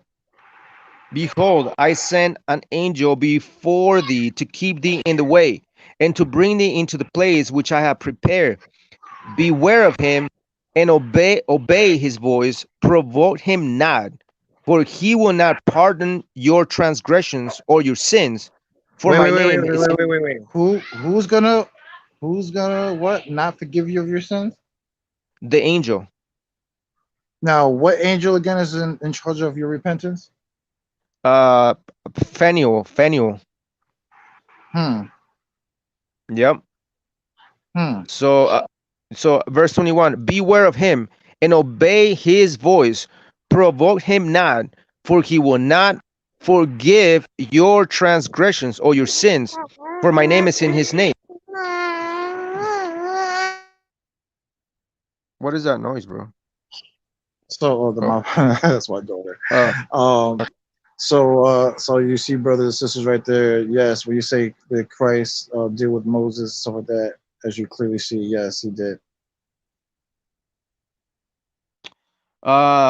Walter, bro, I would love for Alejandro, the online sidekick of Quana, to come to the podcast and drop his 2 cents, or any of those kind of or white boys in the club. Fox are useless. Exactly, bro. Exactly. But none of them are gonna show up anyway. Riyadh, Shalom, bro. Welcome to the live. What's up? You there, bro? Your mic's on mute. Your mic, yeah, there you go. Salagi, can you hear me?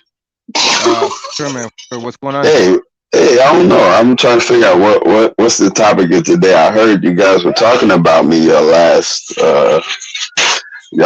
little session or whatever. I heard I've been talked about. So, well, hold on. I heard I was called a chicken, the coward, and afraid to show up, and all this other stuff, and that's not my makeup. So yeah, I'm here. But I just proved you a liar, so now you got to repent. No, that's not. Yeah, you gotta repent. You gotta repent. You said I would not show up. You said I was afraid to show up. You are a coward. Well, watch this. I'm gonna show you. Hold on, no. I need you to prove it. Yes. Let's prove it, because you said I wouldn't show up. I'm here now. Now your whole audience sees that I'm not a coward.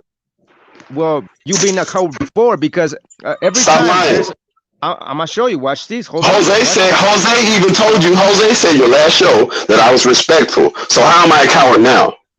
Why am I a coward? If I've been respectful to you and Jose, regardless of you classifying me as a Canaanite dog, the reason why we're saying you're a coward, bro, is because you're dropping comments on our videos when we're not live, bro. Okay, so can I explain why that happened? Can I explain why? Hold on. So the reason why I said that you're a coward is because I know why you said it. I heard the video. I heard exactly why you said it. I'm gonna explain myself because I have a mouth to speak. So silence, bro, and let me just speak. So No problem. the reason why I say you're a coward is because you and many other brothers within the community come to our channel and completely drop all these essays on our channel without dealing with us right here, right now. And so I'm dealing with you right now. Listen, before I'm talking about the many times before that you have dropped many comments on our channel, and you know that we are live every Monday and Friday. If you No, really I want to actually discuss the subject matter, don't. what's that? It's funny because you think you guys are in the algorithm. Your channel is not in the algorithm, clown. It don't So that's matter. why It don't this matter. is, You are it here. does matter. It don't You matter. just said Listen, it. No, it don't. you and Listen, Jose said it. Your last video. If you're not in the algorithm, people are not going to see your video. I This didn't is why. say that, bro. I didn't Listen, say yes, that. you I did. didn't say that. Yeah, No, I didn't say that, bro. Okay, everybody that's watching right now, go to the last video, when they were using my name.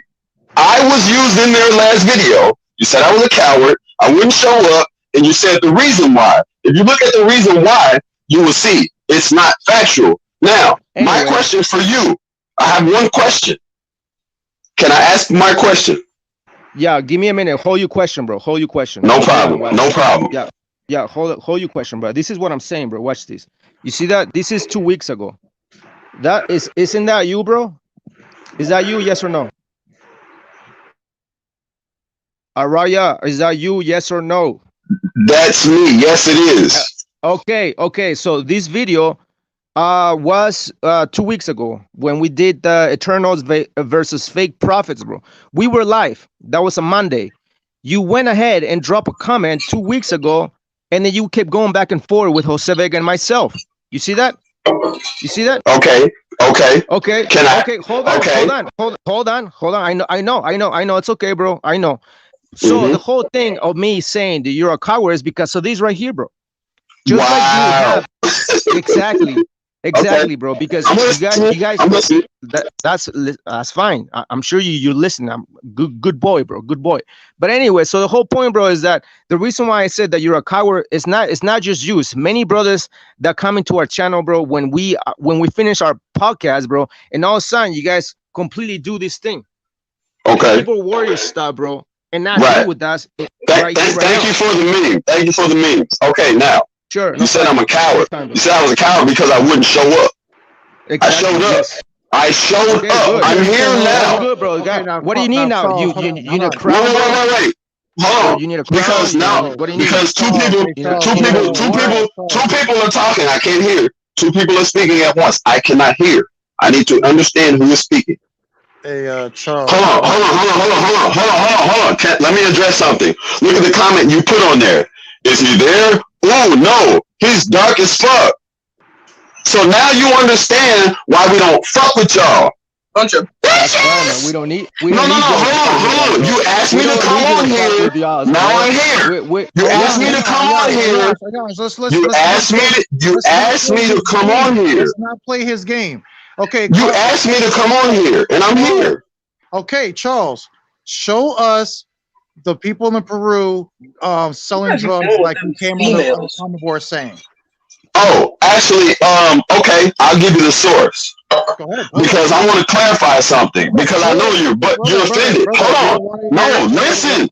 I'm going to give you the source. Okay? I'm going to give you the source. Because I want you to understand what I said. Right? Because you guys say people who look like me are Canaanites. Are all of us Canaanites? No, that's not what we're saying, bro. Okay, no. Okay, now let's okay. You just said this. Bro, hold on. This is what I'm saying, bro. You got a lot of these clowns, bro, coming to our channel, bro, and completely say stuff that we didn't. You gotta come on. Don't ask me to speak. We're not saying that everybody that is black is a Canaanite. When did we change that, bro? Can you show? Okay. Hold on? No, it's not okay, bro. It's not okay. Can you show us a time code in any of our videos where we say, hey, if you're black, well, you automatically a Canaanite? Can you show us that or no? So what am I then, Jose and Ayash? What am I then? No. Answer the damn Look at question, my bro. dark. Hold on, look at your comments. Answer Look the at your damn comments. question. Could you just make He's it? so dark. He's so dark. He's so dark. I can't see them. But y'all not racist. Listen. First of all, you're talking about somebody comment. You're dealing with Jose and Nayash right now. Okay, but this is the people that you all teach. This is the people that y'all teach. These are people that y'all teach. What is the question? See how you try to answer a question with a question? No, I will answer the question. Now, what's the question? What's the question? Show us a time or any of our videos where we said that all Negroes are Canaanites or people who are black are Canaanites. Show us one video. Go ahead. Pull it up. Hey, Jose, you probably deleted them. But Jose, do you remember? Bro, we have hundreds of videos on the channel. Listen to me. Jose, hear me out. Can I speak? Jose, do you remember the Mashra Yashra event in Atlanta 3 years ago? Jose Vega. I don't remember. What? Yes, you do remember because you talked to Hezekiah and Haram Adawan on video call while we were in the car driving to the Mashra Yasharala event in Atlanta. And what did you tell us? Were you not saying that we were Canaanites then? There was no differentiation then, Jose Vega. Did you not tell us that we were Canaanites then, Jose Vega? This was 3 years ago, Vega. Did you not say that? Because I will get Hezekiah on the phone right now. Okay, say again. I didn't hear what you said. Say again. Oh, now you didn't hear what I said after I was talking for a whole minute. I just hopped off by accident. I didn't hear what you said. You said, what about the 3 years ago? What? Do you remember 3 years ago of the conversation that you had with Hezekiah, myself, and Haram Adawan on the way to the Mashra Yasharala event in Atlanta 3 years ago? Do you remember that, Jose? Yeah, you three were in the car, right? Yes, you remember when you were calling us Canaanites. Yeah, Jose, it was you, motherfucker, you. Now prove that I'm a Canaanite. Prove that I'm a Canaanite. Prove it. I already did. Oh, you're laughing. I already did, but I told you how you got. No, you didn't. Hold on. You did. Listen. No. Hold on. I already did. So you asked a question. How? You want to yap away. Yappity. Now, okay. Again, now, prove that I'm. Hold on. Prove that I'm a Canaanite. Again. I'm listening. I'm listening. I'm listening. How can you listen when you keep talking? I'm letting you know that I'm listening. So yes, I remember that conversation very well. And to this day, me and Hezekiah are pretty cool. Me and the brother Haram used to have conversations all the time. He used to call me drunk at 3, 4 o'clock in the morning. He still calls me drunk and high at 3 or 4 o'clock in the morning. So yes, I know the brothers that you're talking about. I've had conversations with them, plenty of them. And Hezekiah, hold on, and Hezekiah knows exactly what I teach, and he's completely cool with it. Stop fucking lying. I will get him on a call right now. You a goddamn bear. You a tail bearer. You lying. Because I will get Hezekiah on the call right now. And Hezekiah personally. The last time I had a conversation with Hezekiah, me and him had a very good conversation. And he says he has no problem with what I teach because he says, yes, I am correct that there are a lot of black people who are so-called Hamites. That's not my argument, you stupid motherfucker.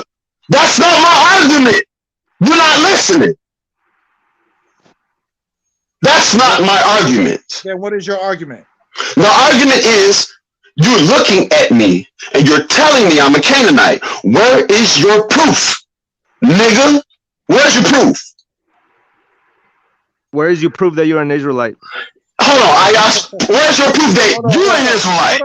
And to tell you the truth, and that conversation that you talk about, I don't remember calling anybody in that car a Canaanite. You're a damn lie because I can get everybody in there right now. No, call. I got the proof. I got 2 witnesses. I got 3 witnesses. I got 3 witnesses. I got 3 witnesses. I got 3 witnesses. Bro, do you really want to do that? Do you really want to do that? Yeah. Again, bring them on. And again, the reason why, and look how you're acting. That's what I'm saying, bro. Calm down.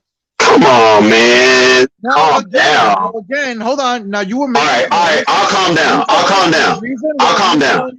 The reason why we were calling you a clown and stuff like that is because you were making claims that the people in the Peru were these peddling drug dealers, and that their school opened up in 1990. Now show us those sources. Okay,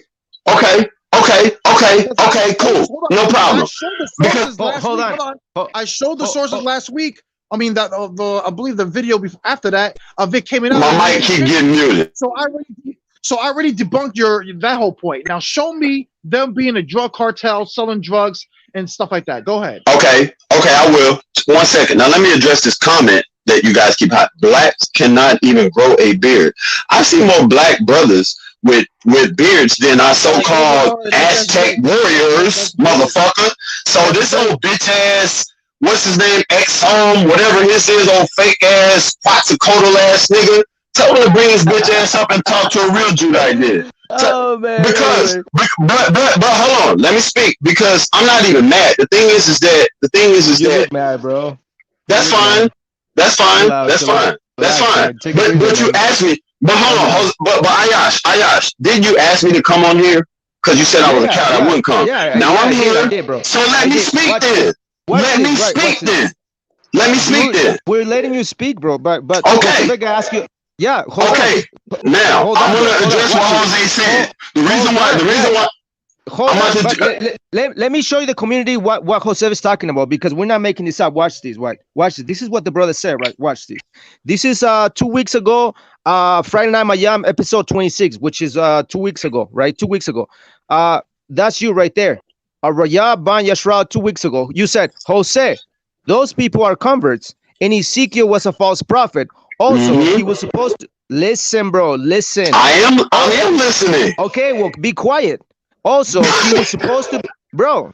See, this is what I'm saying, man. This is what I'm saying. Also, I'm gonna mute my mic. This is what you said. Also, he was supposed to be risen in 3 days. Stop lying. They're still sacrificing for sins, which is false. I'm gonna show you that it's not true. And why don't you follow the teachings of the Israelites? They were taught by the Jewish people that fled to Mexico in the 19th century. Why do you all call the Most High name Yahweh, but the Israelites call him Yahweh?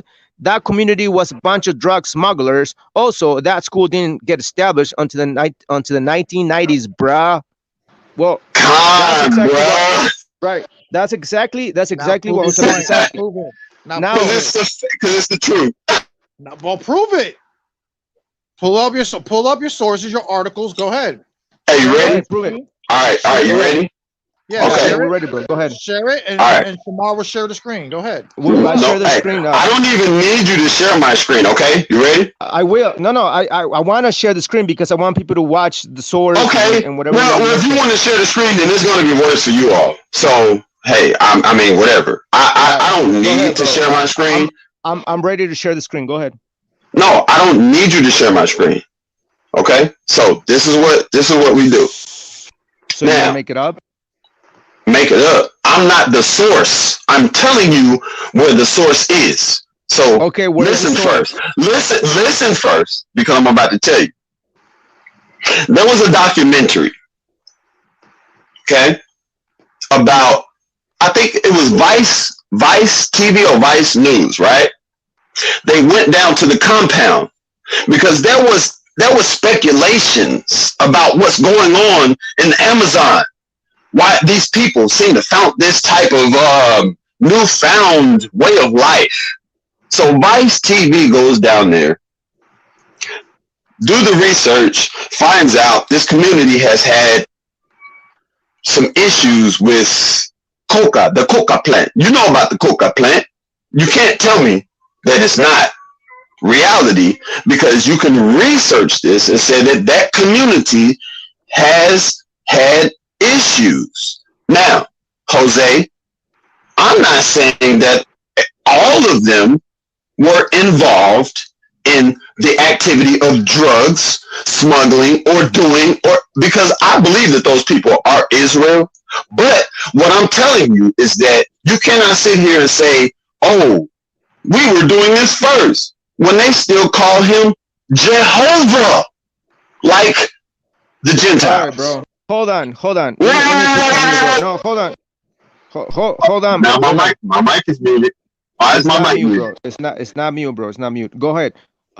Again, I want everybody to watch. I want everybody to analyze what's going on right now. The brother makes a statement. This is the Mm-hmm. statement that he made, right? This is the statement that he made. That community, watch. This is 2 weeks ago. We're not making this up, right? You guys can see what I'm seeing while we're reading. He said that community was a bunch of drug smugglers. Also, that school didn't get established until the 1990s, bruh. Now, Right. you guys witness right now, bro. Stop. You guys Wait, witness wait, right but now. I wasn't even done speaking though. Hold on. You got we're gonna let you finish, bro. But I just want everybody to pay attention to what's going on, bro. We asked the brother to prove how the community down in South America are a bunch of smugglers. Exactly. Now we asked this individual to prove his Okay. case. Oh, And what he hold said on. three No, times? I'm not done. Everybody know what he said 3 times in a row. He said, and you notice he didn't say that they were actually convicted or any arrests were made. You know what he just said? That there was something funny going on. That's what he said. Yeah. Wait, That's his proof, bro. That's his source. Wait, That's his hold source, bro. on. And notice he also did not quote his actual source. He says, Exactly. "Oh, I saw a documentary about Yeah, some crime law." I said it was Vice TV. Vice, bro. Vice TV. Hey, but hold on. But then you gotta prove Vice wrong then. Y'all gotta prove Vice TV wrong then. Pull the video right now. Share it. We'll share the video. What do you mean share it? You got the shit. You can pull it up and show the people. Pull up the video, bro, and just share it on your screen. You can share a video on your end. Exactly, bro. See, this is what I'm saying, bro. On your end. Pull your source. Pull your source, bro. See, this is what I'm saying, bro. This is exactly why I call him, bro. Exactly. This is why I call him a coward, bro. Why? Because a lot of these dudes come to our channel when we finish the live, like on Night MaYaM, episode 26, and then he said, that community was a bunch of drug smugglers. And then he's live right now. We ask him to prove his statement. Oh, he says like, well, I saw a documentary on Vice, I think. I'm not sure. Yeah, man. I think it was Miami Vice. And I'm not saying that all of them had something to do with it. I'm not saying that they're Israelites. But they're all Israelites. You know what I'm saying? And man. You know what's the most saddest thing about it? About all this is that at the end of the day, his own belief system tells him that they are Israelites. Exactly. Regardless if they call on whatever name they call on, right? But they still acknowledge the Most High. Right. They still do more things than your camp does. Who's my camp, Jose? Jose, who's my camp? Who's my camp, Jose? Where's your point? Well, last time I checked, that you were chilling with Sakari and them. It was You a dumbass. I don't even chill with Sakari. See, you bearing false witness again. My fault. Again, you damn right your fault, because you ignorant. You think every nigga is one west with your stupid ass. You guys keep yapping away with your damn gums, bro. Nah, you yapping away, and your followers don't even see. Your followers don't even see that shit because you motherfuckers don't even know how to. You don't even know how to tie your shoe. When is the Sabbath? When is the Sabbath? Here we bro, go, hold on, bro. You see semantics, bro. You see the mind games, bro. We asked him a question earlier. Hey, prove your statement. Right? He made a statement earlier. Let's read it again. All that energy could be going to look for that video, that documentary. Yeah, all that energy could be exactly. Yeah, let's see this documentary, bro. Let's see this Vice documentary that you're talking about, where you're saying that the community down there 2 weeks ago, again, for the watchers are gonna watch later on, episode 26, 2 weeks ago. You see that? 2 weeks ago, he said, oh shit, what happened, man? I mean, I hope you know. I hope he's not annoyed with my voice, like he hates my voice anyway. But anyway, so that community was a bunch of drug smugglers. Also, that school didn't get established until the 1990s, bruh. And then we ask him, you guys witness? See, this is what I'm saying, bro. Whenever we deal with a lot of these clowns, with a lot of these Hamites, African converts, Canaanites, and Egyptians, bro, all they do is just come and yap around, bro, and they never, bro, are able to prove their case, bro. We give them a chance, bro. We gave him a chance. Prove your case. I'm gonna share your screen and bring this video out. Bring this evidence. Bring this source, bro. Where's the source? No source. Now he's going into a different That's subject. why he said. Remember, he said, "Well, I'm not going to share more source." Why? That's the whole people. That's the whole reason why people. He don't have a freaking source. All he wanted to do is yap away. Pull the video. If you have a video, if you have a article or whatever, we told you to share the screen. You refuse to share the screen. You know why? Because you're talking out your ass. Point blank. Period. Yep. And even according to your own belief, are those people in the Peru Israelites, sir? Ryan, they're talking to you, bro. Answer the question. Are the people in South America or in Peru, Brazil, and stuff like that, Costa Rica, are they Israelites, sir? Wait, are you asking me or are you telling me? I'm asking you, are they Israelites? What do you mean, are they? Which ones? Which ones are Israelites? The natives of South America, are they Israelites, sir? All of them? Nope. Has no, again, you're a One West believer. You believe in the 12 tribe chart. Man, stop with that bullshit. Stop asking me the question and stop trying to tell me what I believe in. I know you're believing. No, you don't. You're bearing false witness. See, you're doing this for your crowd. No, you're doing this for your audience. You're doing this for your audience, Jose. You're doing this for your audience. I'm gonna prove you. I'm gonna prove it to you. Put him on mute. Now I'm gonna show you guys why he's a fucking liar. Okay? Everybody just heard him say, Jose, 3 years ago we had a conversation. Ayash, where did he say he came from? That him, Hezekiah, and Haram came from? The Mashara meeting or whatever. And who's over there? A bunch of, I don't know. I never been to those camps. That's what I'm saying. Camps. He just came from a camp freaking council that day. Yeah. That I talked to him.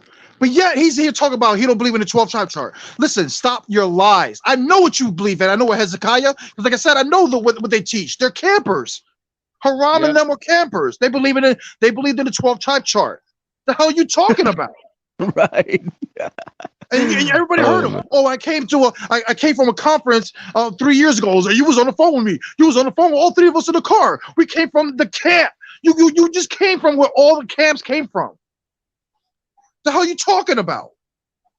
Right. Can't even be. Yeah. That's what I'm saying. These people can't even be honest with themselves. So don't tell me that I don't know what you guys teach. I know what you camps teach. And you guys teach that the people of Brazil, the people in Peru, the people of Costa Rica are Israelites. Yep. But not now. Now it's not all of them. Not all of them. Not all of them. Yeah, man. Go to another One West meeting and say that. And see if they won't school you in that shit. Yeah. Right.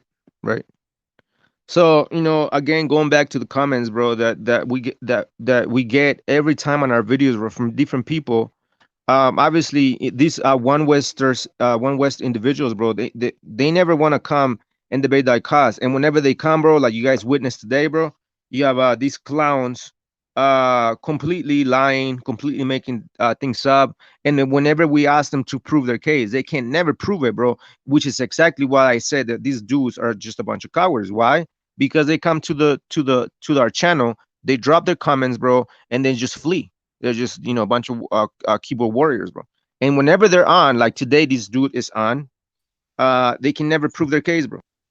So have you found that video that we were asking for about the proof that the community down there in South America are a bunch of drug smugglers, bro? Have you found it yet or no? Actually, it's actually public information. Okay, the thing is I don't have.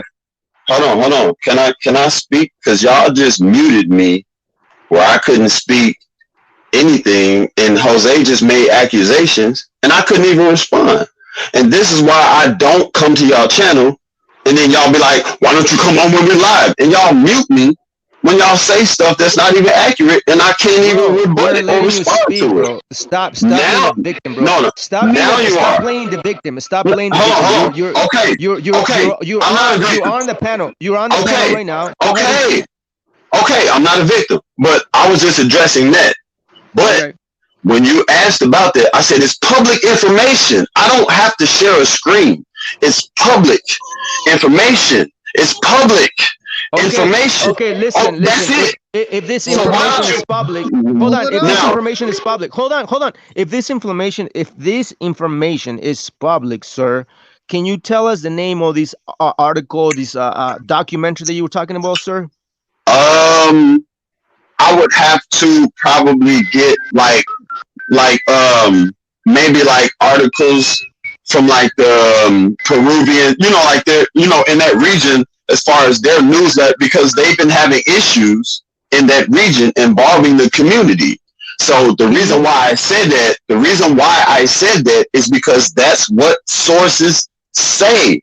Now, so let me rephrase this, right? Let me my rephrase God, man, come on, man. So in other words, you don't have proof. You can't prove your argument, and that's about it, right? Ayash. Do you? Sir. But hold on. Can I please? Because y'all. Bro, why can't you be honest with yourself, bro? Why can't you humble down and be like, listen, Ayash, and Jose Vega, man, I don't have proof. My bad. I apologize. Can I get out? Can I get out what I'm trying to say first? Can I do that? Sure. Because Sure. okay, thank you. You asked me to come. It's because if I'm a coward, now I'm here trying to speak, and you're muting me and talking over me. Okay?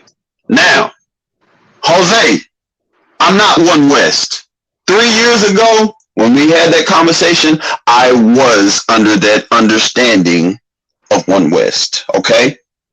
Now, I don't. So you bore false witness on me today. Now, as far as you saying to show proof, as far as that community was a bunch of drug smugglers, what I can show you is public sources. I don't know them off the top of my head where I could just name them off and just say, oh, here. I'm not in front of my computer where I can just talking again, brother. You just said I can show you public sources, but then you said you can't show us public sources. I said I can tell you. Well, I said I just did. You said Ayash just made fun of you, and Ayash made fun of who I mentioned as the source. All of a sudden, I didn't provide a source. I didn't make this shit up myself. You said something about Vice something. Okay, now let me ask you a question. Are the brothers in Peru? Are they still sacrificing animals at the new moon? Are they still sacrificing animals on new moons? Okay, so yes, but they're not sacrificing as in sins. They're doing burnt offerings and peace offerings, bro, which is something that was not done away with. Come on, man. Are you saying okay? No, cool. Okay, I'll accept that. I'll accept that. Hold on, check this out. I just said I'll accept it. I got you. But check this out. In the New Testament, were the disciples doing burnt offerings and peace offerings? Yes or no? Yes. Yes, they were. Okay. So then, what's the problem with these brothers doing the same thing? Are you going to listen?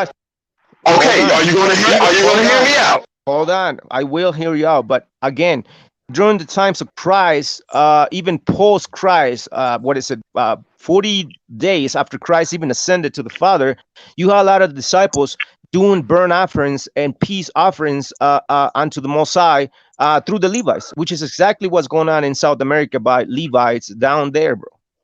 But so you telling me that those are Levites? No, not all of them are Levites. Not all of them are Levites. Some of them are Levites, yes. Okay. His son is the high priest right now. Well, according to who? The community, their community. Wait. Y'all, come on, man. Let me ask you a question. Let me ask you a question. Do you know who Al-Azhar is? Al-Azhar? Al-Azhar who? There's a lot of people named Al-Azhar. Okay, check this out. Al-Azhar from the Sicarii. Do you know who that is? Yes, I do know who he is. Okay, what tribe does he claim to be? He claims to be from the tribe of Levi. No, he claims to be from the tribe of Levi, but he claims to be a high priest, bro. Now, what do you said what tribe? You said what tribe did he claim to be? I answered the question. Yeah, I answered it. Yeah, thank you for answering. Now, the second question. Do you have any issues with Al-Azhar from the Sicarii claiming to be a Levi? Not only that, but he claims to be the high priest, bro. I have a problem with. Go ahead. Okay, well, he claims to be the high priest, that he descends from the sons of Aaron. I would say mostly the Sadducees, but the whole point is that he claims to be the high priest of the Levites, bro. So now you're over here, I don't know, doubting whether or not the South American tribes are Levites or not. So can you judge the matter in the same way with Al-Azhar claiming to be a Levite? What do you have to say about that? My question would be, what does Al-Azhar have to do with what we're talking about? Well, it has a lot to do with what we're talking about, because you're over here saying, well, wait a minute, how are there Levites? How are there Levites? You're trying to question. But what does that have to do with Al-Azhar? I'm talking to you. I'm talking to you. I'm talking to you. Listen, he's just asking you, brother, that do you have an issue with Al-Azhar claiming to be a Levite? But yeah, you have like the same way you have a problem with the brothers in Peru claiming to be Levites. I have a problem with anybody saying that with titling themselves. Anybody. What tribe you claim to be? What tribe? So you don't believe tribalism? Jose, this is what I tried to tell you when you tried to attach me to Masharah Yashar from 3 years ago.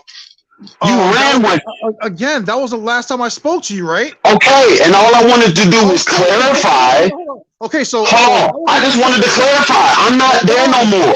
That's all I wanted to do. That's it. Okay, if that was the last time I spoke to you, then how is it my fault, brother? How is it my fault that I still hold you to that? That's what I'm saying. It's not like I talked to you a year ago and I knew that you changed your belief. But Jose.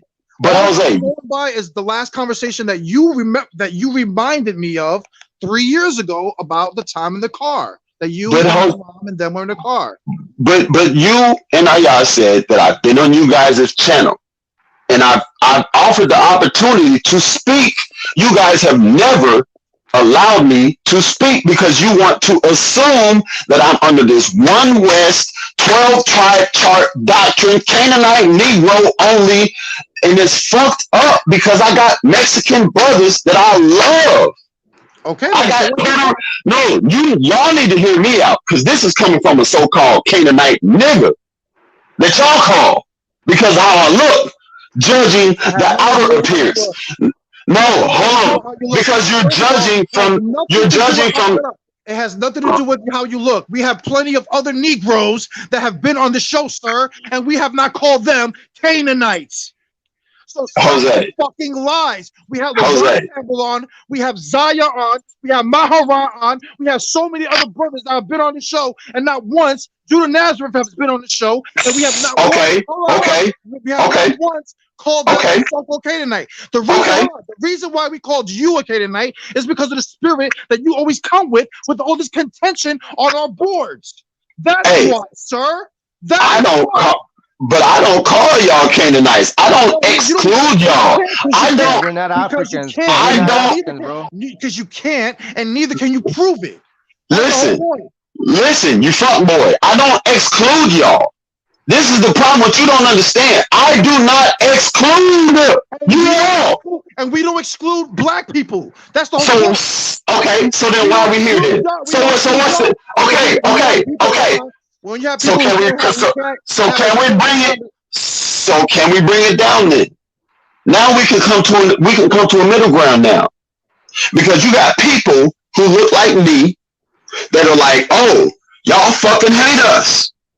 We got people that look like y'all that think people that look like me, y'all fucking hate us. And y'all have a platform to fix this shit. And you're not doing it. Because when I look at your comments, somebody says, oh, he's so dark, I can't even fucking see him. Oh, this must be a shadow. Come on, man. Really? But I'm supposed to hear that you telling me there are so-called Israelites that look like y'all, but it's funny this, right? This is why, you know, when we do with brothers like you all the time, it's funny. No, you don't. No, you don't. I guarantee you don't. You guys come on here acting like a bunch of crybabies, and the reason why we say this is because you're like this, like, oh look, I came in the comment boards and this guy's complaining, saying, look, I look so dark, like I look like a shadow, right? But every time you go on, you hear Fopi, people on Judah Nazareth channel. Come on, man. I'm not with Fopi or Judah. Stop doing that. I'm not with them.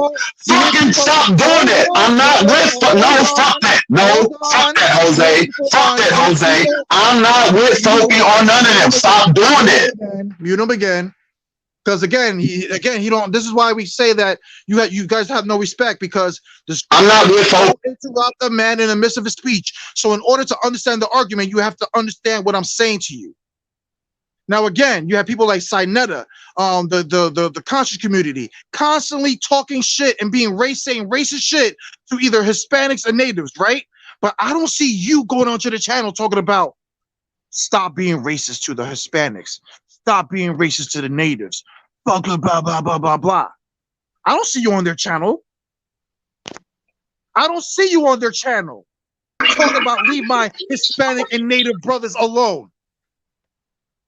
But yet you're over here talking about, oh, you guys are causing division with the I don't watch Fopi, goddamn. But that's what I'm saying. Stop with that Christ shit. Because you're not on the other platforms, and these platforms are way bigger than us.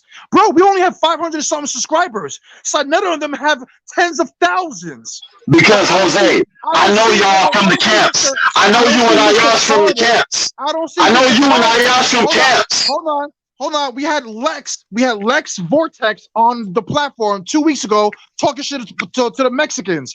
I didn't see you go to Lex's channel and say, Lex, how dare you speak so foully on our Mexican brothers and sisters.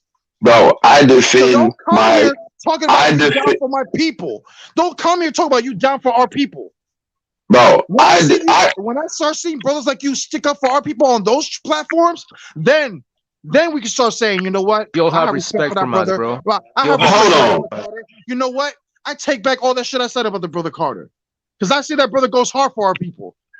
So don't come here talking that shit. I don't see you going hard for our people. We're on all these platforms.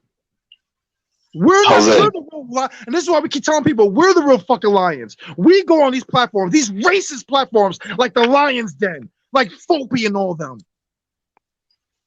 You don't have to go to those platforms. You don't have to go to those platforms. Nobody's asking you to go there. You doing that because why are you doing that? You're doing that because you're doing it because you're trying to prove something. The thing is, Jose, I understand the frustration. I know you and Ayash because you all used to do what we did on the corner with camps. This is why I followed you all, because we had the same understanding that we were Israel.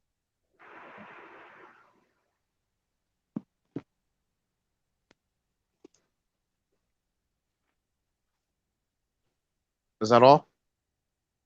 I don't know what happened, bro. I think he froze or something. Yeah, it looks like the screen froze. Yeah, the screen froze, bro. Anyways, apparently the screen froze, man. I don't know what happened, but once again, bro, you guys witnessed today. The brother came on, brother. That's all right. Like I said, the next time, just bring your video, man. Like, brother, it's not that hard to download a video. Like if I wanted to see a video, if you ask me, show me a video about this, I'll look it up real quick and then share it to Shamar's thing. But like, here it is, boom.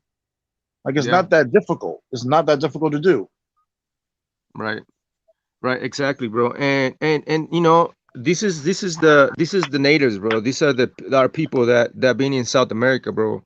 The Israelites, and you guys heard them say, yeah, man, the people in South America, I know that they're Israelites. You guys heard them say that. You guys can rewind the video, bro, and he literally say that. You guys see that? So we got all these Hebrew Israelites down there, bro.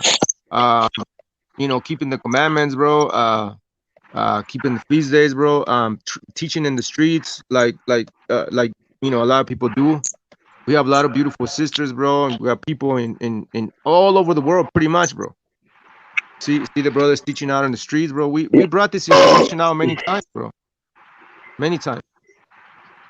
And you see right there, bro. That's what we're talking about. See the burnt offerings that they're doing. So Carter, so what do you believe in now? If you don't believe in One West doctrine anymore,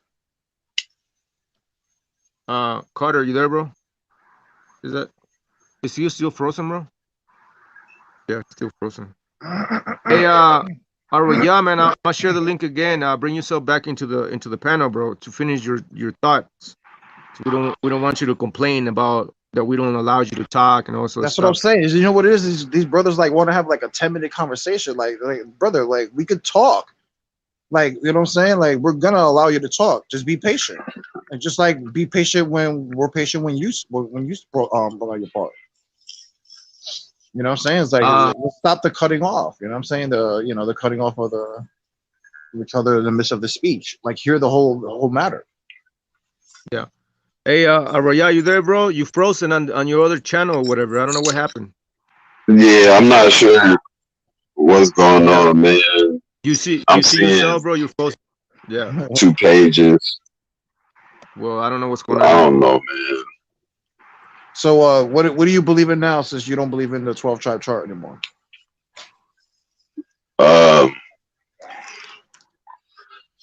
reason why I kind of just put, yes. The reason why I kind of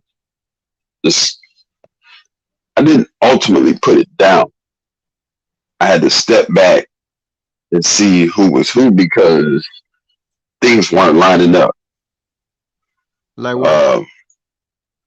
As far as just saying by the outer appearance who was pertaining to what tribe, because I've had people say, "Man, brother, you got the spirit of Benjamin or Gad," and I'm like, well, on my mother's side, her family were indigenous Americans, so-called, and they ended up migrating and blending into the so-called African culture, and then it developed into what it is today.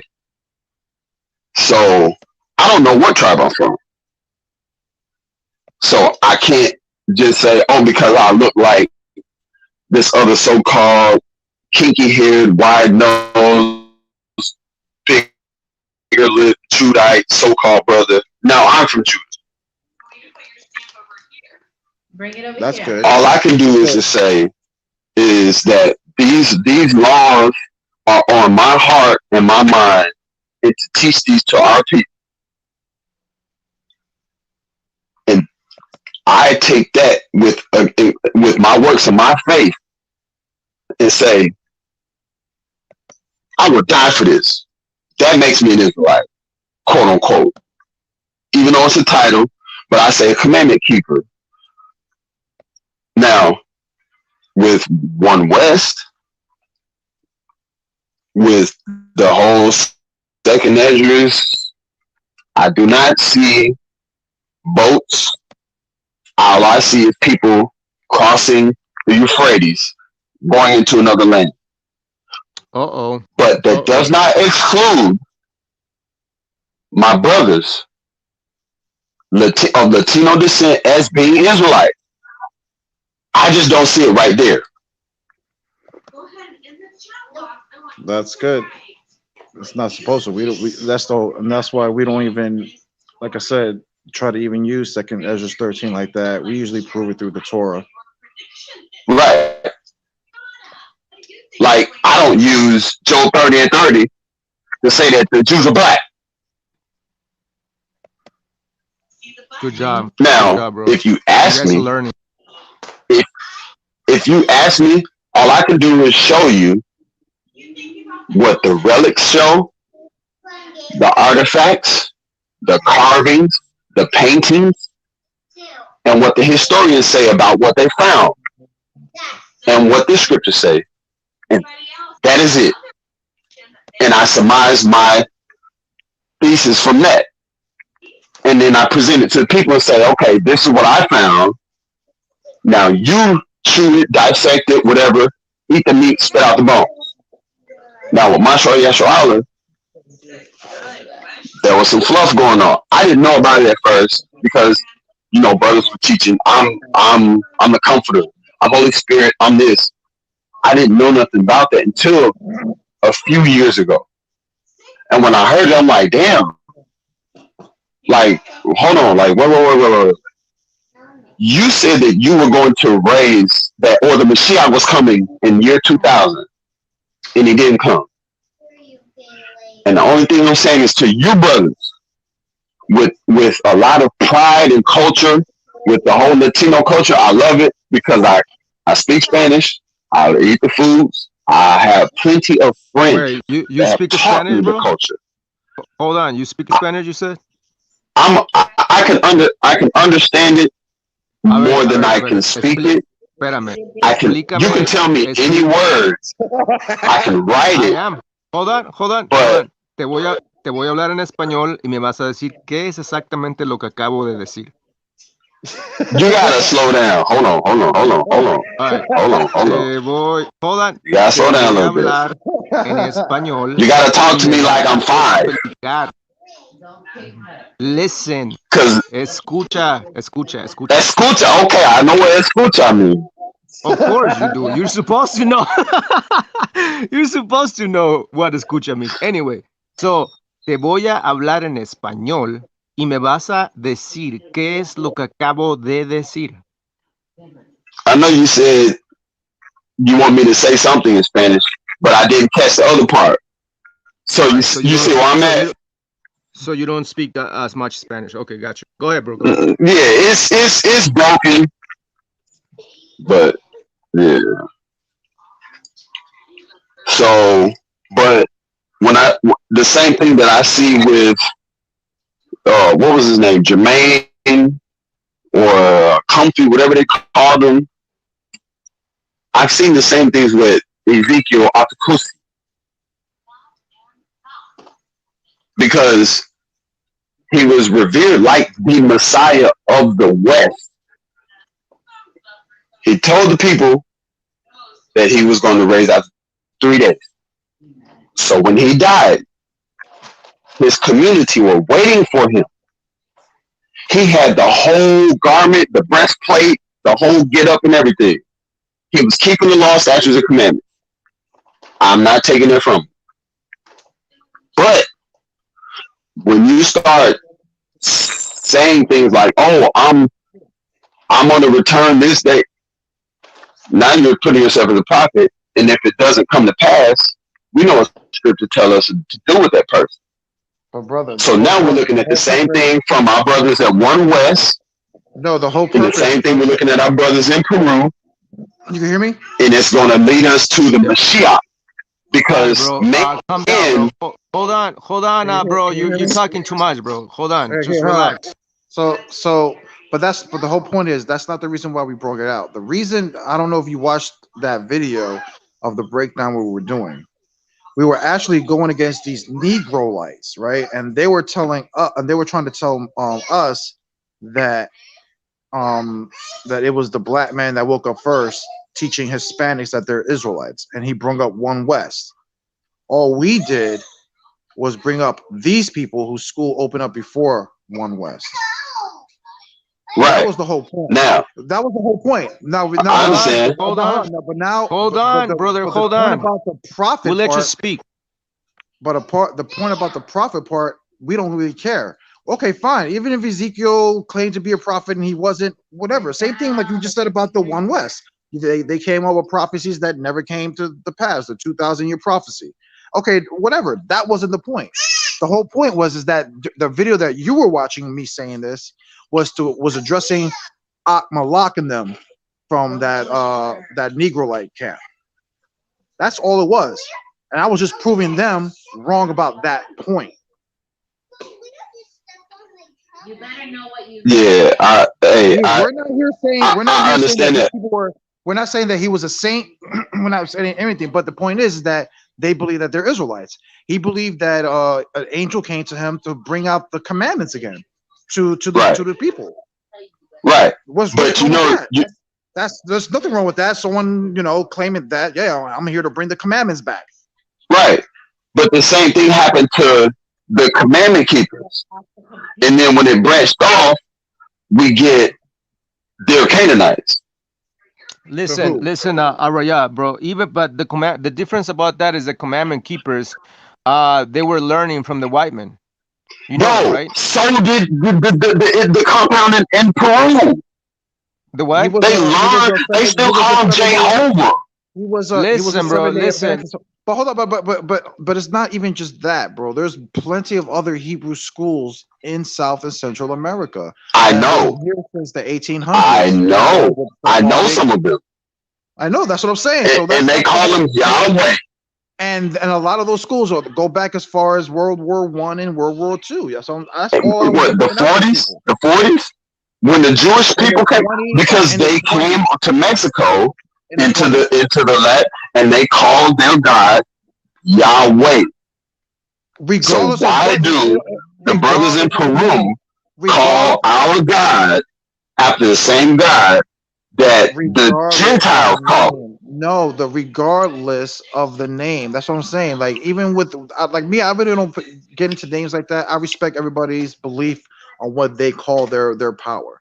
You know what I'm saying? So I don't really care about that. But the point is that they acknowledge him. Are you familiar with just like Second Ezra speaks about how the Most High gave the other nations his name and his commandments. This is why other nations, like you said, the Gentiles, are calling on his name and trying to follow his laws and commandments. So you think those other nations that he said will call his name were like other nation Gentiles and not like Israelites who were Gentiles in other nations? No. Okay. He tells you that he gave the other nations his name and his commandments to push us to jealousy. The Israelites. Right. Let me bring that scripture out, bro. Let me bring the scripture out, bro. Yeah. Hold on. Araya, man, keep your peace. Hold on. I believe it's like so Second Ezra. I don't remember. Chapter 2, I believe. Is it chapter 2? Yeah. I think it's chapter 1. Chapter 1. I think it's chapter 1. Yeah, it's chapter 1. All right. So this is what we're saying, bro. This is exactly what we're saying. We're gonna read it now. I'm gonna let Jose Vega break it down. Second address. Hold on. And then you can illustrate your picture, okay? All right. Second address, chapter 1, verse 24. What shall I do unto thee, O Jacob? It's a question. Thou, Judah, wouldest not obey me. I will turn me to all the nations, you see, and unto those will I give my name, that they, meaning those nations, plural nations, that they may keep my statutes. Seeing ye have forsaken me, I will forsake you also. When you desire me to be gracious unto you, I shall have no mercy upon you. So the whole point, Beggar, you want to break it down? That is a great prediction. Hey, what was that verse again? That's Second Ezra chapter 1, verse, what is that, 22? 24. So, hold on, let me get it, because I know it says it, and then it tells you that he did it to provoke us to jealousy. I believe that's like right. Deuteronomy chapter 32:21. Let me go. No, in the same chapter. Hold on. Oh, you saw Second Ezra. Yeah, Second Ezra. It's in the same chapter. He did, and the reason why he gave the other nations his name and his laws was to push us to jealousy. Hold on. Second Ezra chapter 1. Can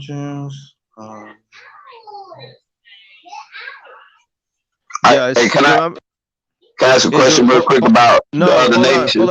Hold on. Keep your question, bro. Hold on. Don't be impatient. Hold on. Keep your question. We're not going anywhere, bro. We can be here for 3 more hours. So hold on. Thank you.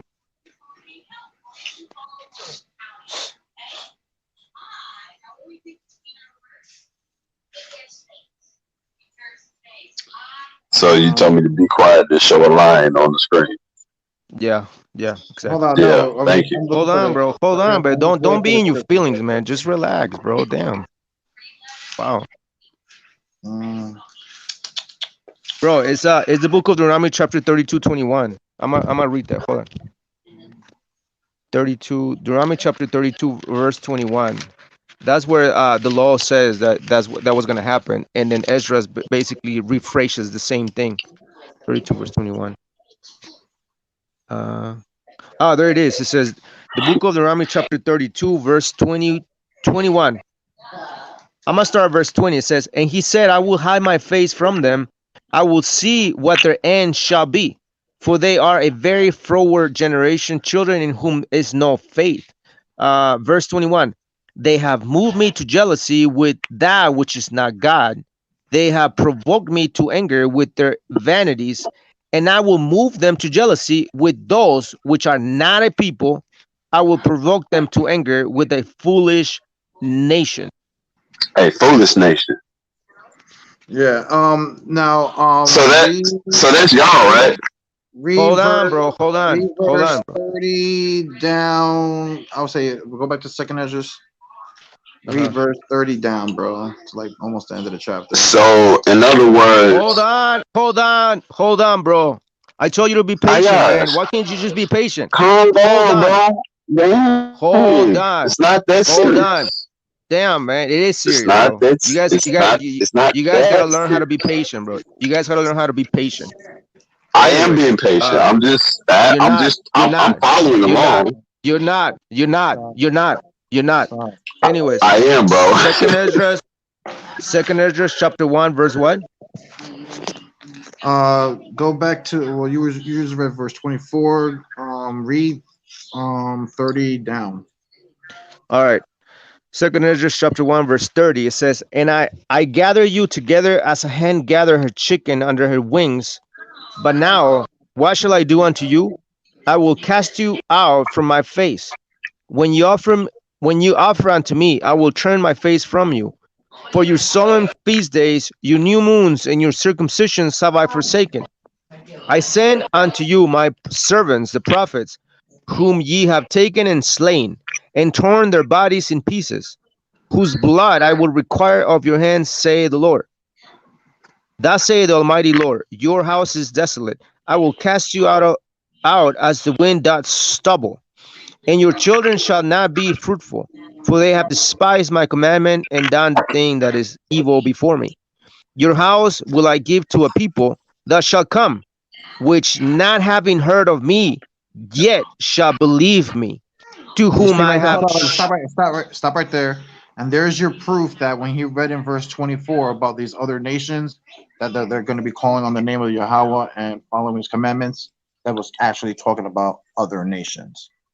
Right. I'm going to read it again. It says, your houses will I give to a people that shall come, which not having heard of me, yet shall believe me, to whom I have shown no signs, yet they shall do that I have commanded them.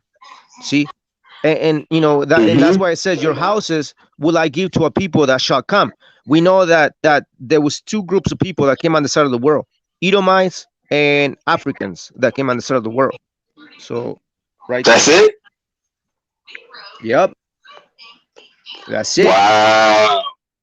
I know, bro. I know, bro. It's okay. Yeah, right. you got work to do. I know, bro. We do. We always have work every day, bro.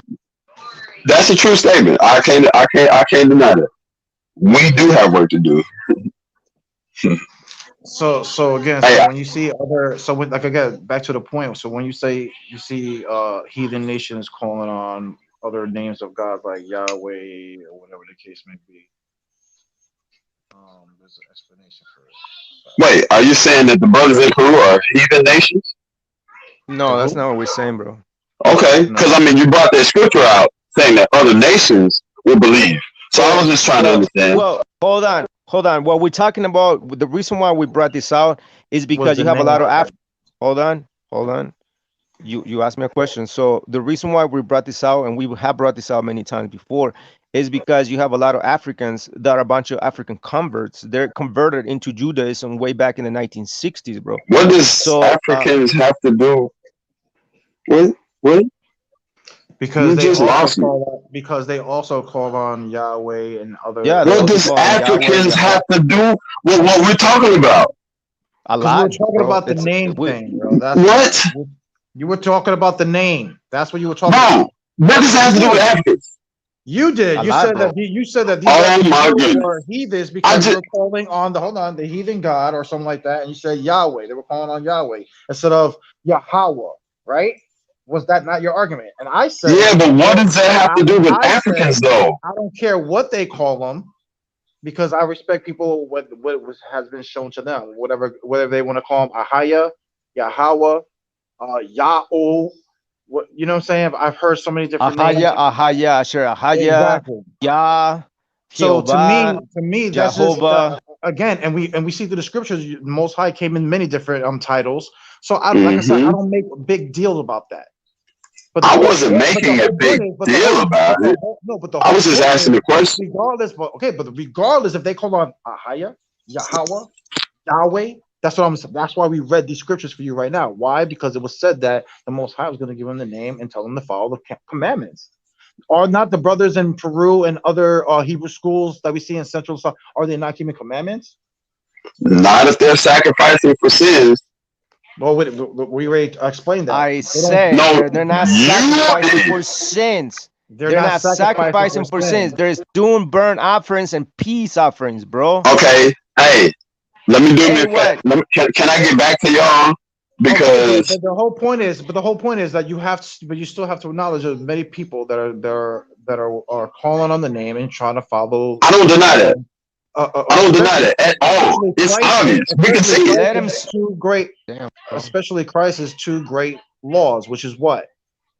Loving the Most High with all your heart, love your brother as yourself.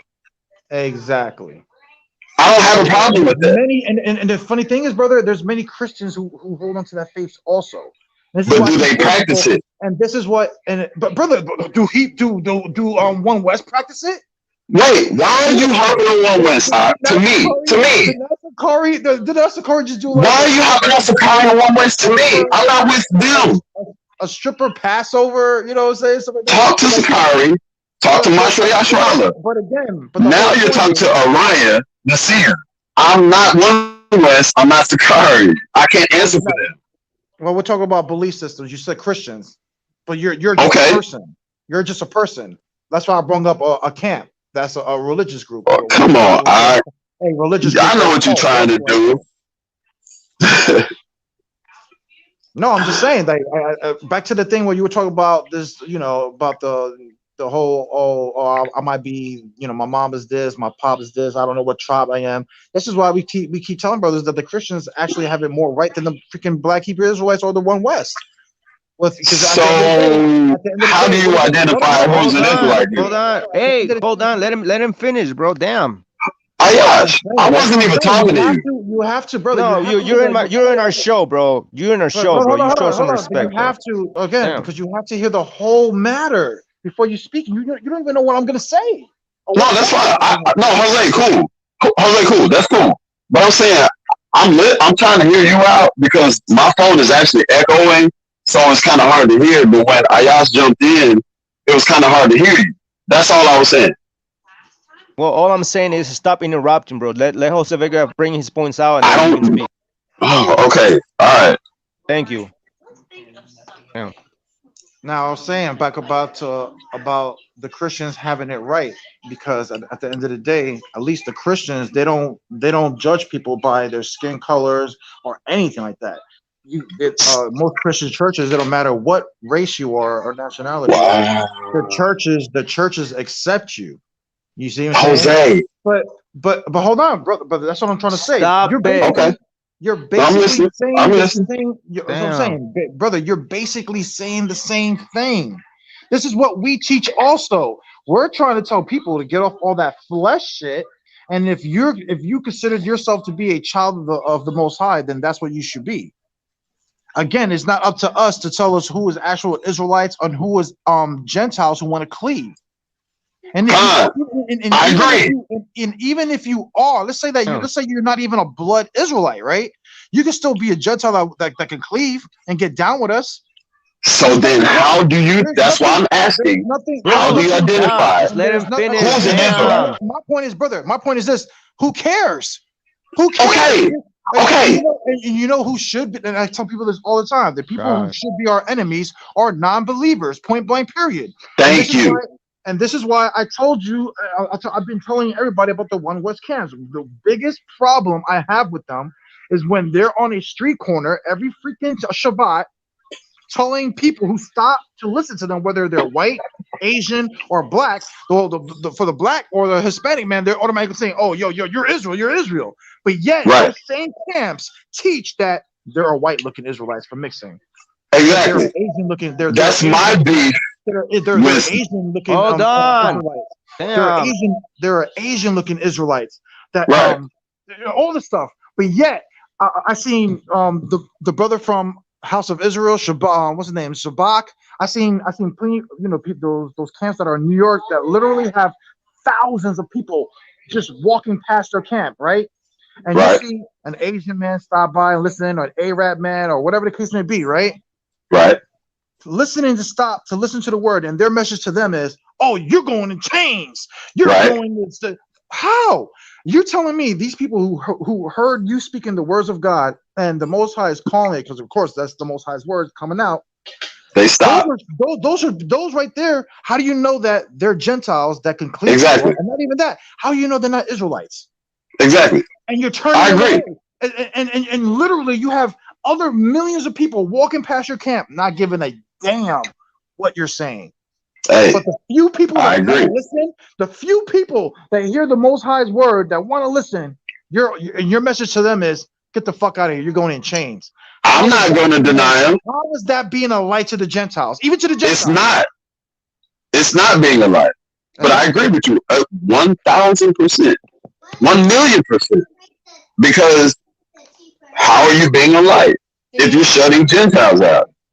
Prophecy says we're supposed to be a light to the Gentiles.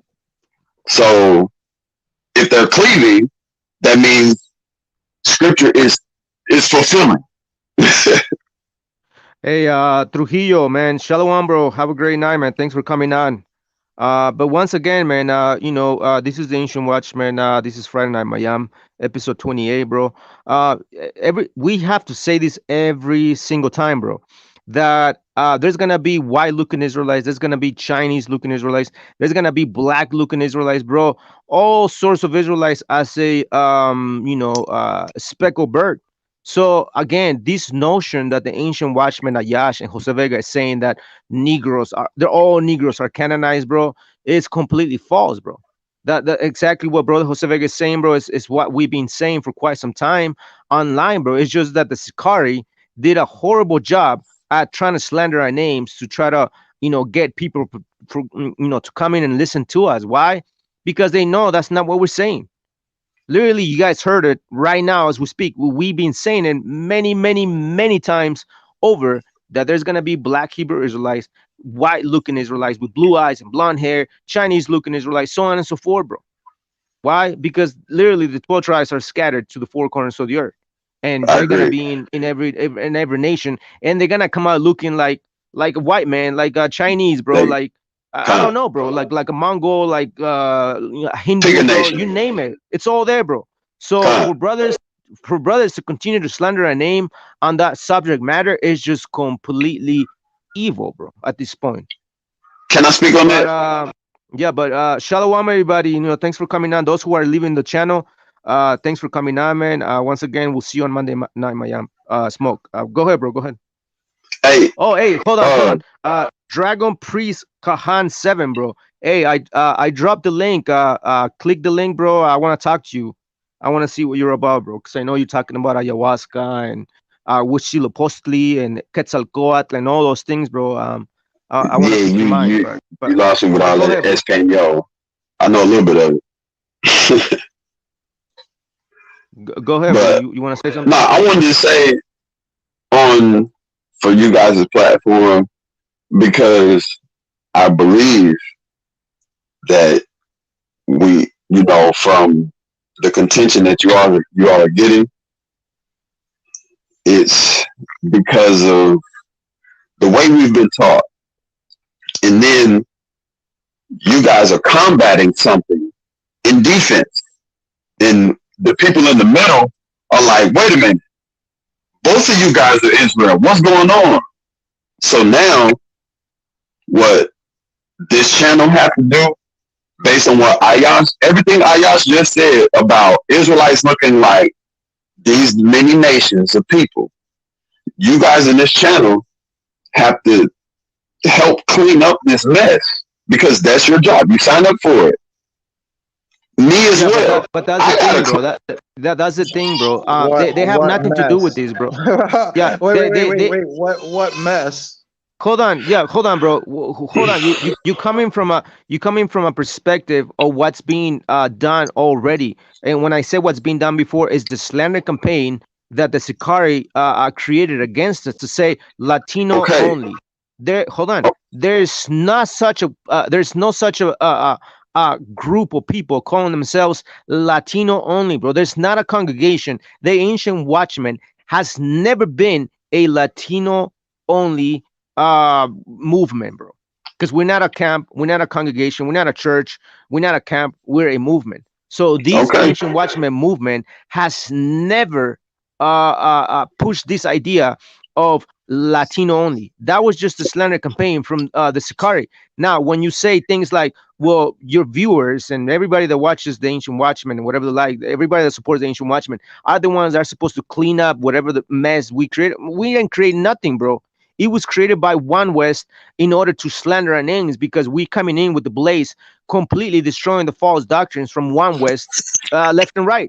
And so because they can't come against us the same way we come up against them, they have to slander our names. That's the only way they can try, or they've been trying for years to defeat us, bro. And they can't never do it. So for you to say it's erroneous, it's false, or is I don't know, it's false to say, well, tell you people to clean up whatever they like. Well, we have nothing to clean up. And you know what? And you know what's funny, because like you're saying that, what do we have to clean up? Like, brother, do you know that it's been to the point where, Ayash, myself, we get death threats. We have people who have made fake Instagram pages of myself, Facebook, YouTube, and just like on this whole slander campaign to make me look like a racist, saying, "Oh, I hate black people, I hate Mexicans, I hate." They said so many crazy stuff and made fake profiles. But we've never done that to anybody. We've never went on a slander campaign on anybody. You don't see us on Facebook making, posts about people just slandering, lying on them, or even tagging them. I don't even tag people on my Facebook unless it's to a collab. You know what I'm saying? So we've never made fake accounts about people trying to, make them look a certain way. They do it to us. For years, and that's why, and people see it, and that's why people mess with us.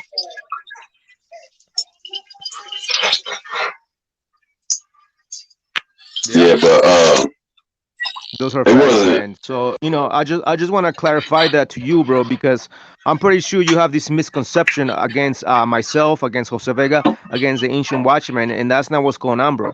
You guys gotta understand. That's why we invite every single one of you to come and actually have a dialogue with us, bro, in order to understand where we stand and what we believe and what we have brought out, bro. And those are many things that needs to be cleared out, and it's not by us or by the community of the Ancient Watchmen, but by the community of the One West dudes and people out there, bro. They're the ones that have been pushing this falsehood against us. Hey, can I say something? It's not just One West that's against y'all. Yeah, we know it's Fopi in them. Right. So it's not just One West. You see what I'm saying? Of course not. You know why? I'm gonna tell you right now why a lot of different belief systems have a problem with us, whether it's Christians, Muslims, One West, Negroites, and whatever the case may be. Because over here we teach people how to defend their doctrines. You see what I'm saying? So when we deal with, because again, you guys, people act like we only just deal with, the Negroites. No, I've dealt with white Israelites before. I've dealt with other belief systems before, and I know the arguments to bring. Matter of fact, we used to other than so-called Negroites, the most biggest topic that I usually debate on is defending Christ against non-Messianics. That's one of my biggest things that that I be slicing people's head off with all the time. Oh yeah, that's easy. That's easy. You know what I'm saying? That's what I do. That's what I'm more passionate about. You know what I'm saying? When people talk about stuff like that, like I've had more probably discussions and debates talking about that than One West. Yeah, I mean, I have my own bones to pick with One West. I have my bones to pick with Negroes only. I have my bones to pick with Old Testament only, New Testament only, Latino only, whatever. It's just all these titles. Wait. What? Latino what? There is no Latino. You see what I'm saying? Carl, you have to understand. Damn. When you say, All I said was Latino only, and I got a black but no. The reason busted lip. That's all I am. All I just I didn't make it up. No, the reason why, that's why Shamar was telling you earlier, that was started by the Sakari. Again, it was this whole Latino only. That's why I said I don't know. I'm like, damn, I didn't make it up. That was a title that was given to us. That's the whole point. And now, since you're dealing with us, right? The whole thing about this whole Latino, that's what I'm saying. This whole term Latino light was directed towards Ancient Watchmen, because that's what. Yes, because y'all started this whole movement. I'm not saying that was your intention. But now that you know that, we teach that it don't matter what you look like, there is no. That's what I'm trying to tell you. So how is there a Latino only? A Negro only. What is it? I agree. Hold on, brother. What does a Negro only teach? That you only have. I couldn't tell you. I honestly could not tell you. You don't know what Negroites teach? No, I don't follow them. I've always known in my spirit that I've had Puerto Rican brothers and Mexican brothers without nobody telling me. You've never seen Jeremiah Judah or Fopi before? I don't fuck with them like that, man. I don't even listen to them low level ass niggas. I mean, Fopi, like Quanaf, he'll go live sometimes. I'll see him, but I don't follow them. I don't even see their notice. I don't. But I'm saying, brother. But the whole thing is that this is what a Negroite would teach: that you only can be a Negro to be an Israelite. They claim that if you're mixed, regardless if you're mixed with an Hispanic, Asian, white, whatever the case may be, you are not an Israelite. You are what they would call a mamzer, a bastard child. Okay, this is what they teach. Okay. Okay. So Sakari and Alizar and they wouldn't even be. So that's what a Negroite believes, right? That you have to be a Negro. So when Sakari came out with this Latino light, they were trying to say that we were saying that only Latinos are Israelites and everybody else are not, or Gentiles, whatever the case may be. That's the whole point. Nor do we teach that if you're mixed, you're a mamzer. So that's what I'm trying to tell you. And this is why last time I talked to Deacon, I told him, because when I bumped into him, I was like, I know you put this title Latino lights, but how the hell are we Latino lights? Like, how are you making the comparison between a Negro light and a Latino light? Like, how are you putting it in the same category as if we're like the complete opposite? That's crazy. That's what I'm saying. This whole Latino light thing is something that was made up. It doesn't exist. There's no Latino group right now going around talking about, oh yeah, if you're Latino, you're an Israelite, and everybody else are Gentiles. There's nobody doing that. There's nobody saying, oh, if you're half white or if you're this, you're not an Israel. No one's doing that. There's no Hispanic group going out. Nowhere. In social media, YouTube, nowhere. Hey, Dragon Priest Kahan 7, man. Shalom. Thanks for coming on, man. I wanted to talk to you. Shalom, yeah. You taking off, bro? Yo. Yeah, I got my wife to deal with. All right, man. All right, sounds good, man. Thanks for coming on. All right, shalom. Shalom. Peace out. Shalom. All right. Peace. Where? I'm sure Oh, you're looking at me. Vega, was that you? You're leaving or what? No, that was him. That was Carter. Oh, okay. Okay. Yeah, man. I don't know what's going on, man. He's oh, he left already.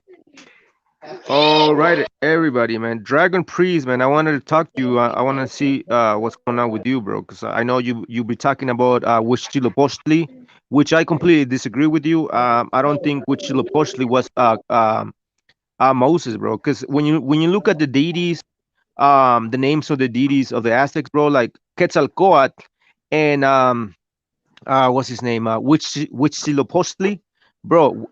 Huitzilopochtli would be like Yahweh in a way, right? Yahweh will be the Huitzilopochtli because Quetzalcoatl will be another another deity. Um, so that's why I wanted to talk to you and see where you're coming from with that understanding as far as Huitzilopochtli being Moses. So yeah, because I've read the mythology of the Aztecs and the pantheon of the gods of the Aztecs when it comes to Huitzilopochtli, Quetzalcoatl, and everybody else, bro. I've read it. I know what you're talking about. So, but I don't see the connection between Moses being Huitzilopochtli. So, yeah. Give me a little ice. Yeah, man. So, once again, bro, if you brothers want to comment, drop a comment on our stuff, and then later on you want to deal with us, you better bring some proof, bro. You guys better bring some proof. You guys heard it today. The brother came on, saying that, oh, hold on, saying that the community down there in South America, they were a bunch of drug smugglers. And then when he was on the show, bro, we asked him to prove his case and bring the proof of the source of those accusations. He didn't want to prove it. There was no proof. So it's crazy. It's crazy. Is anything else you want to say, Vega? Anything else?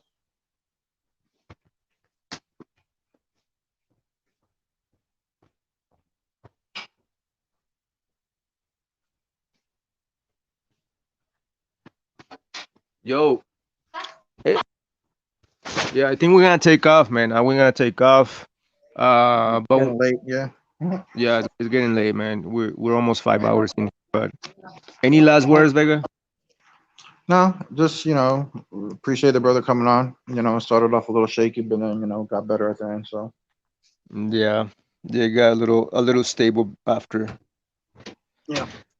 All right. Yeah. But I'm gonna say shalom, shalom. Peace out, Jeremiah. Jeremiah, man, you there, bro? Mashika. Yeah, I'm right here. Any last words, bro? We're gonna take off. None. Just listening. Oh, cool, man. Yeah, I just want to thank everybody that came on, man. Thanks for checking us out. I want to thank what's his name, the brother Araya, that came on, bro, and gave us a piece of his mind.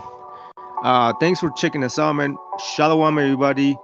I don't know, man. I'm gonna try to see if we can do a Monday Monday night smoke, but just stay tuned, man. Thanks for checking us out. Hopefully, you guys learned something today about the shadow work, the shadow self of humanity, bro, and how we can actually incorporate that into our spiritual walk and our spiritual evolution, bro.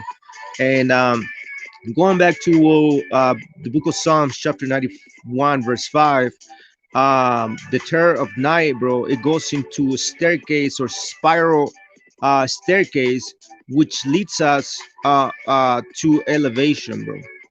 Darkness leads us to elevation. So shadow self must be worked on in order to elevate ourselves into the terror of night, which is the staircase, which is the lawal. Lawal means staircase that leads us to higher ground or ascension or elevation of the mind and the spirit. So work on that, bro. Hopefully you guys were able to learn something tonight. Have a great night. We'll see you around. Peace out.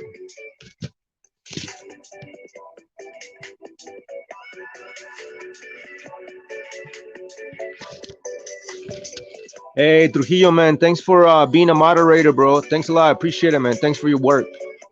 Everybody else, man, thanks for coming on. I want to talk to you, Dragon Priest. Sometime when you get a chance, bro, join our channel. Join the panel one of these days, bro. Hopefully you're able to do so. Shalom. One Love, Victor, man, Ramon,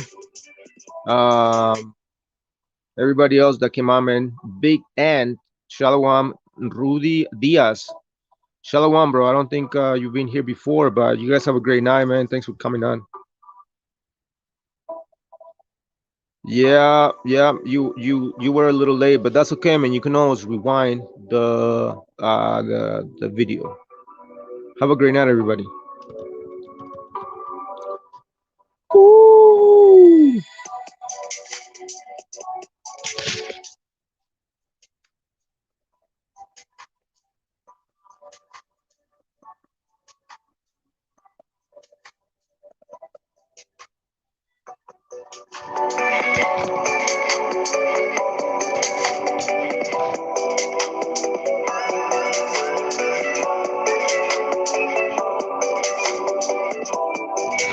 Yeah, man. Don't forget to like, share, and subscribe. Once again, we are on YouTube. Our page is called Guardians for True, bro. If you guys can check it out, join, subscribe. We'll see you around. What is the shadow self and how do we deal with it? Is it evil? Is it good? Find out by rewinding the class back. Shalom.